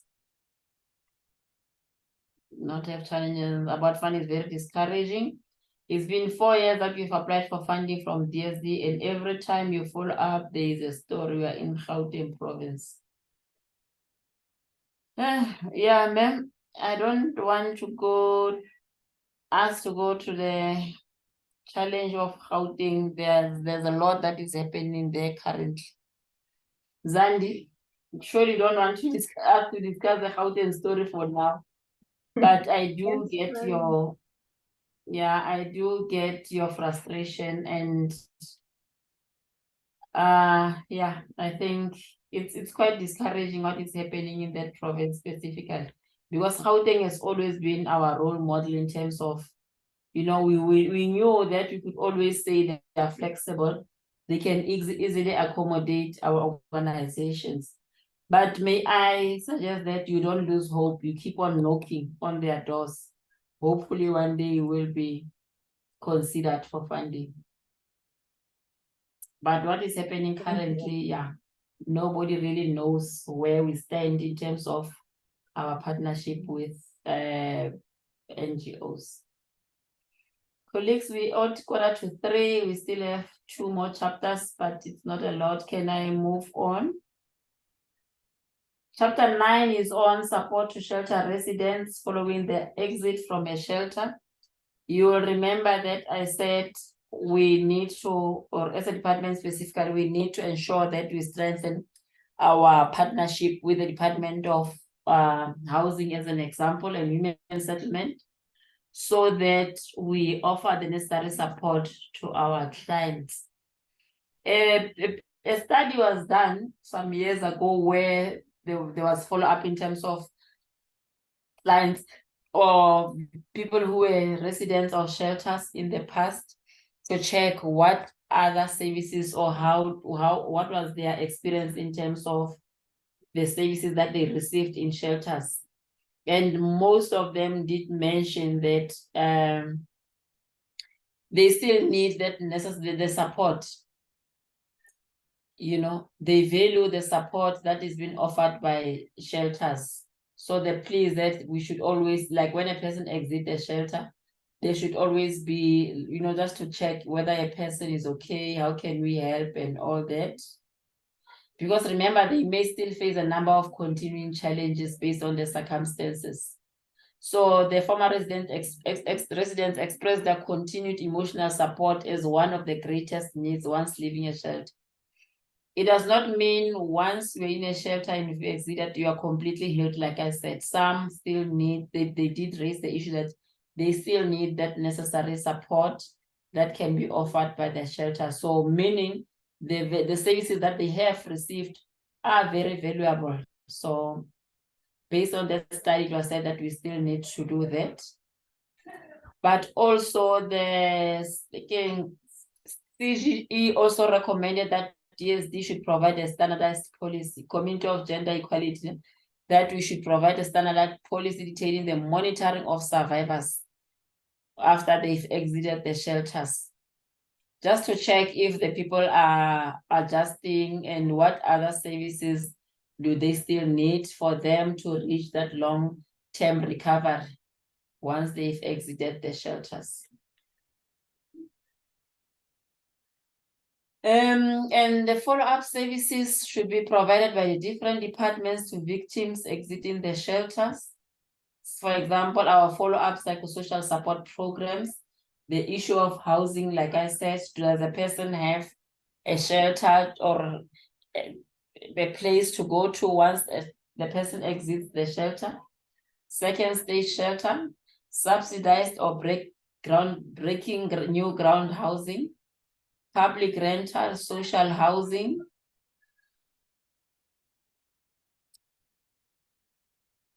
I don't know what is this now. Yeah, or any other special needs that a client might need. So these are some of the services that should be taken into consideration whilst we're trying to assist our clients who have exited the shelters. So having said that, colleagues, I think you do realize that you are rendering a very critical service. And we need to ensure that we emphasize that in this session so that you note that you are really, you are recognized, your efforts are not in vain. I'm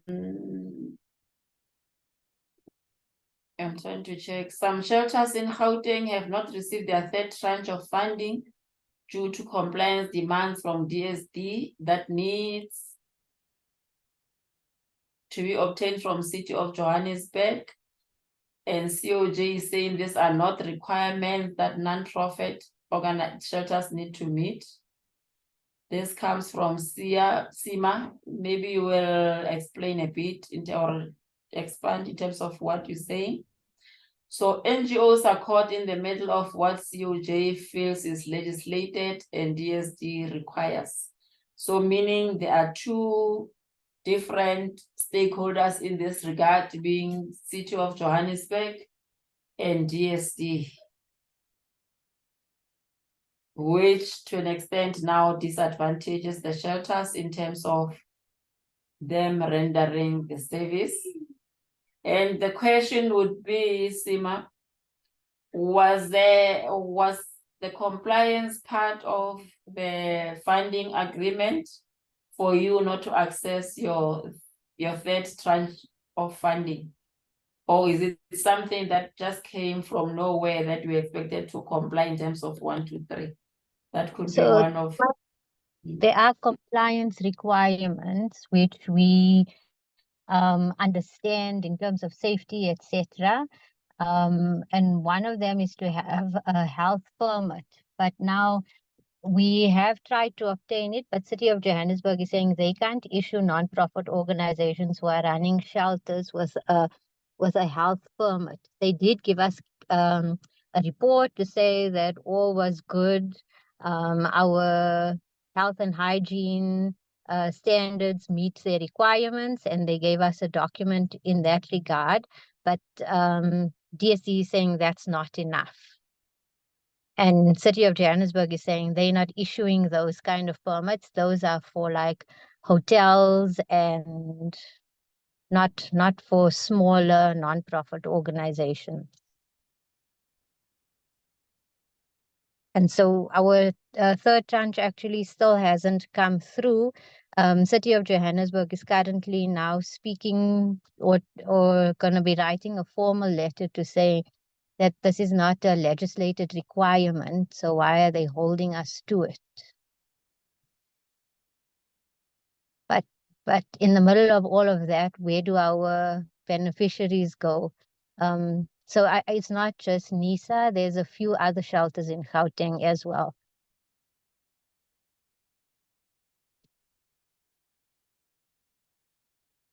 Yeah, I think you can hear, colleagues, that it all goes back to what you just said about standardization, what we require of organizations in one province versus what the other province requires. But I think this is one of the issues that can be taken to the forum tomorrow. We're having a forum as a department where we meet with our provincial coordinators. Maybe one can raise this as well.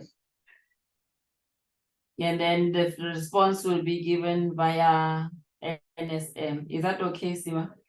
Yes, yes, thank you. I would appreciate that. Sure, thank you.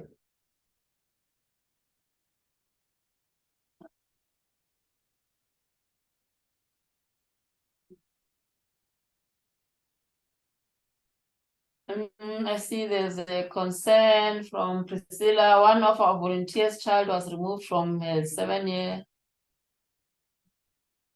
ago due to substance. Now that she recovered nearly for 2 years, the social worker in Gauteng refused her to give her child back because she's in our self-sustainable flats. Are the self-sustainable flats, just before we respond to the question, the self-sustainable flats, is it a shelter or is it the where they exit, like our halfway house, or what is it? Priscilla, can you just brief us in terms of a sustainable flat? Yes, it is on the same facility. Our facility can host up to 60 women and children. So it used to be a guest house. So now we have these three. We have the house, the primary house, and then we have the secondary house, and then we have the self-sustainable. So the woman, as we're saying, that we're helping the woman. So they're going through these three, but it's on the same facility. That is what's happening.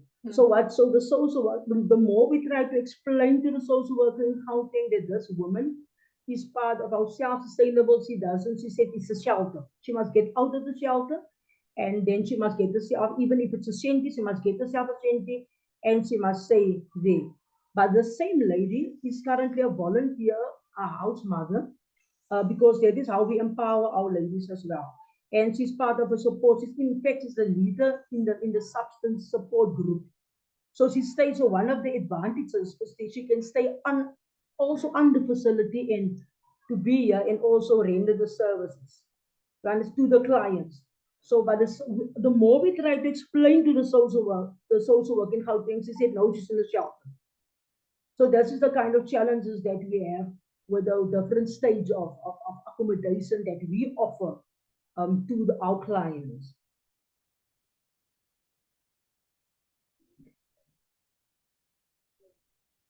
Yeah.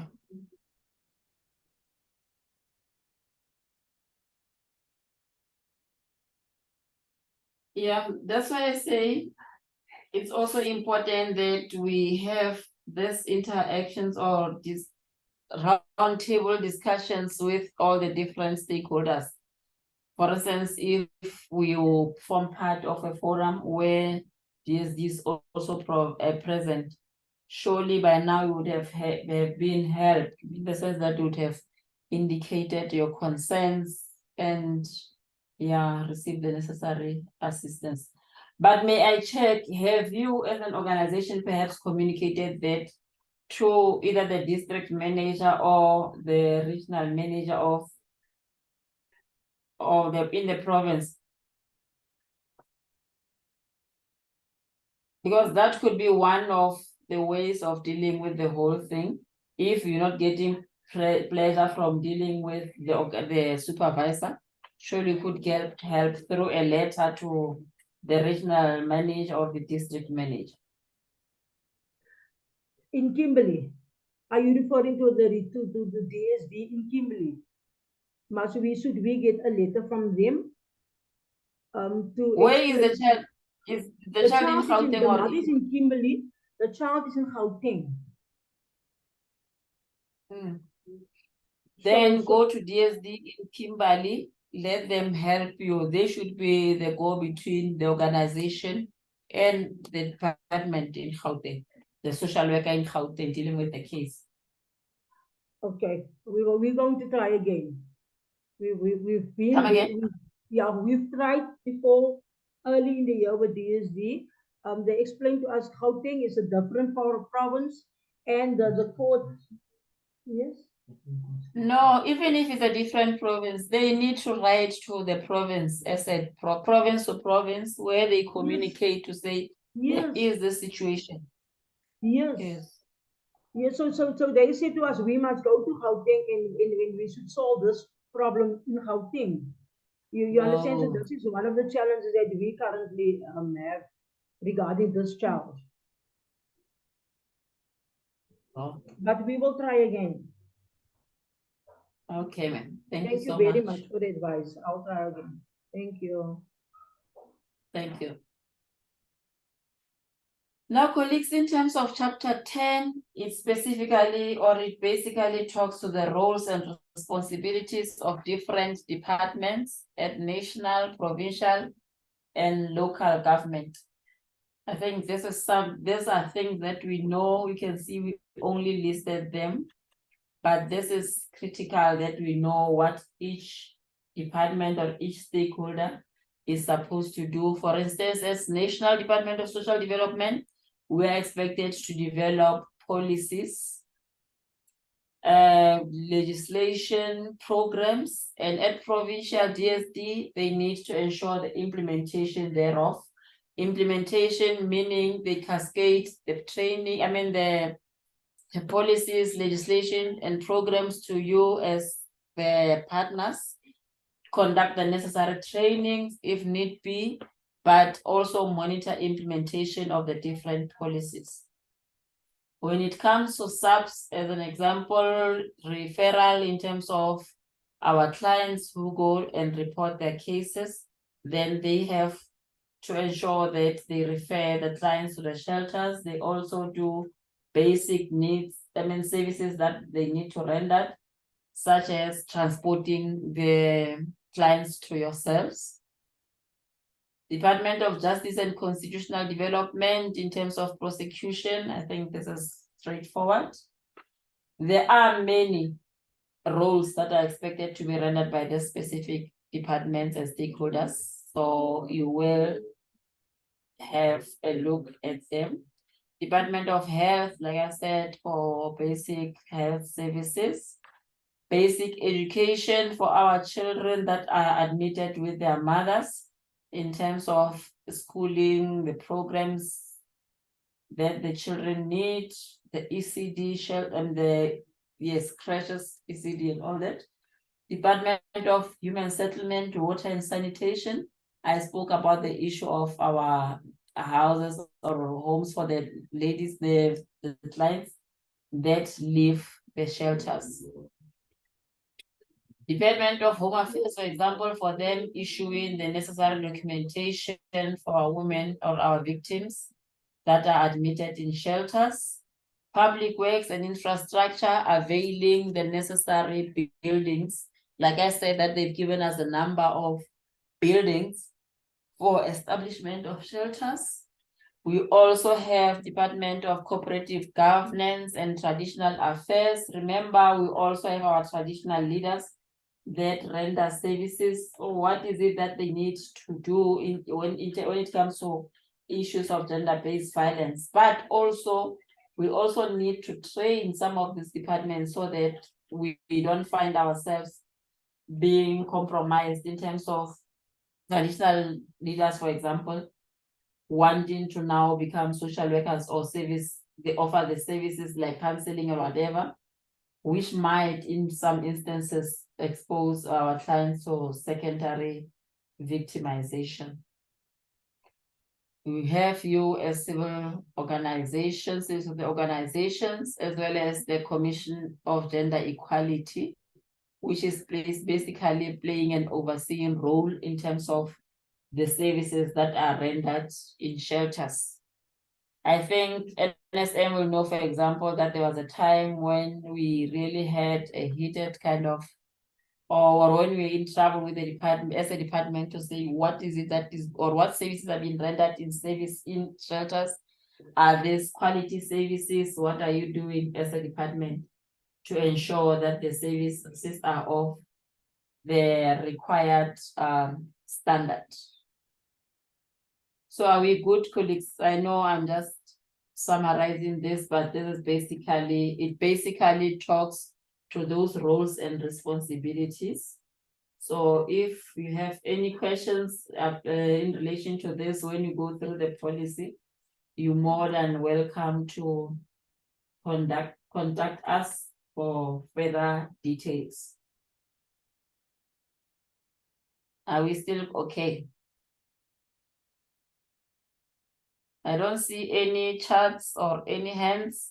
So now the last chapter, colleagues, is on monitoring and evaluation. I think we all know that with any policy, then there needs to be some kind of monitoring that is being done. We also need to also evaluate and assess the impact of the policy.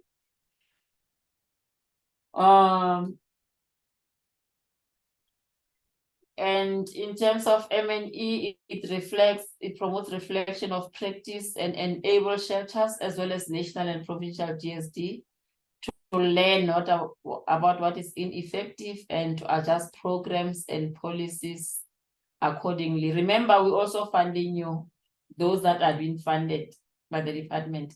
We're also monitoring your services that you render. So basically, it's just for us to check or assess whether you comply with the relevant legislation or whether you're rendering services that are effective, or if there's need for us to adjust the programs or improve on what is relatively being rendered. So same applies to this policy. As a department at national, we monitor whether our counterparts and provinces are implementing the policy. And for them, then they also monitor your implementation of the policy as the stakeholders. In terms of this, the framework seeks to address the M&E framework, seeks to assess increasing availability, accessibility, and accessibility of shelter services. Are we readily available to can offer services to our clients, or do we not allow clients to be accommodated? Is there equitable resourcing of shelter services in ways that also enhance the effectiveness? This basically talks to the funding that we allocate to the organizations. Is it in a manner that can really allow the shelter to render effective services? But also creation of comprehensive and intersectoral systems of support to shelter beneficiaries. So having done all this, then we'll be able to check whether this policy should be reviewed or it should, yes, I mean, whatever outcome of the monitoring will guide us in terms of ensuring that we refine the policy or we review the policy. With the data that we would have covered, then this will be also contributing to us in terms of identifying the gaps and also plan and budget for effective shelter programs. So us as DSD will be developing a standardized set of M&E monitoring tools and templates for monitoring, specifically to ensure or to assess implementation of this specific policy. And like any other policy, the policy will have to be reviewed as when it is reviewable, which is every 5 years. And this is done by the National Department of Social Development. Our directorate, remember I said I'm from Directorate VP and Prevention of Gender-Based Violence with the provincial counterparts, not only on our own, but in consultation with the NPOs rendering shelter services. So colleagues, in summary, what the policy talks about is the issue of us working together, us networking, collaborating with all the relevant stakeholders, us ensuring that we provide the necessary services through coordinating with other stakeholders like your business sector and all that. So it basically talks about collaboration and collaboration for us to render effective services. There's no way that DSD can, for example, render effective services because of the challenges that we've already indicated. For example, the issue of funding. Do we have the resources so that we can cover all the needs of the shelters? Not at all. We need Department of Health, for example, to come into the party. We need Public Works. We need everyone else to form part of this whole process of ensuring that we render effective services. Any questions, colleagues? Yes, ma'am, Madam Mangera. Thank you, Makoki. Thank you first for this very comprehensive presentation. My one question is that, the entire concept behind this is standardization. And I wanted to know at the moment, each province is being overseen by the provincial DST. So when we're talking about standardization, and this presentation wasn't very clear on this, are we saying that once it comes into effect, the standardization is going to be monitored at the national level, implemented at the national level, or are we still going to have the silos of provinces monitoring and implementing? Remember I said, thank you, Mary. Remember I said at national, we don't render direct services now. So with us, we monitoring our provincial counterparts. And they in turn monitor the organizations that they are funding. So, meaning you'll still be monitored by the provinces in terms of implementation of the policy. Standardization will be applicable in all those provinces to say, this is in terms of the guidelines, this is what you look for when you do your monitoring. In terms of your funding, these are the cost drivers that you need to include in your cost, in your core cost, or in your costing of a business plan that the organization has submitted for us to be given the same value in terms of funding, as an example. Unfortunately, at national, we cannot monitor implementation at that level of the NPO sector. The only monitoring that we do will be for when it comes to our national organizations. I think when it comes to that. But in terms of the provinces are still responsible for doing that. It's a problem, Mahoki, because at this point, implementation is at a provincial level, but there's regions that are monitoring the shelters, and within the provinces I'm talking about. And so even though the province is supposed to have standard regulations, the regions are asking for different things. I see Seema is also mentioning it in the comments. And so if we don't have some sort of a national oversight, it is already a problem. So I'm not sure how this policy will actually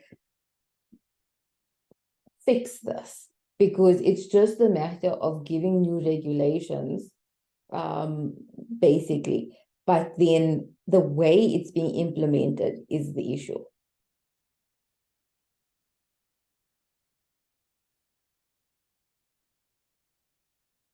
Yeah, no, it's understood, but remember, we're still doing the training and all that, so we will be looking at the implementation. And I get where you come from, that obviously provinces will be doing things their own way also. And someone has also said there are different regions. Region G will do this, region A will do something else. But with this policy, with the funding policy, we're having sessions with all the provincial coordinators, all the relevant people, to ensure that we all move on the same pace or at the same level in terms of what needs to happen. And in terms of the expectations as well from the NPO sector.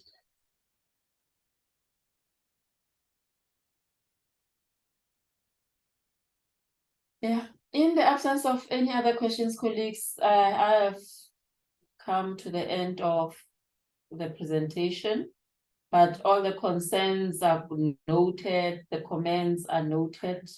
So I'm not sure if there are still questions. Yeah, I think it's what Barbara is saying about district doing what they seem to be working for them. But yes, this is how far we've come in terms of this presentation and the training. I hope I've answered your questions and your concerns. And like I said, those that need to be dealt with will still be dealt with. But remember, we're also going to review this policy in 5 years or so. We are still going to expect you to make comments and inputs so that we strengthen the policy and ensure that it can be implemented by all of us. Thanks. Sorry, Mahoke, before we end, one last thing. I just wanted to find out in terms of when this policy will actually come into effect. Do we have time frames? Because I know you said this is still going through consultation. When is the cutoff for consultation? When will the amendments be made, and when do we actually see this coming into effect? Because as a sector, we are very excited for the standardization. It's something that's been requested for a very, very long time. No, when I was saying consultation, I'm saying we are just expanding the consultation. We have already done that, but for now, we've just been focusing on especially our hotspots districts in terms of the training. But the policy is supposed to be implemented. The only thing that is still outstanding would be finalization of the costing models and the funding model that will talk specifically to the different elements that need to be funded in terms of this policy. So when will we see it get standardized? Well, we know that things take long. But hopefully now that we've started with this policy and we're expecting the implementation, so definitely by end, I don't want to say much, but there will be that kind of standardization that is expected. We are supposed to start implementing so that we assess the implementation of the policy. Thank you so much on behalf of the shelters and NSM. Thank you for making the time. It's been a very, very informative session, and it's been very needed. I think a lot of shelters have not actually been aware of the policy, even though I know that VEP National has been doing consultations for the last year on this. So we're very grateful for your time, Mahoki. If anybody does have any further questions after the session, you're welcome to send it to me and I will put you in touch with Mahoki. Thank you, everybody. Thank you for participating. Have a lovely afternoon, and we look forward to moving forward with a standardized way of sheltering. Thank you. Bye.